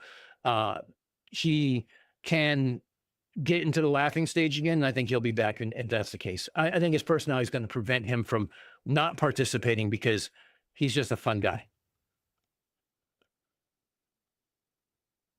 You're all welcome for the DP update. I'm glad I was able to provide that. I'll drive to Adelaide and stalk him. Cope, I might take you up on that. So I have his address. All right. Just whack an M4 Mac Mini in it. Michaela, why do you do that, Michaela? You know that triggers me, and you do it anyway.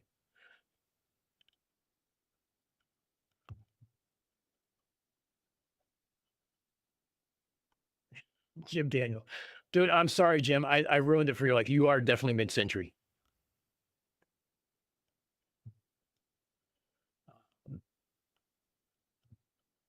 Yeah, she's got no place here, CSA and Aldebaran. In fact, you guys all have free reign. She goes here, hide her straight from the channel. I don't give a shit. That's just the way it is. You guys know my personality well enough, I think. You guys all have wrenches for a reason, because not only just to post links, but also because you know what I'm about. You guys are part of this channel just as much as I am. I happen to be just the idiot in front of the camera. You guys are part of this community too. You are just as much as the channel as I am. You know what I probably would do in a situation. I trust you guys to do the right thing. So by all means, whack a troll, hide. I don't give a shit. Banner, whatever it takes.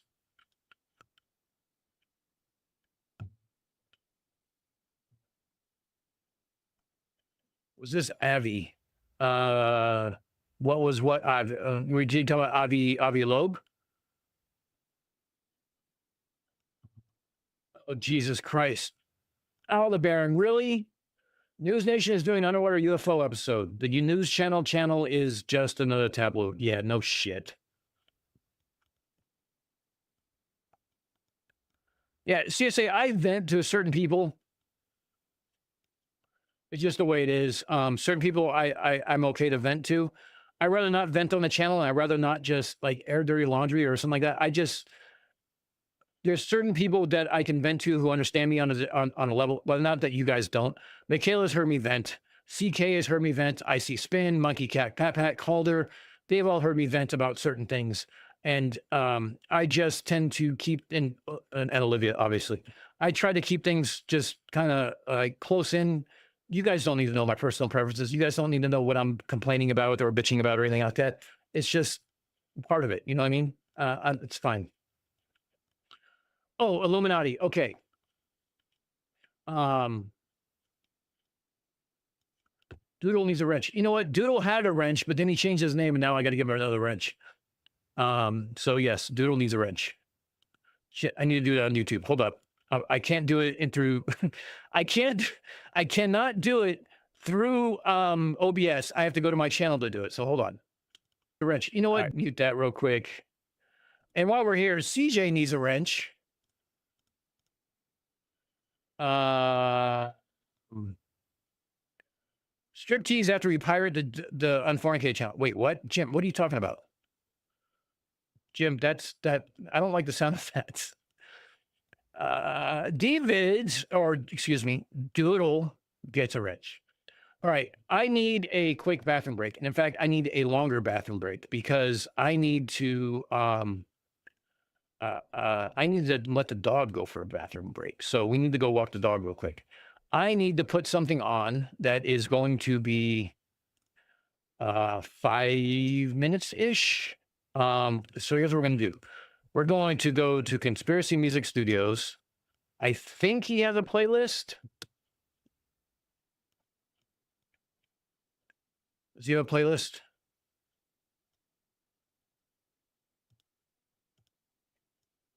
Yes. Okay.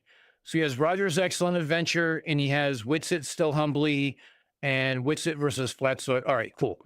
There are some things on here. Here's what I need you guys to do for me. Hang out. Don't go anywhere yet, please. I just need to walk the dog before she pees in the apartment. Not a good thing. Now she's barking. Not a good thing if she pees in the apartment. So we need to settle that. I need to go walk her. I need to walk myself at the same time. And I need to get a refill because apparently 3 rums aren't enough. We're going to go for 4, and we're going to go unhinged when we get back. So with that being said, hopefully you guys are still here when we get back. There's 37 of you. I'm counting. Stay here, please. We're going to be back, and we're going to do some more unhinged shit.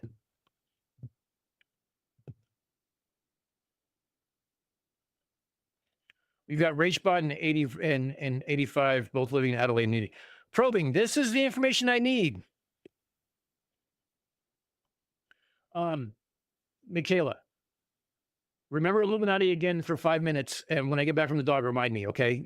Just here with me, okay? Just trust me, it's going to be worth it.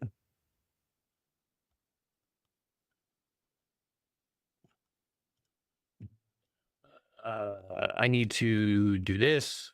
I need to do this. And we're going to play some songs. Probably two songs. I'll be back in a few minutes. I promise I'll be back.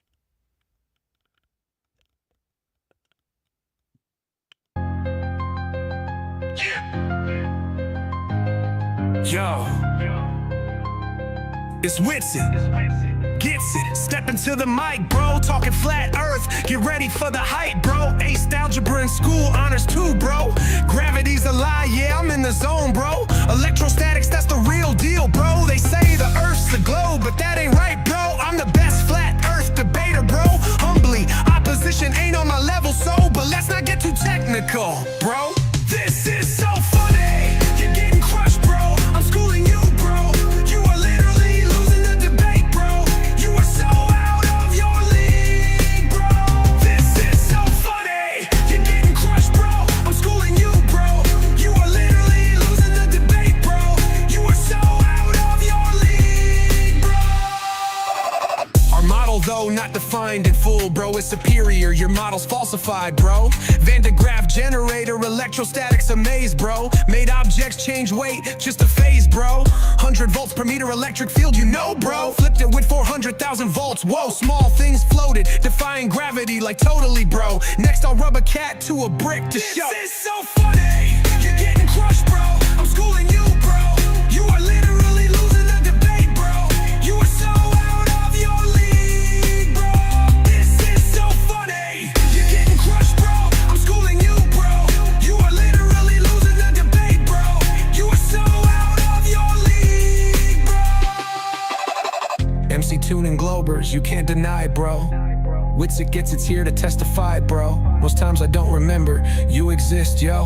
I'm the flat earth king, you better believe it so. Moon phases are like a magnetic cycle, bro. Center of a ferrocell, image magnets glow, bro. Charge up and down, etherically displaced, yo. Kinematic equivalence explains it all somehow, bro. It might sound tough, but let's skip details, yo. You might believe I have an amplitude for math, ho.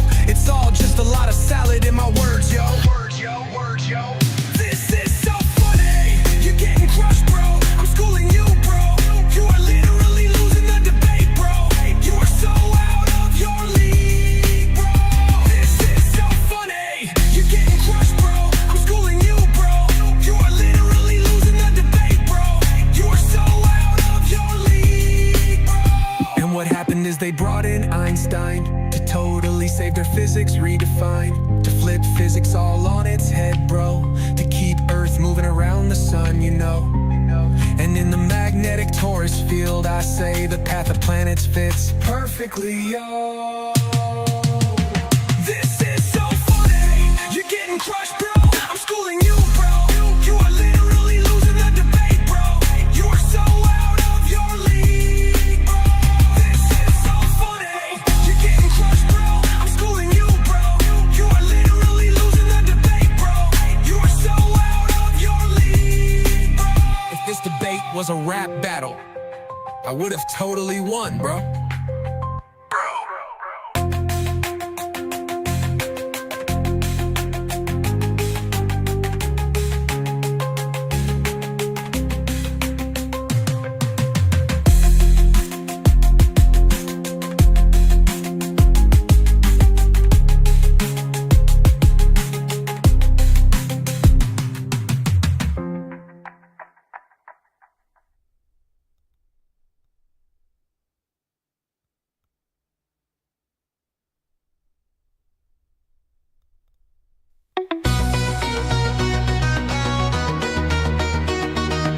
Yo, yo, yo, it's Roger, man. Packing my bags for the frozen land. Got a fundraiser, keep it tight. Gonna prove the earth tonight. The final test is near. Flatzoids watching, have no fear.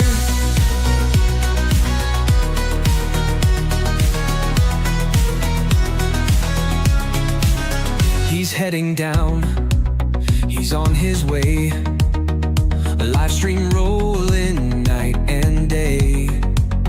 Marching straight to the South Pole sign, or straight to the dome, it's all divine. Roger swears he'll show the score, keeping it honest across the board. Roger's heading for Antarctic ice. Gonna walk to the wall, won't think twice. Gonna stream the sun as it fades away. Be the hero of flat earth today. Roger led well, the flare so bold, keeping it honest across the board. They call him clueless, toothless too. Say he just repeats the crew. Follows Flatzoid step by step. Never had a thought himself, but now's your chance. It's do or die. Prove it flat, go touch the sky. Roger's heading for Antarctic ice. Gonna walk to the wall, won't think twice. Gonna stream the sun as it fades away. Be the hero of flat earth today. Roger led well, the flare so bold, keeping it honest across the board. But hold up, wait, I smell a trick. The funds he raised, just a tiny bit. If truth is out there, why so cheap? Where's the cash? Where's the fleet? Flatties, send your man to fight. Expose the globe. Prove yourself right. Roger's heading for Antarctic ice. Gonna walk to the wall, won't think twice. Gonna stream the sun as it fades away. Be the hero of flat earth today. Roger led well, the flirt so bold, keeping it honest across the board.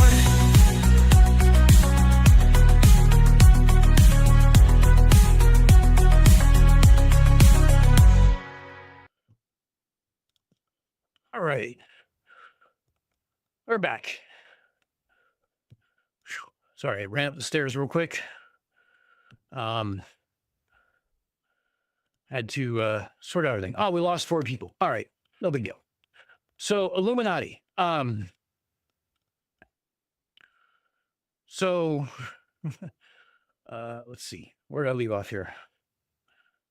How's Roger's fundraising doing? All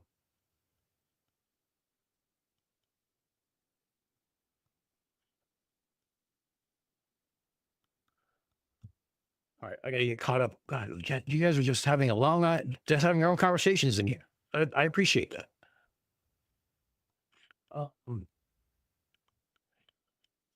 Okay, so we're at a mixer, so now we're down to monster drinks because why not? Hail Satan. Illuminati, why are you reminding me of this? Okay, so because we're close to memberships and because, you know, we have the Zoo Crew, and that's kind of like a shared, the Zoo Crew is kind of like a shared community name, right? That's from Mike at the Drunk Debunk Show, DPD Bunks, and myself. That's kind of like where we got that from. Cope won the design for that, and there's always going to be a Zoo Crew. I'm always going to refer to people here who had the Zoo Crew. But as we're getting closer to 500, I started thinking about like, well, memberships or anything else like that. And then I started thinking like, well, screw the memberships. I still want to do a design that's sort of unfornicated, tongue-in-cheek. So I thought, why not we do a little bit of a play on the Illuminati and call a new design, a new aspect or membership, however we want to apply this, of the Unfornicated. So maybe we have a pyramid with a eye, and we have a redacted block box over the eye that says they, because, they, a global conspiracy company, or something like that to put on coffee mugs, shirts, or whatever.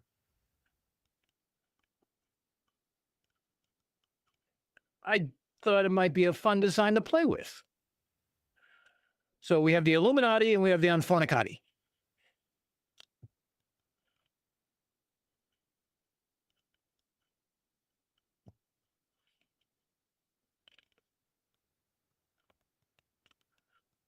Look, my sense of humor is warped, especially after a few rums. So what can I say? You should learn that you're going to experience stupid shit from me one way or the other. And rum helps the creative juices. So this is what came to mind. Garden Kitten loves it. So I put it through ChatGPT, and I don't like the design, but that goes without saying, right? Hold on a second. I got to find out what window am I in? You come over here. So I kind of need somebody. Unfornicated isn't horrible. Is that an endorsement, Marcus, or what? I don't know how to take that. I thought it was kind of funny. I thought it was something a little different. I don't know. Where was the God damn it? What was the design? Did it, and that didn't create one? What the hell? Hold on. I could have swore we had a design going here. Hold on, let me see if I found. Okay. So this was what I came up with, and I obviously don't like it, but that's beside the point. There's obviously some changes to it. But let me show it to you guys as far as what I had in mind.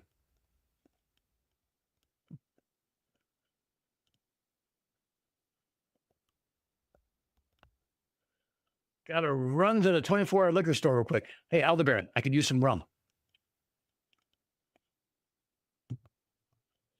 Whoa, a lot of typing for that. How about something easy to type like Joe? The free fornicators play on Freemasons and could be interpreted in many different ways. You're not wrong there, Steel City. Oh, look, Sarah Jones, I've paid Uber Eats extraordinary amounts for stupid shit. I'm not going to lie.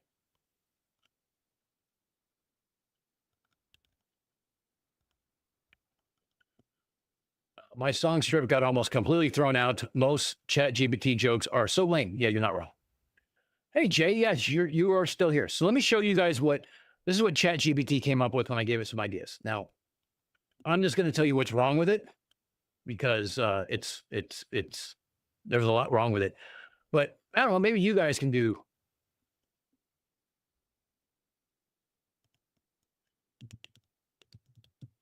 Give me 1 second.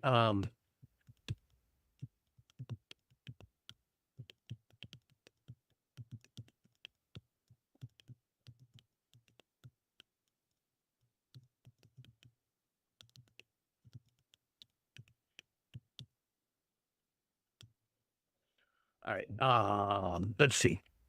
So this is the design it came up with, and we're gonna talk a little bit about it. There's some things I like, some things I don't. Right.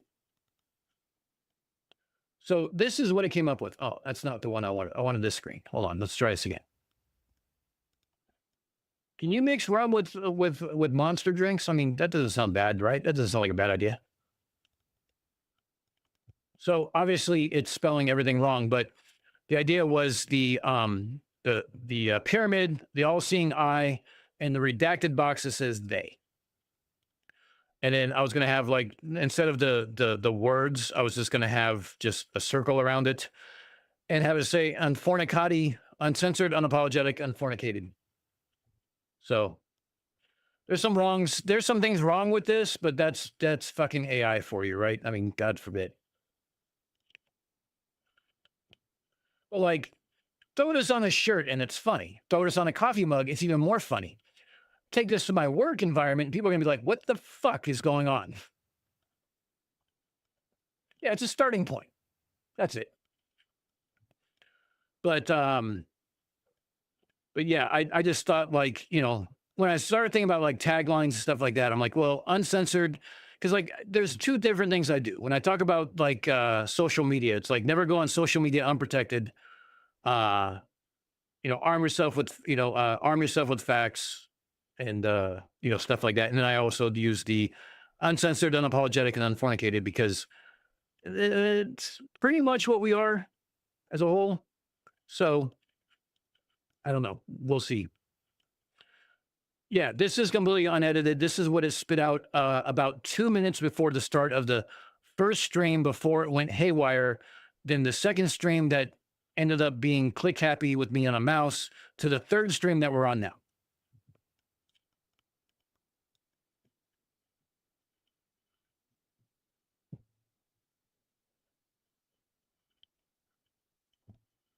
I mean, Zoo Crew is still Zoo Crew. I love the Zoo Crew, and it's part of the Avengers, it's part of the 3 channels and the shared community and everything else. But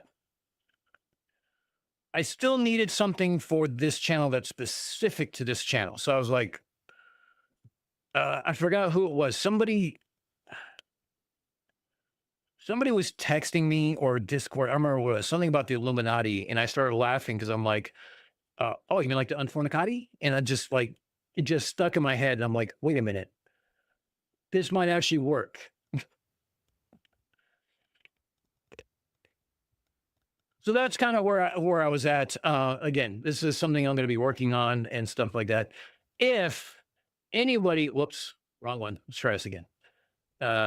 If anyone has some design ideas they want to put through Discord, email, carrier pigeon, smoke signals, whatever you want to do, get it to me and we'll see if we can do this. If I end up using your design, I will give you either a something from the store based on that design or something from the store that you want otherwise. As a thank you.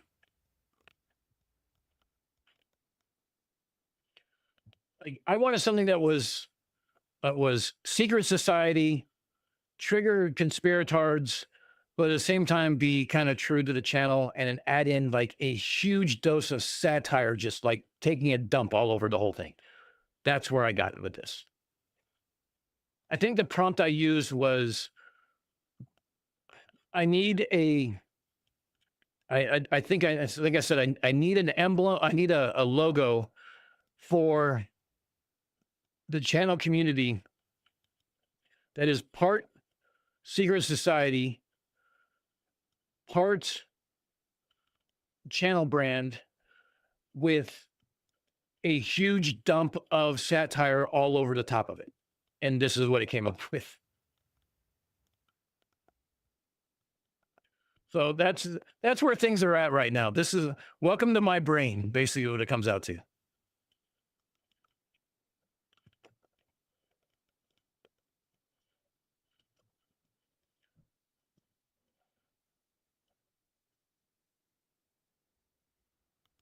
Somebody sent FTFE $100 the other night on behalf of the Zoo Crew. Now I know what they're referring to.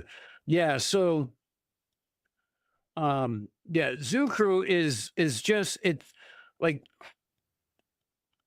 it started because Mike was doing membership stuff like that. I was on Mike's channel doing the Battle of the Beams, and I was in the chat all the time, and I was just like, Zoo Crew is just a term from the military.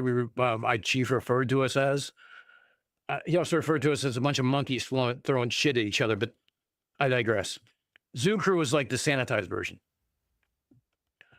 He also called us knuckle draggers and a bunch of other stuff too, but whatever. So it just seemed like, well, we had that one Friday where we embarrassed the shit out of Andy, and things went in the gutter very quickly, like before 10 o'clock. Like he started at 9, about like 9:10, we were already in the gutter. And the whole night just was just gutter, innuendo, double entendres. Just, it was great. I loved it. And I'm like, God, you guys are like the fucking zoo crew. And it just kind of stuck. And that was a term I coined, and everyone adopted it, and everyone was happy with it. And I don't want to let it go. But I wanted to make something specific to this channel that it's not some, I'm selfish. I don't want to share with DP and Mike.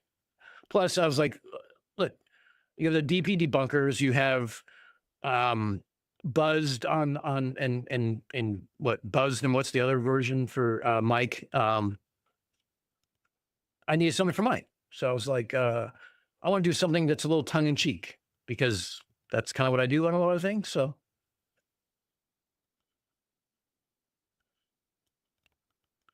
for logo, it should say Unfornicated somewhere. Gotta have Latin in there. Oh yeah, I was going to do something Latinish. I just haven't got that far because I'll be honest, I haven't used Latin since Sunday school. It's been a while.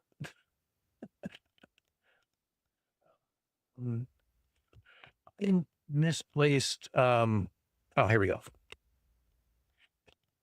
So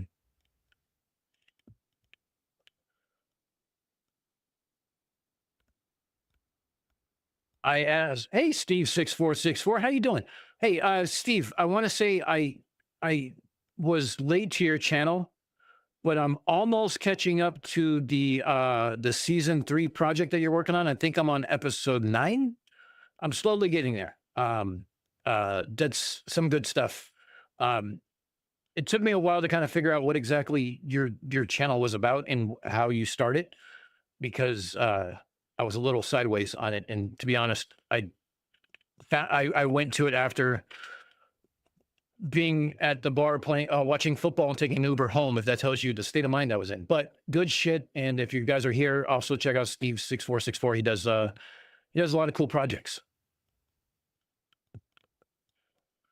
I asked for a vintage logo yesterday, one that was suitable for the channel. They gave me a picture with jellyfish on it, just jellyfish. Jesus Christ. You know, I should have used Nano Banana is what I should have done. I'm not going to lie, but I mean, I might pump it through. But if you guys have a design that you think would work, right? I don't know, take Unfuck Yourself and put it into a Latin translator and see what you get. I'm all for it. Send it to me on Discord, on either DM, put it in one of the channels. I'm sure Michaela can help me out on this, and we can maybe make a new channel for it. I want to see what you guys come up with too, because I want to make this just like, I don't know, our thing. Like, before we hit 500, the OGs that are in the channel that have been here for a while, this is kind of something that you can do tongue in cheek and be laughing at, and like, oh, if you only knew how we started this shit kind of mentality. Check Discord. Oh shit. Where am I?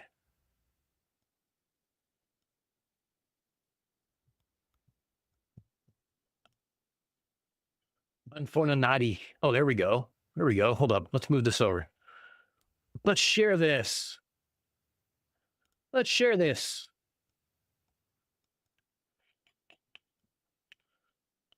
The Unfornicated. I like that. I like that better than Unfornicated, because Unfornicated sounds like I don't know, stuffed shells. Sounds like an Italian dish on a menu. Unfornicated works. I like that better. This works, I think. I like this idea. But we do need some Latin. It needs to have some kind of Latin. And it should have the uncensored, unapologetic, and unfornicated. But this is a great start. I like where this is going. This is already a plus. Yeah, I want to put some more things that are part of the channel in there, like the declassify with the redacted boxes. Can you do like a red redacted box or a black redacted box over the I and put they on it or something like that? I don't know. Make it, Joe, I don't want to tell you what to do. Your mind works better than mine. Have at it. Unfortunation.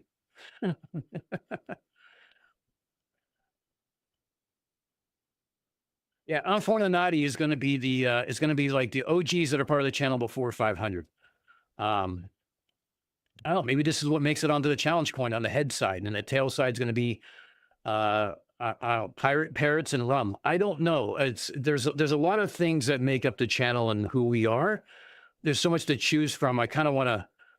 I think rum has been a long-standing part of it, so a rum barrel might have to be on it some way somehow.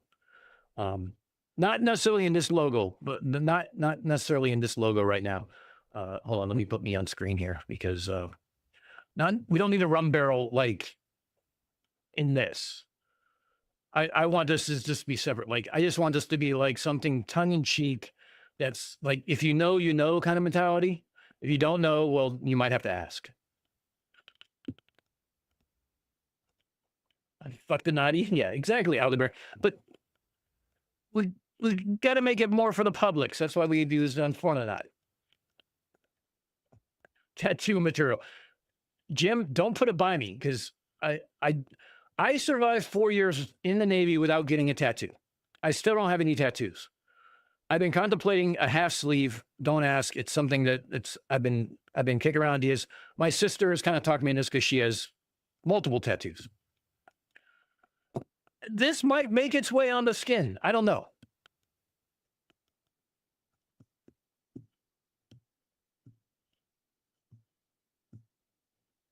Different levels, the unmasons, the unflirts. Yeah, exactly. You already had red eye. Parents and rum, bad mix. Well, I don't have rum when I'm parenting. I have rum when I'm not parenting. And I said parrots, not parents. Parrots, the bird kind. Feathers, pirate, parrots. I don't know.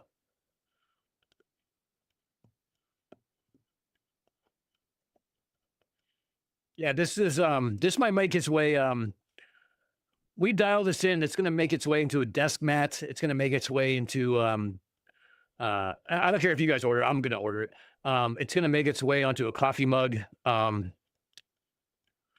This could be like the back of this hoodie could be a black logo of that on the back, and it would be. I think it would be dope. But that's just me. There'd be like two versions. The blackout and then like the blackout extra. But here's what I would do. I would make it limited time only to like, until we hit like 525 subs, in which case I would take it down. So you'd have to get it soon. Not that I gained that many subs in any given day, but it's the idea. Like, I want to make it so people that have been here since like the day 1, day 0, day 5, the OGs in the company that have listened to me drone on and derp for the 9-hour stream or the 8-hour stream, whatever the fuck it was, and whatnot.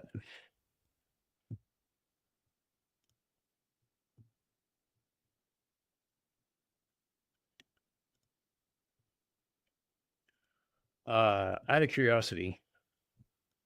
Yeah. All right. What was I just going to look up for? Oh.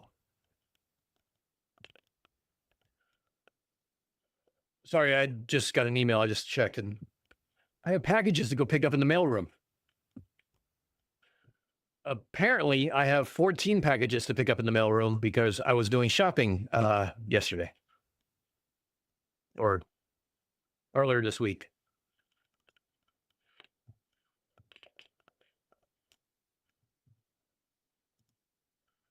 It's Christmas time again. What can I say?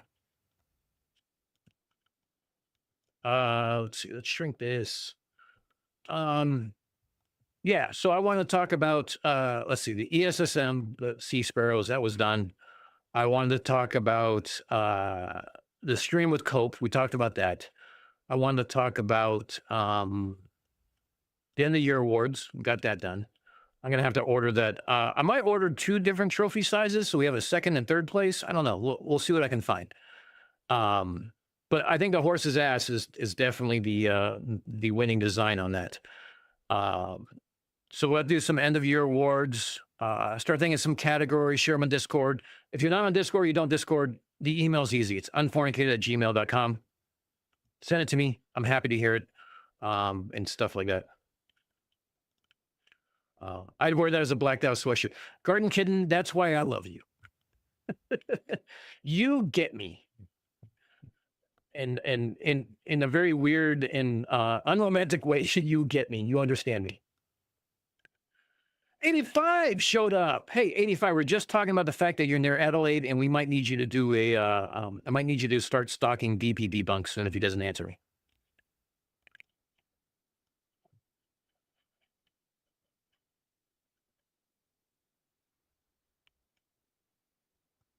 Oh, 85, picking up old ladies on the side of the road. Oh, I hope she's good. Good on you for hanging out for an hour on the side of the road with an old lady who fell down. You, sir, are a gentleman and a scholar. Thank you for taking care of somebody who's probably not much older than me. And I appreciate that. She'll be okay. It took 1 hour for the ambulance to turn. Dude, how does it take an ambulance an hour to get somewhere? Like, if you're in Adelaide, let me know, because that's one place I'm not moving. If it takes an hour to get to me, I'm fucked. Because generally, I don't call an ambulance until I'm already bleeding profusely. Yeah, I talked to him last week, Lindsay. This week has been a bunch of holidays and stuff like that. So last week I talked to him. He was doing good.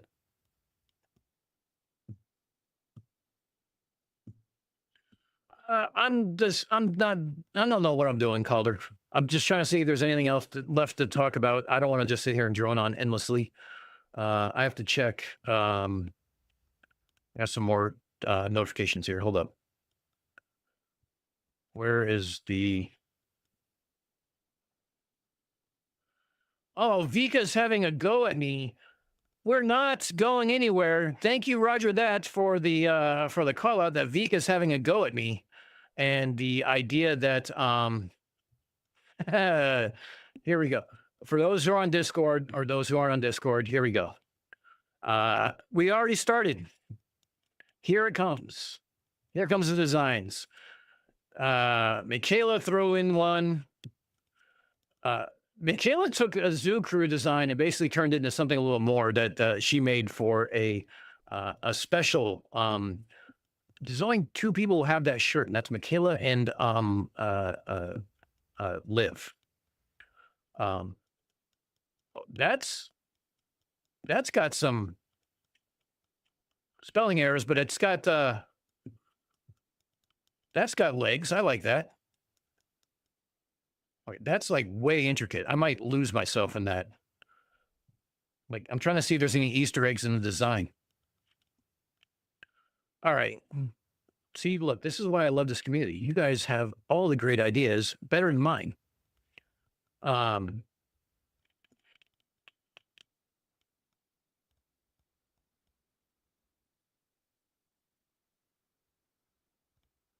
Country Town Ambulance Depot is 5 kilometers away. Dude, if it's 5 kilometers away, why is it taking an hour? That's what I got to say.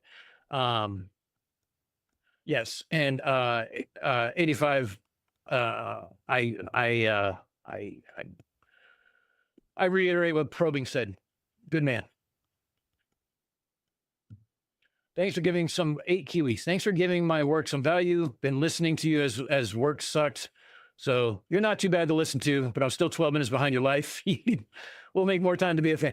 Hey, Kiwis, I appreciate you being here and listening. I hope I can make your work a little more entertaining. Welcome to the Zoo Crew. If you find yourself back here on the regular, you know where to find us. Before we go, I might have a stream on Tuesday, depending on how things go, and I call it the snowed in stream. Yeah, CSA, I saw you guys are starting to get some snow. Tuesday is going to be shitty here, so I can only imagine what's going to be like there. They're calling for 7 inches of snow, which sucks. I might be streaming that day too. Jim Daniels like, I voted for her Zoo Crew logo. Yeah. I told her on the side that I was taking her logo regardless of how it voted, and I was going to make one specifically for Michaela and for Olivia, because Olivia told me that that was the design she liked, and I could not say no to my daughter. I have no spine when it comes to when she asks for things in her very cute daughterish way.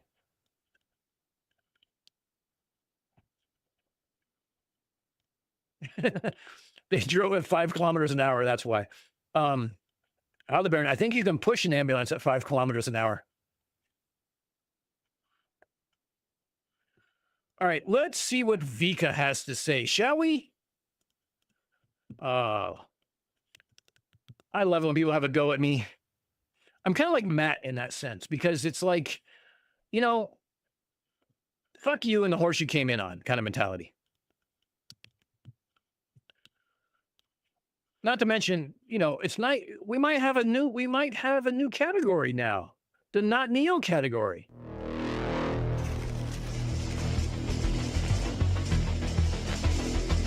Yes, Aldebaran, that was Michaela. Oh, we got an updated We find design. Hold up. ourselves in the most amazing of times. 2023. Even the Shut up. numerical date I don't wanna still listen. sounds Hold up. Oh, here we go. Got the Unfornicated logo in the eye. Now that's a nice use. I like that.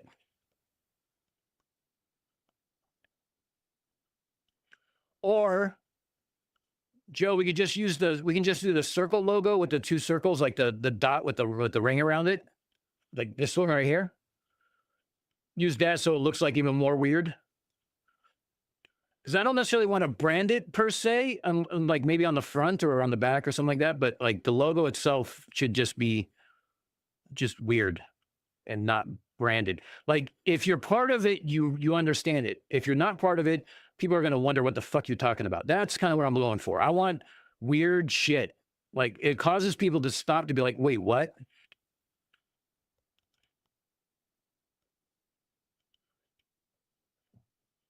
Jim Daniels. Yes, that is why we get along because you understand. I have a Jeep also. Country living is the go. Yeah. All right, let's close this out. Let's look at what Vika has to say on the stupid shit, huh? Streamed 1 hour ago for 7 hours or 3.5 hours. We're not going to cover 3.5 hours of this shit. We're going to speed up. Place. Where can I screen share here? Full. So, right, the Prague astronomical clock is telling 3 different type of times. It's telling the lunar phases. It's showing the Not telling you the shit. clock, the except calendars, and so many stuff there happening in those. the AE map kind of tells you times in a way, like if you're talking about solar noon, but it doesn't tell you time zones. Because how else do you explain China covering 5 fucking time zones when it's a geopolitical decision? Oh, Jesus Christ. I'm already getting hyper. Look at this. In that clock, right? It's also Is he called loud? Hold up. Let me a turn it down. flattened planetarium. I'll say it again. It's called Okay. also Oh, that's called better. a flattened planetarium. Same like the Antikythera mechanism, a portable planetarium, Yeah, shut up, Vika. right? That's alrighty. So we'll get back to Dr. Shiva where we left off. Now, the funny part is where he left off, right? This is Kevin trying to find his presentation, I think. Here's the funny thing. Look right here. See that? That's Telegram. That's Telegram giving him his script.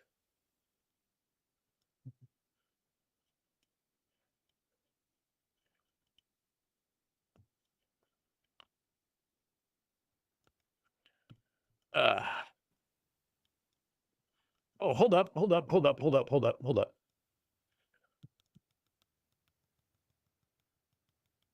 Come on, Kevin.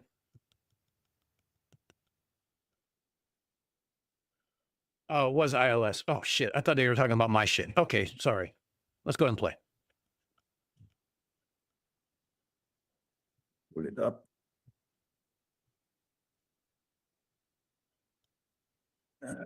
Here. Transaction method is here. Okay. I think Kevin's talking to himself right now. Screen share again.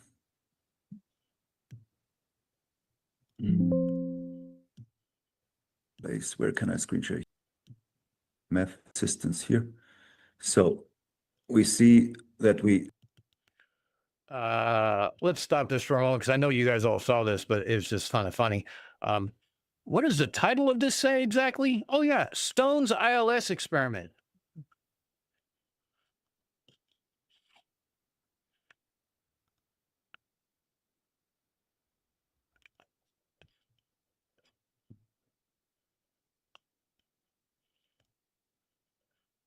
So we see that we show the pilots that step one, he chooses an airport. The entire approach must be over water.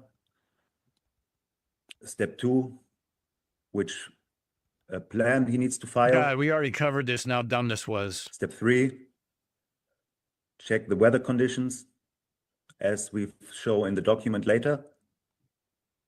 Use the meta source for that, which is a public source. Recorded parameters must include airport temperature, wind speed, wind direction, barometric pressure. We pretty much thought that it's of not so much importance, but we want to make sure the data set is very clear. Step four. Oh, there we go. Dude, already that this kind of information is quite complicated, right? Shut up, Vika. And to send somebody who's I'm not like that person, maybe he's not his first language. I'm not like, yeah, he's have bad English. No, it's not his first language. Shut up, Vika. Yeah, it's not his first language. There we go. See, that's the weirdness I'm talking about, Joe. There we go. So what's uncensored, unapologetic, and unfucked in Latin? All right. Let's move this back across here. Sorry, ADD is going in overdrive. Right? Who the fuck gave him all these 85, PDFs? you're right. It's because, like, here's the thing. Have I done that exact experiment? No. Have I done experiments or done applied radio physics, EMF physics or EM physics on a line of sight basis with the radio horizon? Yes. Done it multiple times. I did it every day for 4+ years. So do I know what it's going to show? Absolutely, I know what it's going to show. But I was giving them the idea of what they wanted to show. Here's something that you can do that could prove us without a doubt of true dichotomy, signal or no signal. Not hard. Did they want to do it? Absolutely not. Because the second call, they didn't even bring it up. In front of all these other clowns to represent flat Earth, right? This poor guy is not even, he cannot even speak straight because it's not his first language. And they've given him this in front of all these clowns. True, Max. Your English is better than most Americans. Plan the recording. It's about the recording here before takeoff. God. Make sure that Vika. you put the camera stable in front of your PFD screen or help someone with assistance. Make sure that your altimeter is properly calibrated. And when you take off, begin the flight patterns. I see Vico's going solo right now. Try to All right, repeat it let's much as go possible, past but of course this. it's dependent on costs. Where does he have something to say? And Oh, Right, so- I do want to bring this up real quick. Now remember, they were talking about me taking measurements about temperature, humidity, pressure, things like that. When I said that, when we're talking about refraction from the lighthouse and stuff like that. What do they have here? Temperature, Celsius, wind direction, wind speed, pressure, humidity, distance, cloud characteristics. They're measuring the exact same thing. Why are you measuring that? Why are you measuring pressure, humidity, and specifically temperature? Unless you know there's a margin of error in there that you're not discussing because of things like refraction. I wonder. So we have two experiments being proposed. One, so this experiment, Kevin, is you need an airplane, right? yes, so not everyone can do, but those you have to somehow go get an airplane, and then you have Yeah. to so the airplane can make multiple advances towards the tower by circling, and each one of those will give a data point, right? Each Yes, time it yes. circles back, right? All right. Okay. So maybe since you just finished, we'll ask, and then we'll go back to the globe earthers. Globe earthers, if you want to ask any questions about this again today, is merely Yeah, 85, you're right. looking at the formulation of the They didn't contribute to the hypothesis. final experiment So either, Kevin, in your so case, I guess we you're saying should that there's a have, formulation of the globe earthers. You've actually we all had low claimed that you formulated expectations, it, let's be honest. and then the flat earthers will have, and then you proposed an experiment. So any of the globe earthers have any questions that you want to raise? I have some questions about the precision. So, Kevin, you listed off the variables you were going to capture, but I missed what I thought was probably going to be the most critical one, is the margin of error of the. Here it starts, right? Like here it actually it starts with the fuckery these people have with the numbers and the equations, and right, and playing like being so minute with like the data have to be precise 0.00 and all these things. Like the concept is very high tech, like very complex. Yeah, Vika, it is very complex and very high tech. Well, I wouldn't say it's high tech, but I'd say it's very complex because there's multiple variables involved that A, you don't understand, and B, you don't know the equations for, but you're assuming that because he's presenting it and he's a flat earther, his equations are right. You are already suggesting that any questions we have pertaining to his experiment is because we don't want the results. That's kind of disingenuous, don't you think? Because here's the thing, we're asking questions to better understand the experiment as he explained it. When he explained this is the first time I was on the call explaining. He didn't go over the method or anything else like that. It was very high level. So we had questions. Coincidentally, it's the same questions we had in the pre-meeting that he didn't answer. Right? We're For them just to asking try to prove questions, something. Vika. It's because this is the thing, they get so much lost in the procedure of doing something than actually freaking doing it. Right? This is the problem with these globetrotters. Right? Because why? The reason is they don't have the truth. So they have created this kind of mechanism of trying to complex things out to prove something because they don't have anything. So this is where it starts. Like this is what it. We don't have anything. Well, we just talked about the sun experiment also, and you guys didn't have anything for that. I think we have something and you don't. Makes and goes into like these kind of things. What makes Tune start with The slope angle and the margin of error of the, second, the width of the beam, and third, the margin of error of the width of the beam. The width of the beam is 0 degrees is the one. The second is 6 degrees, and because you have you check the intersection point of those two beams, you can see the intersection points, and it's in between. You measure the strength of both, and when they are at the same strength, you measure that multiply. It multiplies. I saw it on the. I showed it on the how the beams come out, but there is no. Because there are multiple lines which are on a line of those intersection points. There is nothing out of that line. It cannot be out of that. Okay, so you didn't answer my question. What is the margin of error of the slope of that beam? You say it's 3 degrees, but it's not exactly 3 degrees. It's 3 degrees plus or minus something. What is the margin of error, and how do we know that margin of error? Yeah, 3 degrees something, that 0.0 fraction. He needs that 0.0 fraction. If no, it's not true. If no, it's not working. Hold up. Hold up. Wait a minute. What the fuck did you just say? I don't want this. I want theater mode. Thank you. Theater mode. Here we go. Let's slow this down a little bit because I'm not so sure I understood what the fuck he was talking about. Let's see. If no, it's not true. If no, it's not working. 3 degrees something, that 0.0 fraction. He needs that 0.0 fraction. If no, it's not true. Even though refraction is not true, Vika, it's been studied since, I don't know, 1932. If you operated the radio outside of your car, you might understand this, but you've never actually done anything. So what the fuck do you think you're going to contribute to this conversation besides nothing? Here's the other thing. We're asking what plus and minus is because I've installed an antenna. I've aligned an antenna. The shims you use for an antenna is plus or minus half a degree.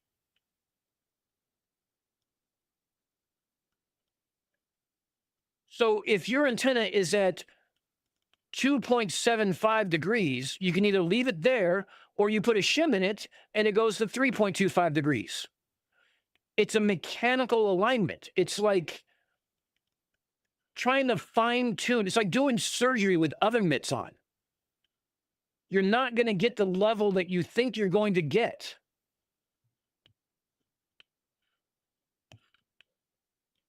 No, it's not working.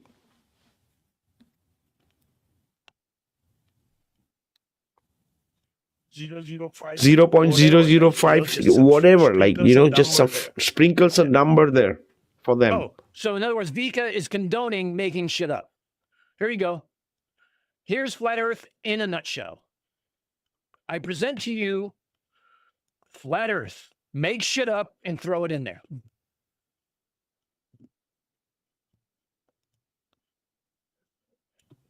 The slope angle is 3 degrees on most airports. Plus or minus something. What is that plus or minus?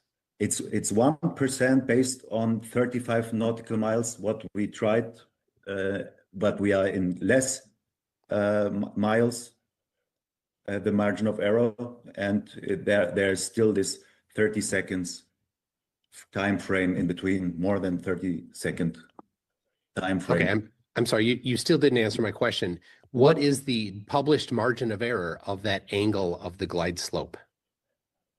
It depends on the airport. Whatever airport you go, you have a different angle of the glide slope. You maybe don't understand No, the we method. understand the method just right. We're asking you what the standard deviation or what the standard is for a margin of error. When I brought up the DME, yes, DME typically works up to 10 to 12 times better than the 0.6 nautical miles, which is plus or minus 0.3 nautical miles.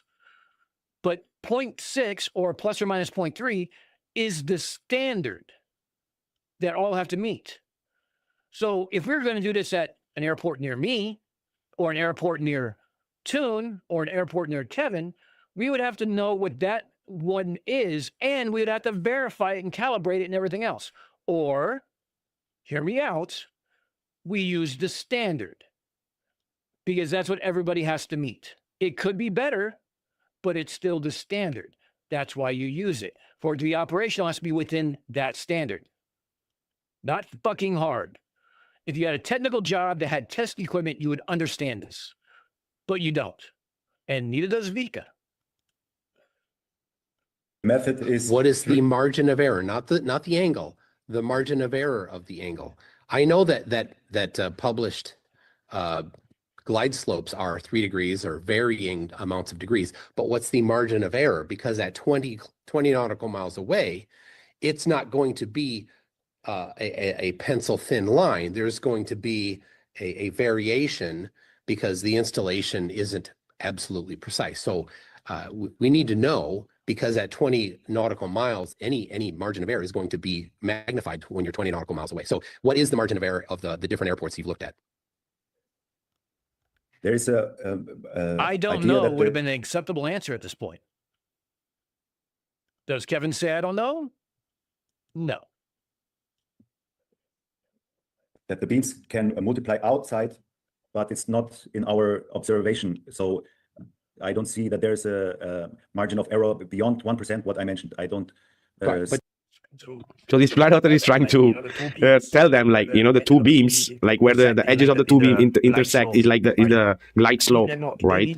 And he's being, no, they need one number of something that you cannot more or less, right? It should go more about the distance, because if this guy is saying that there's a 30-second difference before they reach, that is going to show you a globe earth or a flat earth, that in itself is fucking complicated and risky to do that experiment, right? But still, they want to play around like, okay, where are these beams? Because they're going to expand so much, so it's going to make error in the observation, right? They want to go to the most minute thing. No, it's not the most minute thing. It's called testing. It's called experimenting. It's called doing the best type of experiment possible to ensure that you get the results that are exclusive. If you don't have those results, you don't have shit.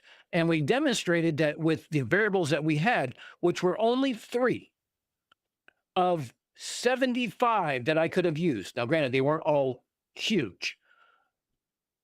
of 3, we already had a larger margin of error than what we were trying to measure.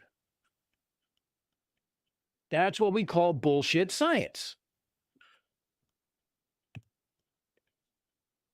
It's because, yeah, because it's an excuse, right?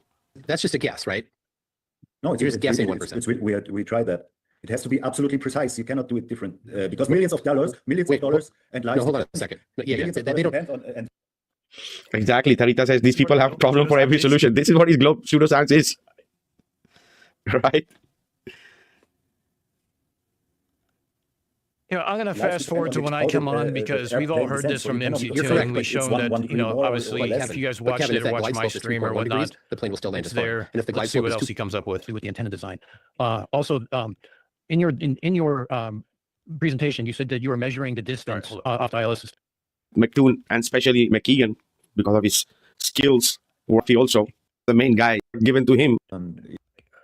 Yeah, and looked like McToon had done his homework given to him, right? That is the reason Dr. Shiva got him on the scene.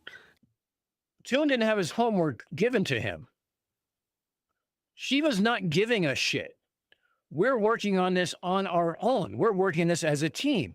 Toon and I are having discussions during this call on Discord. We're having discussions after Discord. We had a couple phone calls on Discord to go over division of labor, different things that we're doing, different things we need to research, hitting me up for some questions. I gave him some answers I didn't have. I had to go to another source, a source I trusted, who gave me some answers. I verified them. I gave him the tune. We're not handed shit. We're not flat earthers who are looking for a Dubé video. Shiva didn't do us any favors. Toon was here because he volunteered. I'm there because I've volunteered. As one of the main guy for the Globers, right? That's the reason. Same way Will Duffy also had McToon and especially McKeegan because of his skills working in the cube, right? Oh, Jesus. He's The still going on post-production. the 360 fucking tours of the cube that obviously McKeegan knows all about how to do 360 with a sun, a fake sun or whatnot. The delusion is thick. Guy. So you had the math guy also with him, McToon, right? Con artists, right? Representing Globert. it's in a very low frequency. I can look it up for next time. Never mind. I can look up how the lower the frequency, the stronger it is, and the less it diverts. So I will look up the exact value, but we were in what we looked up was 1%, and your 23% were not in any way. If you're talking about beam divergence, it has less to do with the frequency, more has to do with the antenna design. Also, in your presentation, you said that you were measuring the distance off the ILS system. Is that using the DME system within ILS? Which system? How are you measuring the distance, the glide slope distance from the plane to the airport? Yeah, you have it in your. I showed it on the bottom left. It shows on the primary flight display. Right. So that's that. Okay. So because you don't know, that system's called DME. It's part of the ILS system, but it's a separate system entirely from it. Do you know what the margin of error is for the DME system for just random? Yeah, the DME is supposed to be distance measuring something unit like in the planes, right? Airports as far as the range difference. Okay, so it's 0.2 to 0.5 nautical miles. So when you add just that error margin into a 1 nautical mile difference from your, even not even discussing Mike's idea about the beam width, just the measure of the distance, your now margin of error has taken your 1 mile and taken it to possibly half a nautical mile. It's near zero. Say again your numbers. It is in the 20 nautical miles. You said there's a mile difference between when we enter, if it's globe or whatever. There is a half. This is the thing, right? Getting out the technical stuff, right? Like the DME have the margin of error of every mile. There's something half a mile margin of error. Like, yeah. Even maybe the ADI might have some margin of error there, right? Where is that number? They're looking there for that excuse. Not an excuse, Vika. This is what engineers do on a daily basis. People like me. If your margin of error is larger than what you're trying to measure, how is that a valid experiment? This is why you don't do science. This is why you don't leave your echo chamber. And this is why you've never done fucking a thing, because you don't know how. You should be fucking taking notes. Fractions of number 0.000, right? This is where they're trying to be so scientific without doing the fucking actual science. half nautical mile margin of error for the DME system that measures the distance. Show me the reference. I don't believe this. It's the error margin is near zero. If you had half a mile error distance, again, because your distance isn't necessary to land, the glide slope is. So your distance could be off by half a nautical mile, because where the DME is located and where the transmitting antenna is located on the airport is going to affect what the DME measurement is. And the DME measurement measures the glide slope length, not the overland length. Fine. Oh, but So those two systems, so anywhere from 0.2 to 0.5 nautical miles on the high end, you've now taken your margin of error of 1 nautical mile between the globe and the flat earth and made it half a nautical mile. Oh, look who and that's showed up. We have Sam, Flat Earth Reconnaissance. You can even address the beam width issues that are expanded upon. Hey, shout out to our brother Justin Johnson for another gifted membership, bro. Really appreciate that.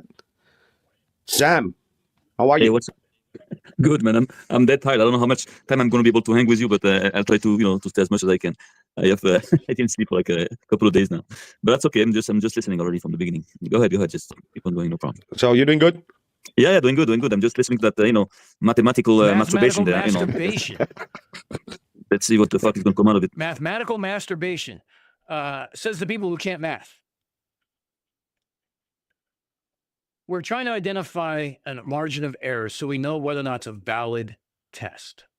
Knowing it's complex, knowing it's technical, and knowing Kevin doesn't have the background to understand the technicality of it, we're trying to make sure that we understand what the test is. That's bad? What happened that we're just asking questions, bro? That's all we're doing. At 20 nautical miles away from the airport. With that, we're exaggerated. We can show this. We will look for the reference, but even if it's half nautical miles, the error there with the distance, the experiment is still valid. You could still wait, Kevin. Let me just step in here, just to explain to the audience.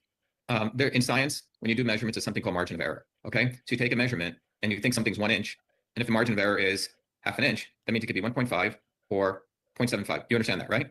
Yeah, but you cannot come up with some numbers. Wait. No one's coming up with any numbers. Stop. Yeah, 0.5 miles. No. Stop. Don't interrupt. You kept saying Mike was coming up with 23%. He didn't say that. So take that off the map, because I don't want that to be I showed the math. No, he never said 23%. It showed 0.7. No, he said that the beam width, he gave an example. The bottom line is, so let's be clear, because what I've seen happen is people are taking words and then say, he said this. It's not what he said.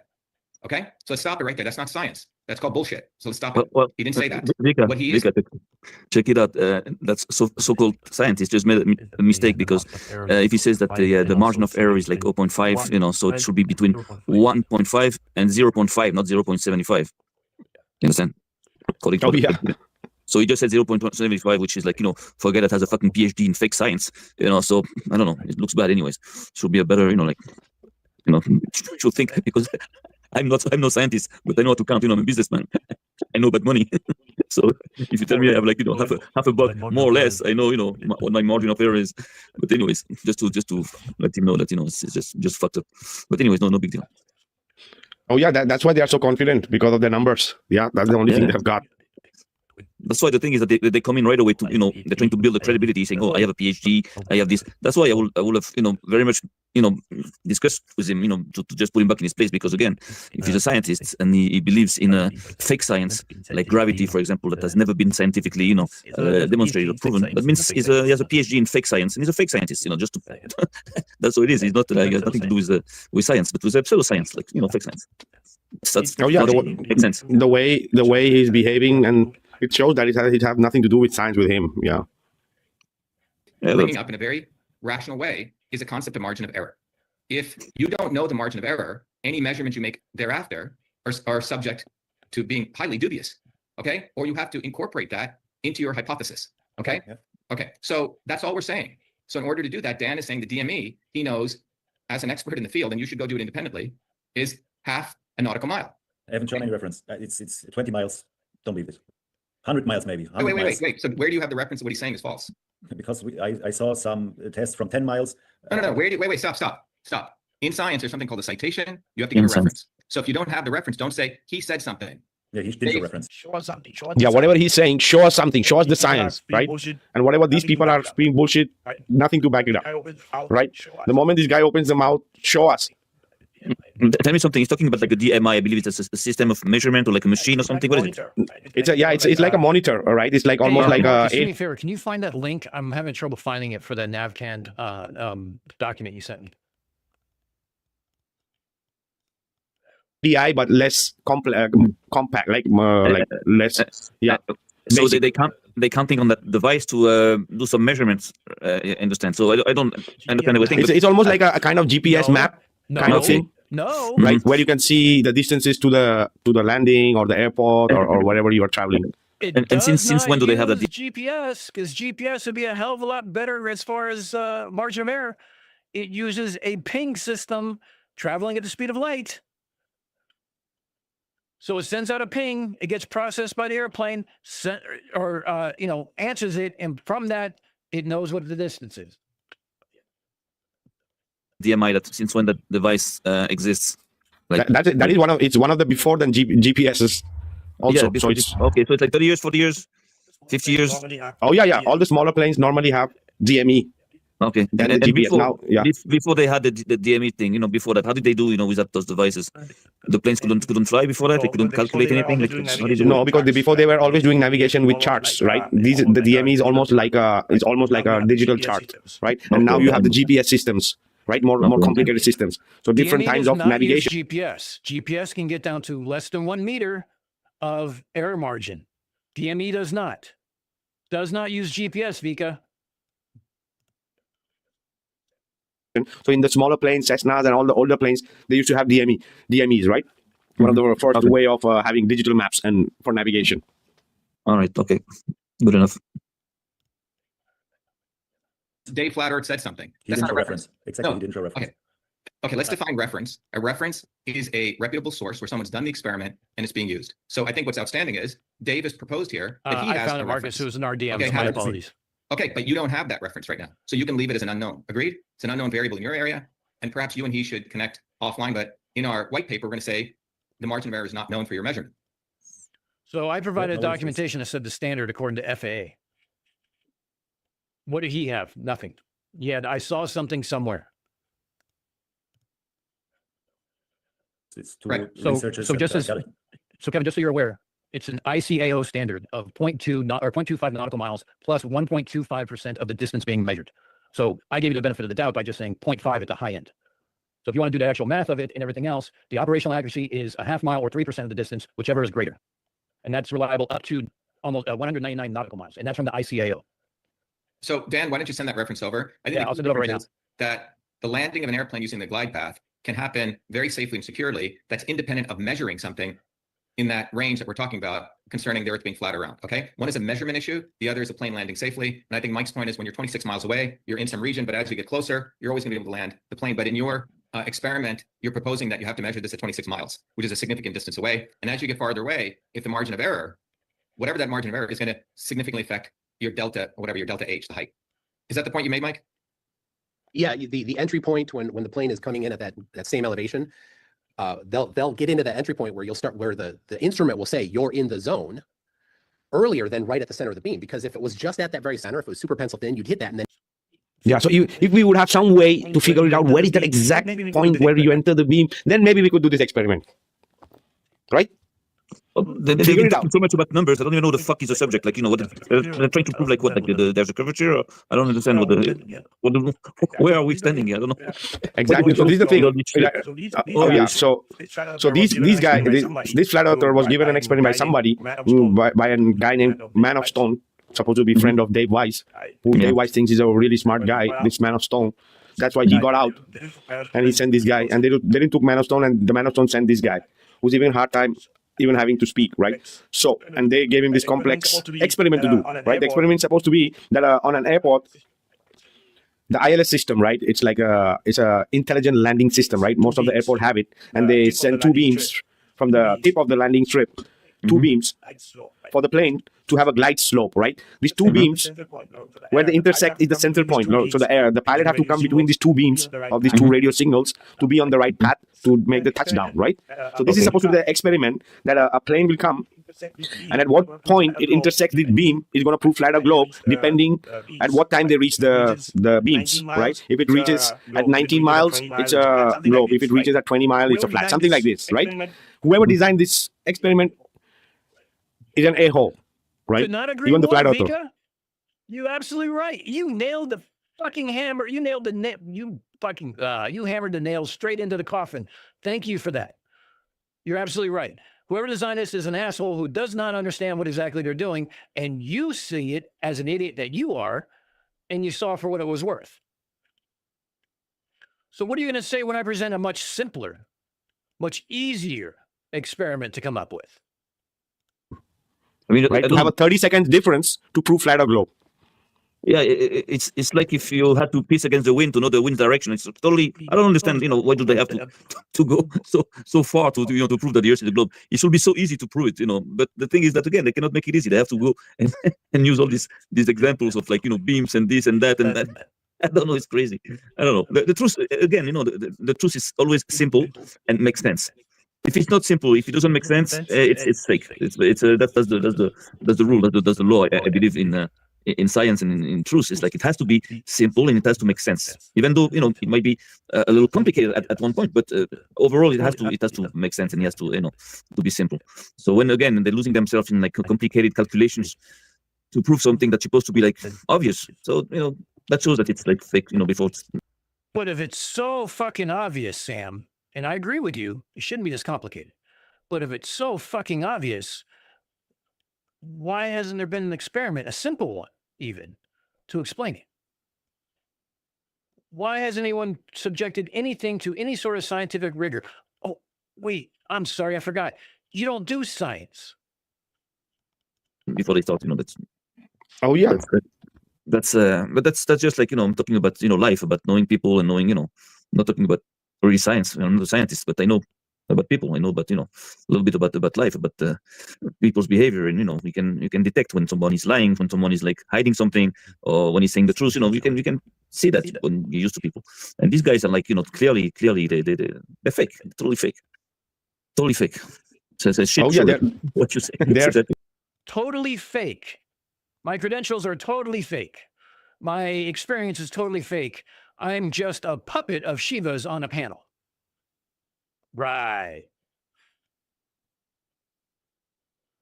They're so lost in the procedure only. They would never reach to do something. So The procedure is what matters. It's called the methodology. That's where you derive your results from. For fuck's sake, Vika, learn how to do an experiment. So that's it.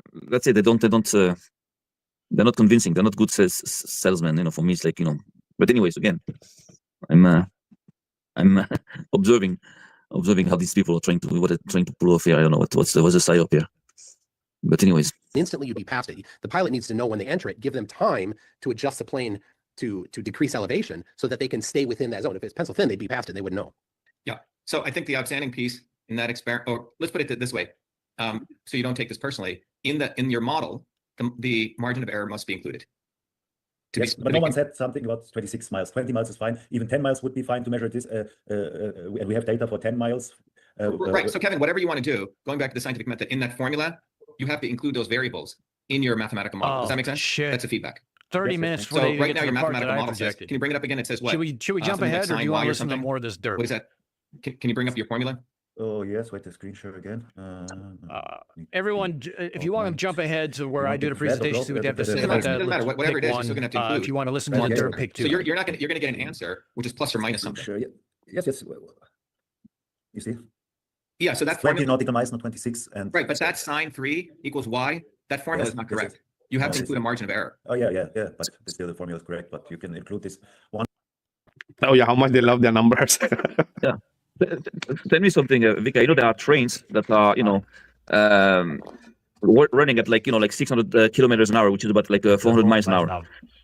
And if my calculations are correct, it's they're going 1 mile every 9 seconds approximately. If I don't mistake. So the thing is that if every square mile on the globe, there is a drop of 8 inches. So that means every 9 seconds the train should take that in consideration. All right, we're gonna jump ahead. Yeah, you were saying something. No, Sam? just it's better if I don't say it. Okay, cool. Okay, go ahead. If you're gonna have to take off, do this. You think this can be done in like a couple? Yes, probing, you're right. The margin of error is going to be plus or minus a degree, based on the antenna. So we're talking about beam divergence, we're talking about alignment, we're talking about just that part of it. And then the DME, which is a separate part, is going to have its own margin of error. So that's going to be a distance margin of error. So there's multiple margin of errors, but the killer one is the fact the beam divergence and the antenna alignment, because even a 1 degree difference is going to change that as far as where it goes in. Mike shows where we have multiple colored, like here's the center of the beam in the ideal world if everything's perfect, but it could be over here, it could be over here, it could be, it could be, here's the center, it could be down here, it could be up here. There's a variation there. It wasn't the scale, but it showed you where in the signal it could be. Add on top of that, then that's a degree measurement. And add on top of that, it's going to be a distance measurement. So Tilden was able to find out that the degree measurement was plus or minus 0.7 degrees. I was able to find a plus or minus 0.6 nautical miles based on the FAA standard. They didn't account for refraction. We accounted for refraction, and now that is now changed that that whole thing of the error margin is larger than the one statute or the 1 nautical mile they're trying to measure. Couple of hours or just 1 hour? Yes, 2 hours. And I have 200 Cessna for 200 euros. You can rent it here. I don't know, but the US is always. Oh, and the pilot also has to be instrument rated too. Yes. Right. I know. So I know pilot myself, yes, but yeah, some people can do it and file it like that, yeah. Oh, you heard the guy said he's a pilot himself. For sure, he knows more than all these people combined in reality. If he's really a pilot, then he knows a lot, much more about this than these 3 clowns. But wait a second, there are like more. No. If he's a private pilot with a VFR rating, he doesn't know shit about ILS. And just because you're a pilot with an ILS rating doesn't necessarily mean you understand how antennas are aligned and how propagation works and everything else, because that's part of the actual installation. That's part of where engineers get involved, and the pilots are basing their information off of that error margin already baked in to the operational system at an airport. If it's not certified, they can't use it. If it's certified, it meets a certain standard. That baked in error margin is in that standard. A pilot wouldn't necessarily know that. More than like 1 flat earther. There are like 3 flat earthers, no, in that fucking shit show. It's supposed to be 3 versus 3, but in the end was only 1 versus 3. Oh, so 1 in 3. Okay, I get it. So the thing is that so now this is what is taking shape now, that the experiment is going to be like, going on a plane and making circles with a plane or something. That's the next stage. That's what yeah, that's what they're supposed to do, but let's see if they get there. Mm-hmm. Okay, so I think the outstanding questions, Kevin, are which places can we do it in? How many places for Ubiquity? What's the cost? And Thank you, Michaela, for hanging out and helping out. I greatly appreciate it. We're going to get the designs kind of put out for everybody. Again, if you want to join the Discord, Michaela dropped a link. Let me go ahead and pin that so people can do that. And again, if you don't Discord, that's fine too. We can turn around and I got to open up this so I can do things. Where's Michaela's? Here we go. Let's pin this message. Okay. So there's a Discord. If you don't Discord and you don't want to be, and you still want to submit like some kind of design or something like that, you can send it to me by email. then the viability question comes down to the error margin. Does that pretty much summarize it? Yes, but I don't agree with it. I think it's 2 parts. But wait, the UHF, there was a UHF proposal from Dan, and this is the worst possible version because you shoot over water horizontally and near the height of water, everything there yields to most variation in refraction, and we don't want this component. Right, there is some refraction, but it's also a very constant model that's used in radio for refraction. Mirage, but here's the other, Morgana, can I finish? There, we deny this. Can I finish? Okay, I couldn't answer a long time. Because here's the thing, though. It doesn't change the fact that there's a radar horizon at a specific distance. And as you raise the antenna up, that radar horizon gets further and further away. This is your classic, we see too far, which is why I'm proposing it. If it's over water, you can account for specific different atmospherics. You put in a Bork criteria where if there's precipitation. But here's the thing. Doesn't have mirages, doesn't have scintillation, doesn't have other things that optical has that you may be confusing it with. If you use UHF and the frequency that's in, you do have refraction, but that is a very planned and very obvious thing that anybody with radio experience has noted, and you account for that in your equations, in your mathematical model, and your hypothesis. If you choose not to because refraction is magical in your book or whatever, then fine, that's in your model. That's not going to play a difference. But our model will be, and I'll show you exactly what I mean just real quick so you can understand what exactly I mean by this. It's very simple. This is Montauk Lighthouse. I also have other You have to share locations. it. Can you share it? Okay, sorry. I forgot to click that. Oh, I guess I this is already Montauk presented this Lighthouse. on This a is in New York. previous- This is on near a me. I know previous this lighthouse. stream. The reason why I kind of chose it. I also found 7 or 8 other ones throughout the world, including UK. One not far from actually Mike in Minnesota. Some on the West Coast, and others on the East Coast. Specifically, what we're asking for is we do one down here at whoops, sorry, hold on. Down here at the beach at around 10 feet. We do another transmission up here at the bluff at 60 feet, and you do one at the top of the at the light tower at 170 feet. Each one will have its own model as far as how far it will go, and somewhere along the line. Vika, the thing is that when you look at something, you cannot fake it.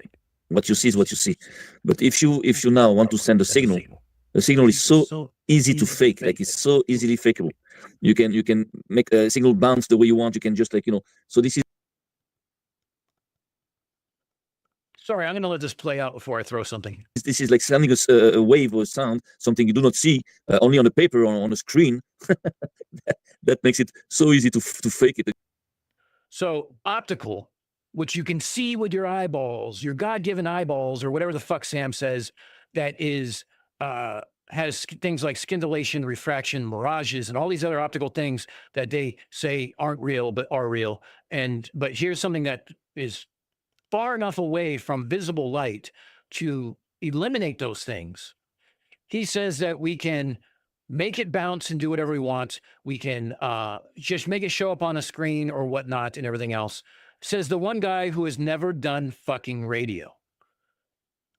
There's specific things we can do to make sure it's our signal. There's something specific that we can do to make sure that it's being received. You cannot bounce a signal based on a frequency wherever the fuck you want to and make it show up wherever you want to. It does not work like that.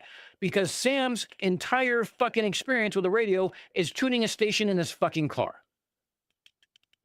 To get, like even more easy to fake it, so they can say, "Oh, you see, there's a curvature because the signal is going like this, like this." But how do you know that if it's not for you? You understand? That's the reason. That's what they try to do. Those manufacturers. Mirage. What the fuck is a mirage? You don't have mirage when you look at like exactly 50 miles. What the fuck is that? Fucking mirage. He's the fucking mirage himself.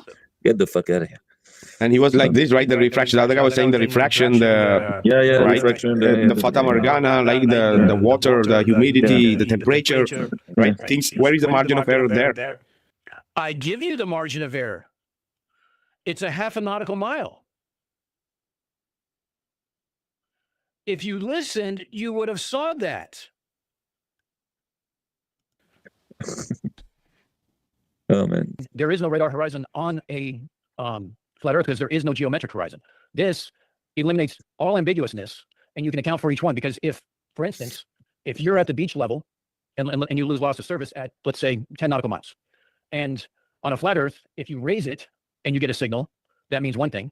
If you raise it and get a signal on a globe, that means something else. So then you go out further and see if you lose signal again. At that next distance, let's say it's 15 nautical miles. At 15 nautical miles, what is the cause of something 60 feet up going LOS, loss of signal, unless the signal is... But a signal doesn't go straight. What the fuck is talking about? A signal goes like, expands, like goes all over the place. So I don't understand what it's trying to prove with the signal. Like it's not a signal is not a straight line. It's not...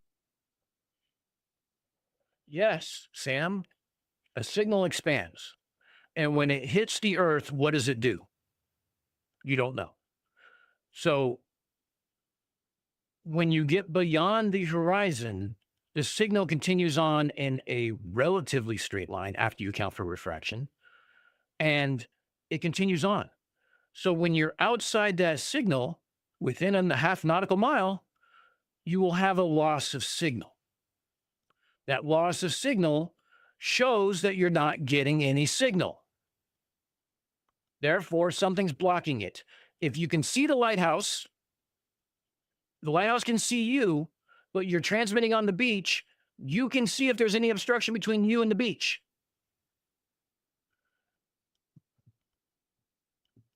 I didn't want to do the whole experiment for them. I was giving them a chance to fucking show us that they can do something. And they failed. And the funny part is, Bika and Sam are failing over and over and over again, tripping over themselves, and it's even worse than what Kevin's doing. So the straight waves are not straight according to what I know. I don't know. I'm not an expert in that yet, but the thing is that it doesn't make sense. it's something with similar to what Jaren did with the light. It's something Exactly. similar, right? But with the Exactly. signal. Exactly.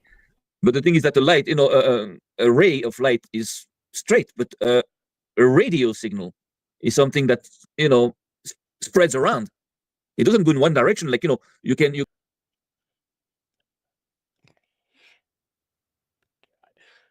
Marcus, this is why we don't do this shit. A ray of light is straight. It still has beam divergence. A radio goes all over the place. He's confusing an omnidirectional antenna that sits on top of a fucking mountain for a radio station for a directional antenna that I propose in using. He doesn't even understand the basics of an antenna to say one's omnidirectional, one's directional. These are your brainiacs in flat Earth now. This is who is inheriting this dumpster fire. You can send a voice or a sound or Like a signal. radar. Yeah, like a radar. one direction, but it doesn't go like on a straight line, like a fucking like millimeter. It's stupid. There's no signal going like that. It pings in 360. That's it. That's what I'm saying. It's like No, it doesn't. Learn something, you fucknuts. You clusterfucks couldn't figure out something as simple as this after I laid it out. Because had you watched when I made the presentation, I said use a directional antenna. Do you not know what that is? Here's an idea. Look it up. Or better yet, hold on. Spend $60. Spend $60 and learn something. Read 1,200 pages, then come back and talk. So what the fuck are they trying to to push it? This is so fucking ridiculous. Just like NASA, that NASA is saying, at that distance, like billions of light years away, we cannot see. So all we have is microwave, signals, and we have to translate that into an image. And this is the image that we have, according. So that's that is so easy to fuck up, So oh man, this is. I don't know. You got to be totally fucking retarded to fall for that. But anyways, let's see what else I can pull off. Let's play. Yeah. Is tired or attenuated or however you want to say it, to where you're no longer getting services. If you move that one more time up, now, and you get signal again, there's no explanation, unless you know of one, for flat Earth of why that happens. There's a very good globe explanation for that. It's called the radar horizon, and it's proof of curvature. You need multiple repetitions to see the refraction. But the refraction, nobody has access. How many people have access to lighthouse towers? First, but here's the thing, Kevin. I have whole criteria, also different signals, the noise ratios. I also have different error margins and everything else. But here's a bunch of other sites that. Hold up. Let's go back to this. Hey, Vika, you want to understand what an error margin is? Right here. Total uncertainty. Okay. Maybe I should have titled it error margin. Error margin is plus or minus 0.5 nautical miles conservative. And at the difference between yes or no at run 3, which would be the height of the light tower, is 7 nautical miles. And in radio, we call this thing called signal to noise ratio. The signal is at a 14, the noise is at 1. That's pretty damn good and pretty damn easy to tell. Whole criteria, also different signals, the noise ratios also have different error margins and everything else. But here's a bunch of other sites that we can go to. Anybody in these areas can do this one as well. And we're talking about $200 off of Amazon for an antenna and 2 radios.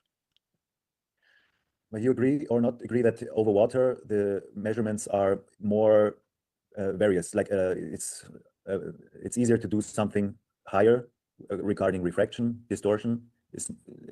You're confusing optical with radio. Radio does not have radio has refraction, but there's no refraction value. You can use the standard model, or as what I actually recommend is you take the measurements. Alrighty. We're speaking about optical. Yeah, go ahead. Yeah. Go ahead.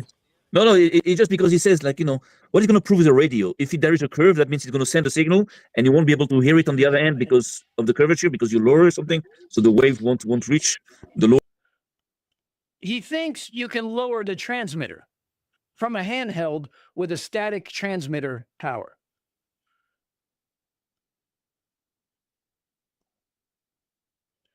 And Sam, you didn't listen to it. It was, we travel outwards while we're receiving the signal the whole time. When we get to the point where we don't receive the signal and the bars drop to 0, we continue on to see if we pick it up again. When we don't, we come back and mark that value. That's not the end of the experiment. That's step 1. Lower points. So that's the objective. Like that's what he wants to do. Or maybe the opposite. Maybe the opposite he's trying to do. Okay, I don't. Yeah, I don't Right? Maybe because of the curvature. Maybe because of the curvature, the signal is going more far, and maybe because of the horizon, it's not going more far. This is what it looks like, right? But also, what I'm trying to say, and he's speaking about Kevin's experiment being optical, and he's being like radio. No, I'm not saying because Kevin's is optical. I'm saying Kevin's is complex. I have presented this because it's the exact sort of same experiment using radio to measure we see too far variation, which is all flat Earth has. Of course. Right? And yeah, but in reality, even a radio signal is a light. It's light phenomena. This I don't Just know. because it's invisible light. Yeah, just because it's invisible light, it doesn't mean it's not a light phenomena. It's sort of like light, Vika. Fuck me. God, where's something sharp? So it means that it's going in a straight line. Right? So he might think that the people are stupid who don't understand that a radio signal or a light is the same thing. It's just invisible light. It's just another part of the spectrum that cannot be seen by the humans. Yeah, but how do you measure with a light like that spreads or a signal that spreads around? How do you measure a distance like from A to B to make? With an SDR, with a GPS, with, oh, fucking Christ. The amount of ignorance is baffling to begin with. It's not baffling. It's if they don't have any experience, fine. Say you don't have experience, but your arrogance and your ignorance is fucking baffling. If you don't understand it, why are you talking like you do?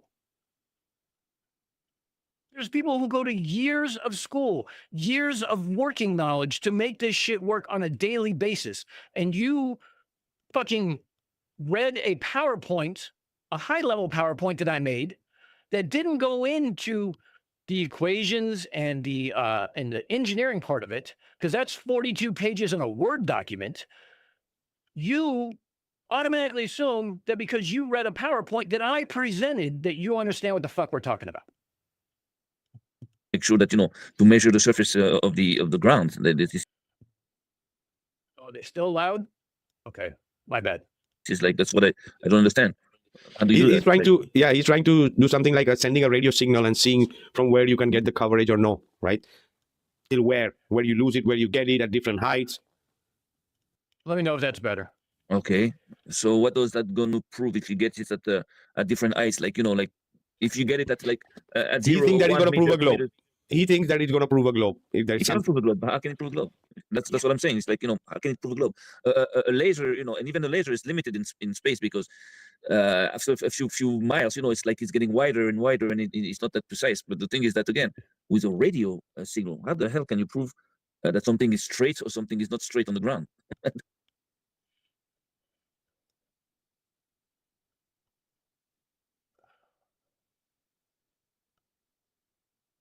I don't know how much more of this shit I can take.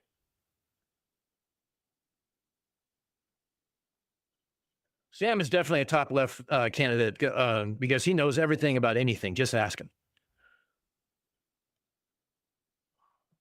God, these people give me a fucking migraine. I don't know. I have no knowledge about this. I'm not knowledgeable about this, but I have a basic understanding. I'm not knowledgeable, but I have basic understanding. You don't even have that, Sam. My daughter, who's 14, who's never operated a radio in her life, has a better understanding than you do. Of what a signal is. So I'm not a technician in that. I'm not a professional, but I don't see how a signal, like a wave signal, can give you a straight direction or like a shape of the ground. Like if the ground is curved or not. If you go down, let's say there's a curve. Okay, you go like 100 miles and you go down like I don't know, like 10 miles. I don't know how much. Then you cannot receive the signal. I got it. Okay. And if you go up, you receive it in the air. You just go up on the plane, like 20 miles, something up, and you get it, and then you go down and don't get it. So you can say, oh, you see the Earth, see the globe, because I don't get it at other points. I don't think I don't know if it's what he wants to do. I don't know. But The again, thing is- signal can be fake. yeah, when, yeah. like, What? how much? Then you cannot receive the signal. I got it. Okay. And if you go up, you receive it in the air. You just go up on the plane, like 20 miles, something up, and you get it, and then you go down and don't get it. So you can say, oh, you see the Earth, see the globe, because I don't get it at other points. I don't think I don't know if it's what he wants to do. I don't know. But The again, thing is- signal can be fake. yeah, when, yeah. like, But the thing is, Sam, in reality, these radio transmission or the radar transmission proves the Earth is flat, because they all work No, it doesn't. on line of sight. Right? Exactly. Even Because you don't understand what the fuck line of sight means. If the Earth was flat, why can we not detect a plane at low altitude at 100 miles? If I can detect a plane at altitude at, say, 25,000 feet at 100 miles, how can I not detect a plane at 100 miles at, say, 1,000 feet? Oh, right. You don't have an answer for that. a radio signal needs a medium, first of all, to propagate that signal, right? And it works on a line of sight, right? There might be radars or radio signals which could be bounced off of the F1 layer, right? Of the tropospheric scattering, it's called, right? Bouncing off. Yes, Vika, troposcattering is just one. Can you name any others? Skywave, sporadic E, aurora, meteor, ducting. Can you name any other ones? Signals, but also that works on straight line vectors, right? If you're bouncing, that radio signal is not going to curve. It will curve. It's called refraction. And here's the thing. You guys don't know. You guys didn't see. I showed you the frequency we would use. You can use that frequency for whatever fucking math model you want to use to come up with your own idea. Show us. Show us where it ends. Because I know with an 8-watt to 10-watt transmitter, a handheld fucking radio, that the transmitter is set at 10 watts. And I can verify that on the ground, right next to it. I can talk to the ISS with that. So I know it goes at least that far. That radio signal is going to bounce in straight lines. So it's it proves another, the Earth yeah, is flat. it's another side up again, like to just like Another to side make it TFE number 2, either to correct TFE with the fuck up they did, or to complete it. Because it's Just not, another psyop. They didn't finish the way they wanted. I don't know. That's what I'm trying to understand. What's the objective? Oh yeah, they can tell this bullshit to the people who don't understand, Of course, that's the or point. even to flat earthers who don't know, right? That, oh, this is my possible, this only works You don't fucking know, Vika. Either do you, Sam. on a globe, or this or that. No. The thing is that they want to make an experience and to make it like official. Doesn't matter if we know that it's fake, if we don't believe in it, as long as it's in the records, that they can make it on the record, like, there was an experience at that time on Wikipedia, at that time they made an experience like that and like that, it's recorded, it's official, that's what they want. So it's like, Sam, you're kind of right here. I want to make it official. I want to collaborate with flat earthers to prove the shape of the Earth. Okay. Now, maybe you can pony on up. Either you can come on stream, or even if you don't want to, send me an email. Show me your mathematical model of how far that signal should go. Show me you understand this as well as you think you do, and provide me with a prediction that you think the signal will go from 10 feet, 65 feet, 170 feet. Tell me how far it will go. Show me your assumptions. Show me your equations and give me an explanation of why that works. And don't use globe math. Pony on up, Sam. You know this shit better than Kevin and everybody else. You know this shit better than me. Come on up. Step up. Let's go. Show me your model. Show me your prediction. How far is it going to go? Because I guarantee you, if you have 3 lengths of how far it's going to go, you're going to have to explain why that is. they're making like history, So the thing is that, again, like TFE, even if it's fake, it's going to be like reference. Oh, in 2024 there was a team that went in Antarctica, they measured the sun, and in 10 years from now most people are going to forget this, what happened, and the next generations won't even know what the fuck happened, but it's going to be on Wikipedia. And the thing is that that's the danger, because they're trying to create something that's fake, to make it like real. And then Radio isn't fake. It's used every fucking day. By every ship, by every plane, by every fucking land, every cell tower, every amateur radio operator. It's not fake. It's every fucking day. That's why I chose it. then use that for what they want to do, and they're going to use that against flat earthers. All right, Joe, thanks. We'll see you in later. many different ways. So they don't care if we know that it's fake, but they don't care if they are proven fake, as long as they pretend it's not fake, and they're just like gonna just normalize it, officialize it, and say that, okay, some people believe that it was fake, but some people knew that it wasn't fake, and there was a dispute about it, but anyways. But it happened. Yeah, but it happened. Right? Just like the moon landing. People, conspiracy theorists might believe that they never went to the moon, but actually they did go and everything. So that's how they do. Just the way they say that you have they have a PhD in science or some fucking department of I don't know what. So that's the same thing. They're trying to give credit to some fake shit. Can anyone else understand what the fuck Sam is saying, or is it just mumbles to me? Jesus. Create a lie and dress it up into something incredible. Just like fucking transsexuals. They dress up as women and they say, okay, I'm a woman. Look at me. I got tits, I got like makeup, I have hair. I'm a woman. You understand? It's exactly the same thing. It's like transsexual, logic, like mentality, to transvestise something fake into something like that maybe people are going to believe it's real at the end. That's exactly the same thing. It's to travestise, transvestise, Oh shit. yeah, That's what it is. absolutely. That's what those people are. Yeah, just the opposite of what reality is. That's what these people are. Absolutely. Shout out again to Sherry Mac. She says all military radar is based off FE.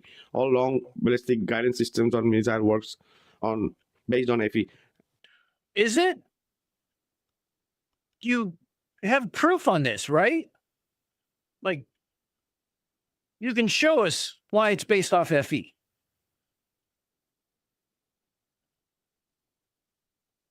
No? Oh, that's right. It's all PSYOP. Exactly. Right. Radio technology is old technology. Right. We've been sending radio signals on this earth at very long distances. There are people claiming to have channels and radio signals of countries that are fucking thousands of miles away. Yeah.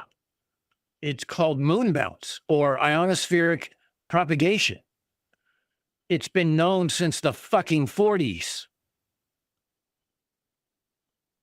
In fact, we used it in the Navy for HFDF, which is high frequency direction finding.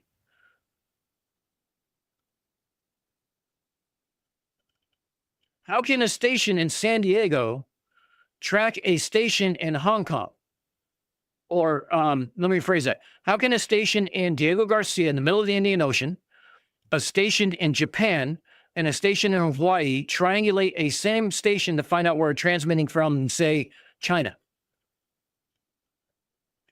Here's the funny thing. It's not received anywhere along the way, though. It's called ionospheric propagation, and here's the trick. When you know the bearing, you can triangulate where it's from. If the Earth was flat, there would be no need for atmospheric or ionospheric propagation, because that takes a shit ton of energy out of the signal. If the signal just goes straight, you wouldn't have to worry about any of that shit. There wouldn't have to be any error correction. There wouldn't have to be any of this shit that we account for. In different languages. Why? Because those radio signals are going in straight lines. Of course, they are bouncing, even if they are bouncing off, even if they're bouncing off of the troposphere, that's how they extend their ranges, right? That's old technology. That's radio signal, right? For the people to understand this concept, same like the radio signals were propagated to long distances through towers and this tropospheric scattering or ducting, right? So it's all technology. That's radio signals. Same way, any signals could be sent could be the TV we see, the data, the telephone lines, the LoRaN, the radar, the over the horizon radar, everything. The different range can be frequencies, extended. different frequencies, different characteristics. Fucking learn something, Vika. UHF cannot go over the horizon. UHF can go to a radar horizon, and that's it. UHF for radar is stuck. It has an actual limit at ground level. Over the horizon radar uses a different frequency. That frequency allows it to bounce. That frequency doesn't provide the same sort of minutia as a UHF does because longer wavelengths. If not, it only works on straight line of sight. Of course, at the time in France, I was like, for a short time, I belonged to a club of what we call CB radio, people like we have in the cars, like, devices with a mic, and we call each other like, like a regular, like walkie-talkies, but. Yeah, Sam, let's talk about that phone that you use, right? Have you been anywhere out on the water where there's no cell towers? Far enough away from land, over the horizon, or let's call it the vanishing point, right? Where land is way past the vanishing point. Have you gone out that way in the Mediterranean and tried to make a phone call? Why don't you get signal? The Earth is, because that uses UHF also. If the Earth is flat, you should still get a signal. And if you don't, then that means what? The signal got tired, inverse square law, attenuation from the atmosphere, something stupid, right? You should be able to explain that. You should be able to quantify it. You should be able to say, this is how far it will go. Like bigger. And I knew a few friends, that had like better equipment than I had. And you had that band that called VHF. I don't know if it's still. You're welcome, Steve. And Aldebaran, you're right. UHF, VHF, and HCF, HF, as in that's holy crap, flat Earth, high frequency.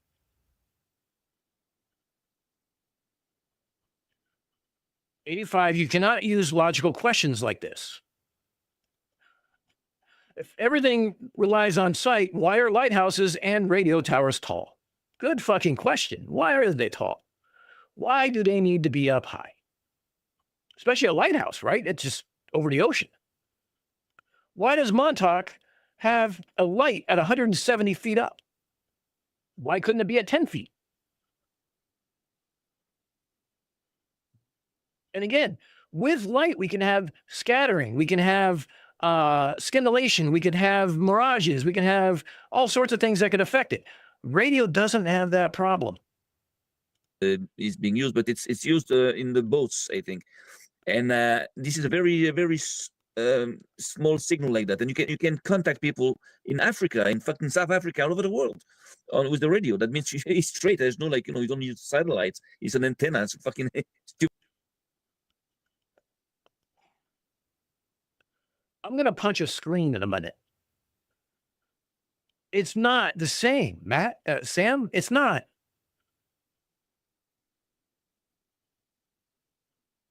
Pick up a book. Here, let me.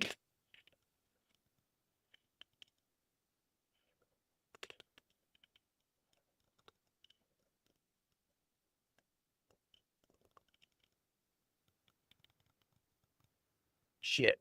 I just broke my fucking glasses. Okay. Well, here's the thing, Sam. Here you go. Sam, let me help you out. Ready? Hold on.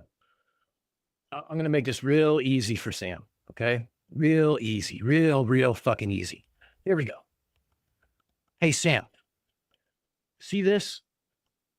Let me hold it from me. See this right here? This teaches you about radio. Okay? You might learn something. Now, I have the multi-volume books. It has 6 volumes. They make one book so you don't lose them. All right? It's 1,200 pages. Why don't you start at page 1 and start reading? When you get to the frequency bit, why don't you stop? Take some notes and tell me why frequency matters.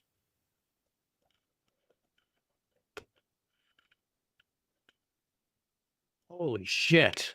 These people. stupid antenna, and then you can send messages, and sometimes people answer you, and they're like on the other side of the world. So that proves that they cannot be on the globe because the wave won't just curve and go around.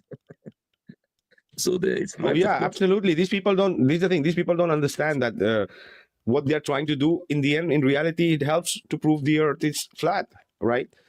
This is the problem with these people. They think that the majority is not going. They don't know shit. I don't know shit. Okay, sure. And I'm trying to prove that the Earth is flat. No, I'm not. Here's the thing.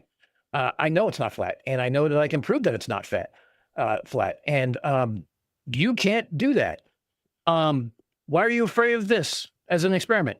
Why are you afraid to go out and do it? Why do you think that you know more than everybody else and that this is all bullshit? About these technologies and how these things work, right? How the data is being transferred, or how this electromagnetic radiation, because every signal is electromagnetic radiation and needs to be propagated, needs a medium. No shit. A line of sight. Doesn't need a medium, but it passes through one called the atmosphere. Hey, Vika, I got something for you, okay? Now, look, I know you're not watching, but on the off chance you are, someone sends this to you. I want to show you something about electromagnetic and a medium, okay? So, here we go.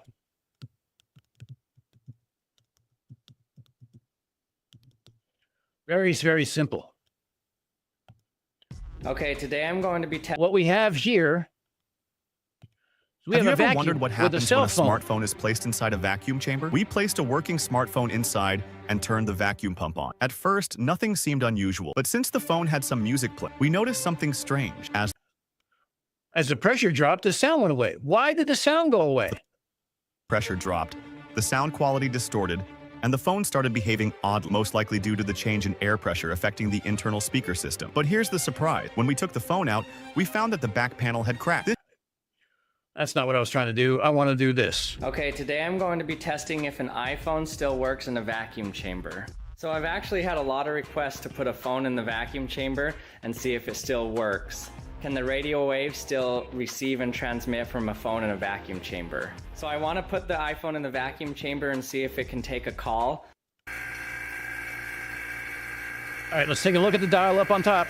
Okay, we're down to 0.2 atmospheres and it's looking all right. 0.2 atmosphere. Full vacuum. Let's go ahead and give it a call and see if it works.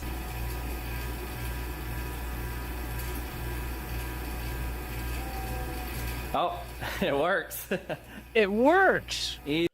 But why can't you hear it? Because sound needs a medium. Radio doesn't. So that's any data. Exactly. Any data. Any signal. So any kind of, even including the GPS. So this is what they're doing. This is what they're doing. They're like creating something fake, and then they're dressing it up in such a way so it. How is it fake, Sam? Explain that. Don't just say it. Fucking explain it. Might look as real as possible, and then even though we know what's under it, we know that it's fake. They're going to sell that to the other guys, as something that actually was always real when we know it was fake. I tell you something just to change the subject, but it's the same subject. In France, after the Second World War, the General de Gaulle, that was in England all the time, came back to France, and that the French army just deserted. They just left their weapons. They just in front of the Germans. They just flee. They just ran away. Like all the army, and most of the French population just collaborated with the Nazis. It's known. But then when de Gaulle came back, he said, okay, let's try to regain our pride and find us some people that did resist against the Germans. And what happened is that he had a report that only 3 kinds of people actually did resist against the German occupation, which was the communists, the Jews, and the bandits. The local mafia. How is this relevant? That had weapons and didn't care. Sam, get to the fucking point. Nazis and then disappear again. So the thing is that when he saw that, what he did, he said it was not possible for him to promote these kind of people. So it took like real people that collaborated with Nazis, like French people that did collaborate with Nazis, and it told them to say that, you know, actually they were like double agents and they were working for them, you know, fooling the Nazis, you know, and that's what they did. They took. So maybe I should let Sam explain here, but I'm guessing what he's inferring is that because I'm trying to push the globe narrative, I am basically the same as a Nazi collaborator. It's the same thing. It's a different thing, but it's the same thing. Sam, make this make sense. Come on. Circle the wagons, get to the end, get to the point later. Let's go. Took like people that were like actually collaborators, like Nazi collaborators, and they made them, you know, heroes of the nation by, you know, dressing them up as heroes. So that's exactly what they do. They just like take something that's fake and then. Valid point. And this is something that I want to make, expand upon. If this experiment is fake, then the ILS experiment is fake. Which is it, Sam? Which is it? If it's so easy to prove the flat Earth, then tell us how to prove it. If this is fake, then Kevin's is fake. Stone's is fake. Here's the other thing. Shiva gave an open fucking forum. They could put anything they wanted to. Do you know what wasn't brought forward? The celestial theodolite. Why? Because it's confusing, wrong. No, they picked the ILS. They could have picked anything. They picked the ILS. What does that tell you about this, about the celestial theodolite bullshit? Vika, Sam, you're saying this is fake? Great. Kevin's is fake too. Tell us what you want us to do. How would you prove that the Earth is flat or a globe? What is an experiment that is that prevents a binary decision and exclusive to the other? They dress it up into something that, you know, looks real. That's all they can do. Those are like artists, you know. This is an art of fakery. So that's what they're doing. I believe is that stuff that are trying to, you know, take something that's totally bullshit, totally fake, and they're gonna try to, you know, to dress it up as good as they can, and then just push it, you know, as something that really happened, and, you know, that proved whatever they said, you know. So that's what they're doing. They're building something. They're building a base for something else. Oh yeah, that is the reason I call them con artists, because to con people, you have to be an artist, right? Yeah, the artist. To have some kind of art. I'm not an artist. I'm just a fucking engineer who takes shits apart and put it back together. Holy shit. How much more of this shit does he have? Oh God, we're only 2/3 of the way. Are we still, how much longer are we on my shit?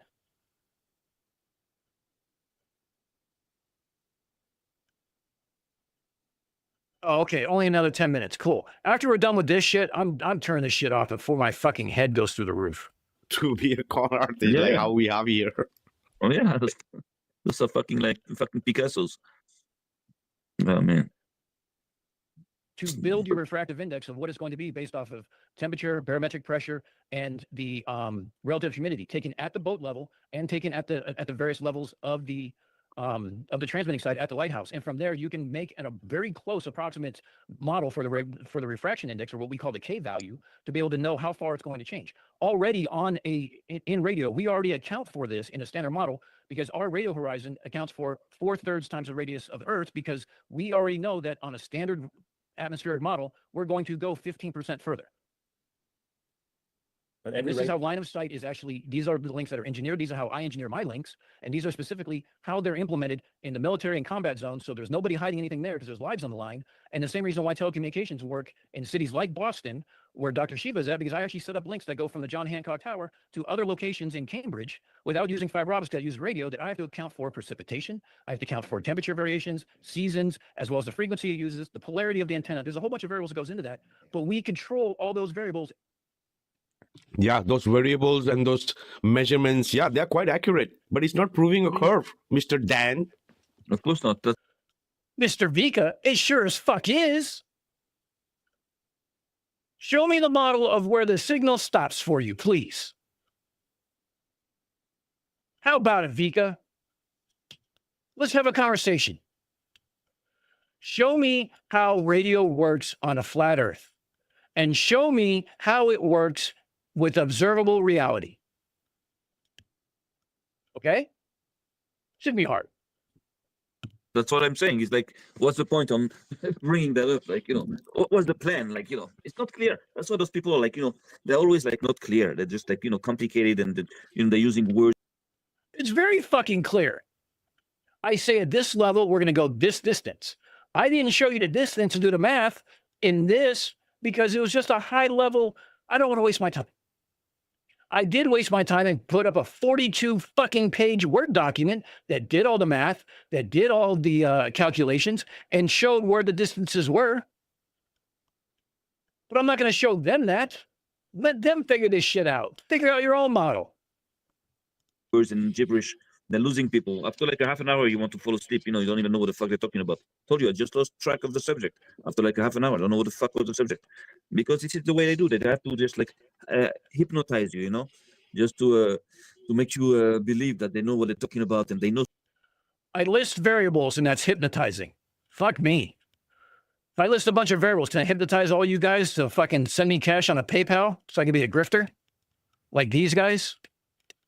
So much that they have to say so much, and at the end you're going to believe that well, they must know what they're talking about, by saying so much. Exactly. Just because they're taking into consideration all the refraction, the temperature, the humidity. We are so like looking into minute detail. That means we are right, because yes, of course. there is curve. I'm not saying there is curve. I'm not even telling you the distance. All I'm telling you is, as I understand the flat Earth, which fucking varies depending what tribe of flurf you're talking to, is that there's a very specific globe model that's presented and can be calculated and demonstrated. And there is a very different flat Earth model, as I understand it. It's just like the ILS experiment that you said was too complicated but simplified. Jesus Christ. Yeah, the same shit with the Coriolis, right? Oh, this is the thing, the wind, the angle, the pitch, and everything there is because the Earth is moving and it's spinning. Yeah. Just because we are taking into consideration all those factors, right? That's the way they do it. That's the way they fool people. And when you take a look about it, the entire system is also based like that. Everything in the education, in history, everything is the same system. They're dressing. Everything in education is fake. Sam, hold on. You might have a point. Okay. Now hear me out. If this was just a theory class, you could have a point. You could say, this is all fake. But here's the thing about your education part of it. There's a lab. There's an application. You've never applied fuck all to anything. And you think you understand this. Versus my application, which shows what actually happens. That it's not fake, that it's not made up, that it's not any of this bullshit that you're trying to use to distract from the fact that it is a very simple and determinate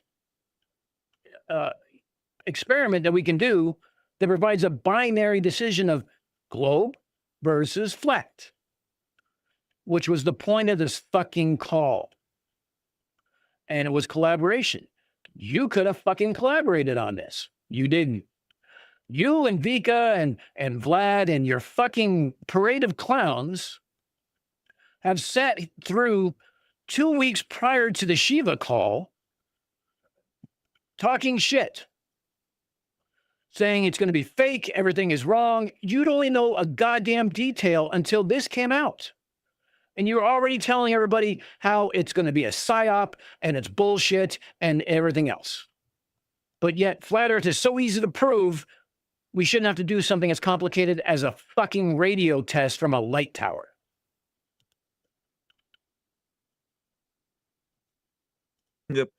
Lies into something like credible, something that you can buy, and it's good for science, it's good for history, it's good for medicine, It's good for everything, for big pharma, for, look, they put like pills into a nice box with like all kinds of explanations and like a thick, like, outlet inside to explain all the side effects and everything. And yeah, and but it's all who reads fucking it? shit.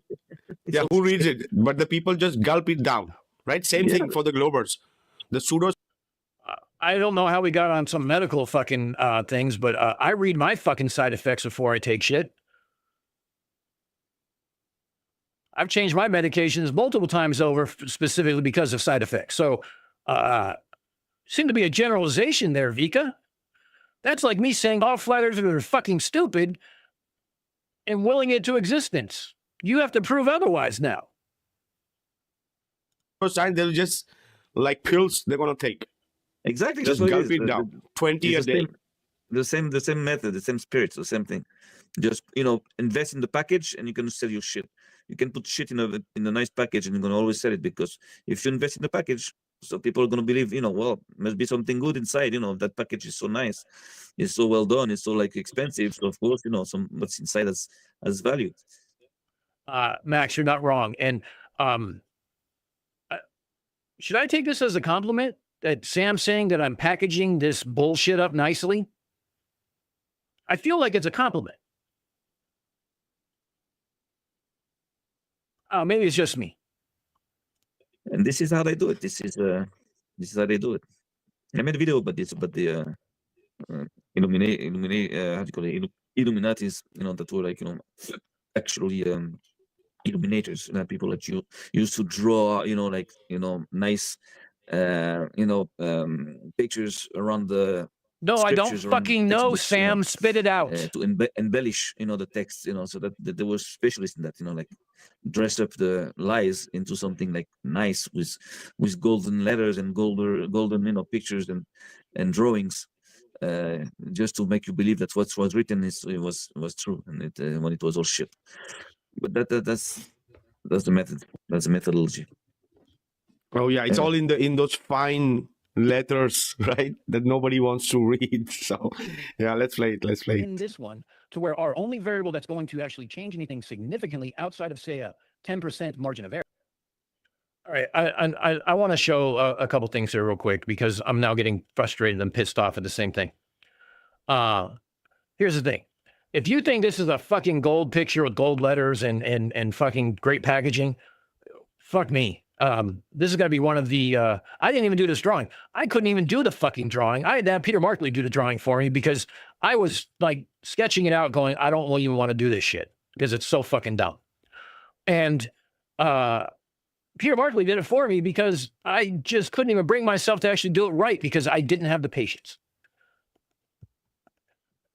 So Peter did a great job in taking what was in my head and putting it on this drawing. Not taking anything away from Peter, but if you think this is like some snazzy animation explaining some shit, fuck, you got some low-ass fucking standards, Sam. But you don't know, and that's part of the problem, because you don't know, and the rest of us are still wondering what it is, that you don't know versus what you do know,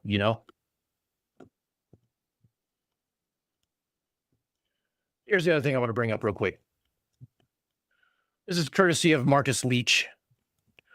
This talks about NavCan. So Nav Canada is basically in charge of the ILS integrity. They do different classifications where you have Cat 1, Cat 2, Cat 3. Here's the thing. ILS now in Canada. Now, I want you to remember, they used Vancouver Airport in the original presentation that Kevin gave. And last time I checked, Vancouver was still part of Canada. Here's the thing. They measured all these different points, right? A, B, C, T, D, and E. What's the distance at A where they measure? 4 nautical miles. He wants to do a measurement at 20 nautical miles. Make that fucking work. Here's the other thing. Here's all the runways that they looked at in various airports. How many do you see that say not assessed? How many do you see are category 3 at point E, which is here, 2,000 feet?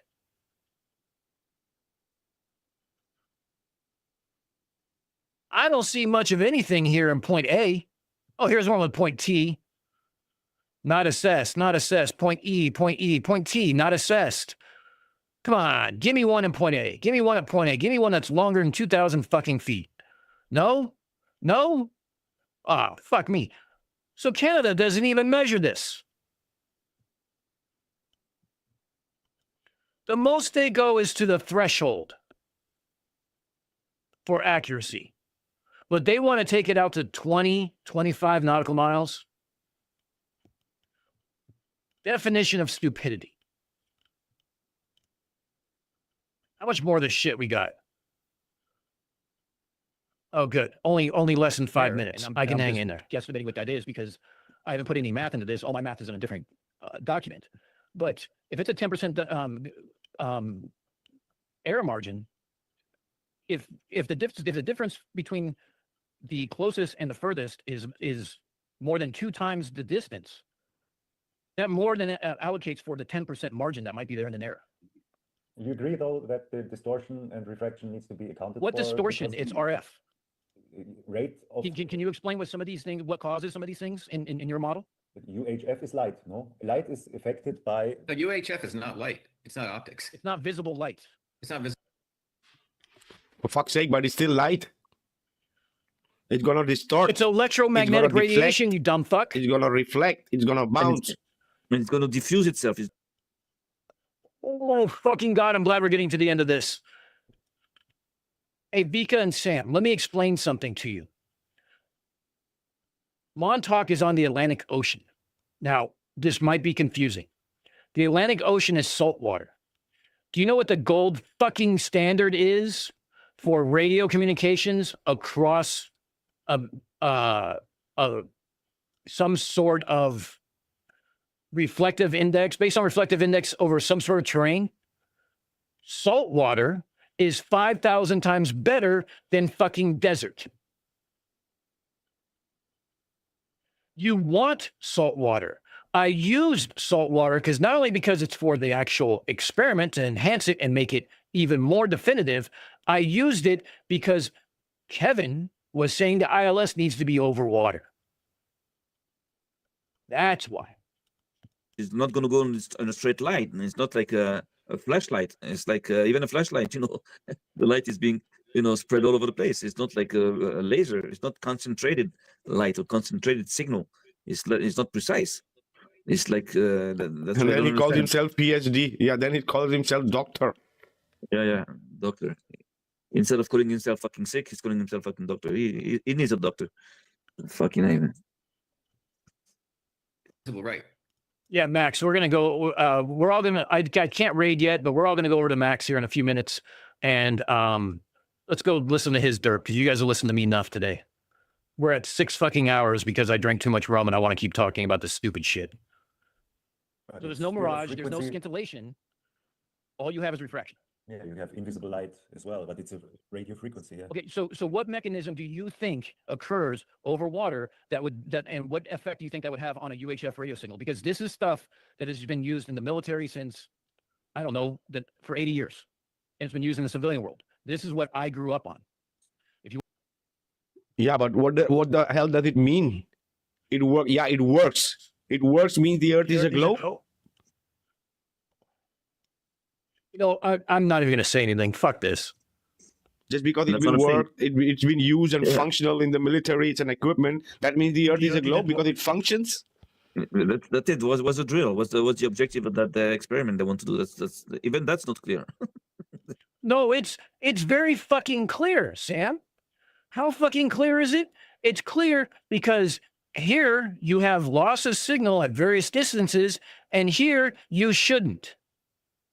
How fucking hard is it for you to understand this?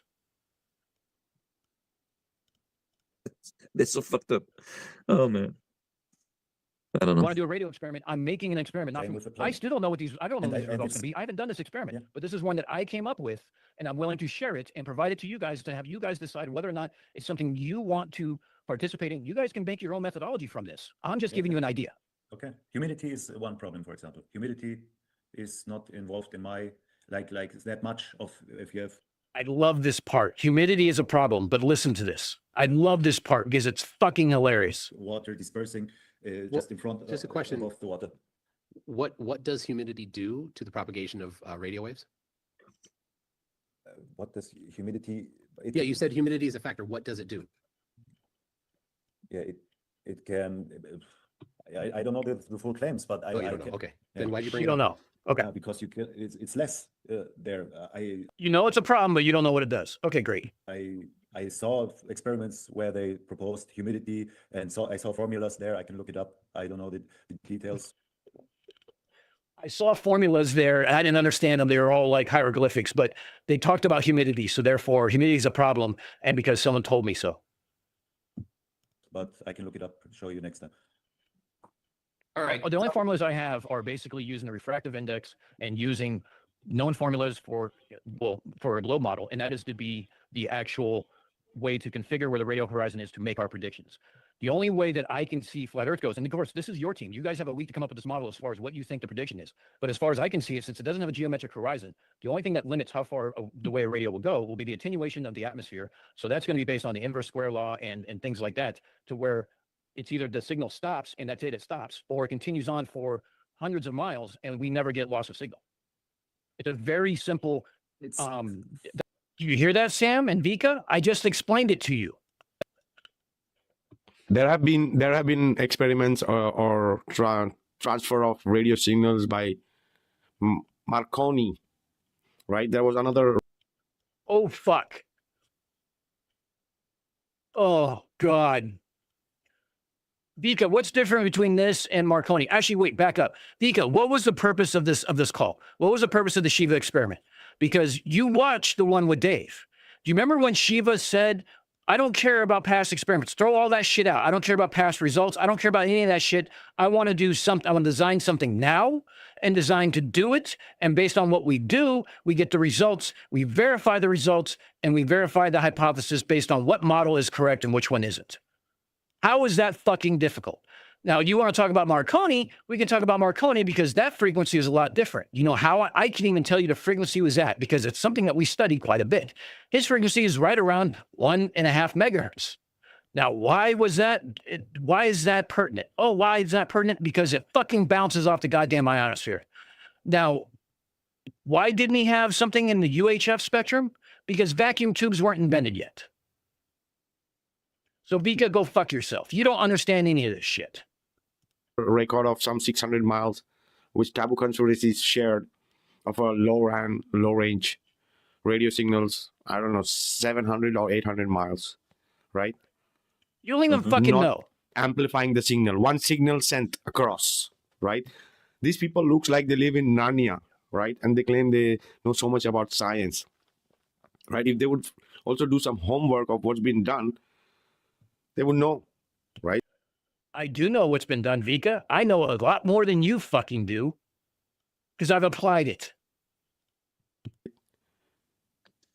Yeah, again, the objective is not to understand or to demonstrate something. It's just to lie about something. That's the point. They're trying to lie. They're just like building, engineering like a lie. That's what they're doing. They're not trying to. Okay, we're gonna stop here because I'm gonna lose my shit quickly. Because apparently, according to Sam, engineering is lying. Application of a theory and putting it into practice and verifying that the theory works and then using it in the manner it was intended to be used is all lying. I'm done now. I can't fucking take this shit. Jesus Christ. Okay. We're all going to go over to Max's. Max, I am not able to raid you, unfortunately. So, hold on. Max. Here you go. Let me, no, not put you in user. All right, hold on. I got to unpin this. Then I have to pin this. Okay. Here's what I want you guys to go. If you guys go up here, I think, hold on. Let me look at my camera. Yes, up here. There is the link to Max's stream. We're all going to go over there. So let me go ahead and say my goodbyes real quick and give you my final thoughts. We covered a lot of stupid shit today. We went 6 hours because I'm fucking insane and I don't know why the fuck I keep doing this. When I set out to do 2 or 3 hours, I end up going longer. But whatever. I'm glad you guys are here for it. I'm glad you guys we're enjoying this. I'm glad you guys are able to follow along. Hopefully you learned something. If you did, it's by accident. If you didn't learn anything and it's just revalidated stuff you already knew, even better. Yeah. QE is a Poe who doesn't understand shit. Vika and Sam are also idiots who don't understand a goddamn thing.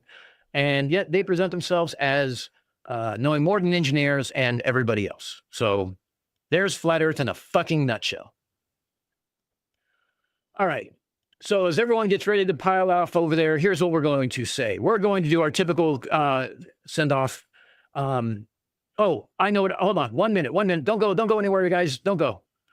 Joe came up with his final design for tonight. We're still going to be working on this, but I want to share with you guys. I bring you Unfornicated. That's pretty clean. I kind of like that. It works in color and it works in black and white.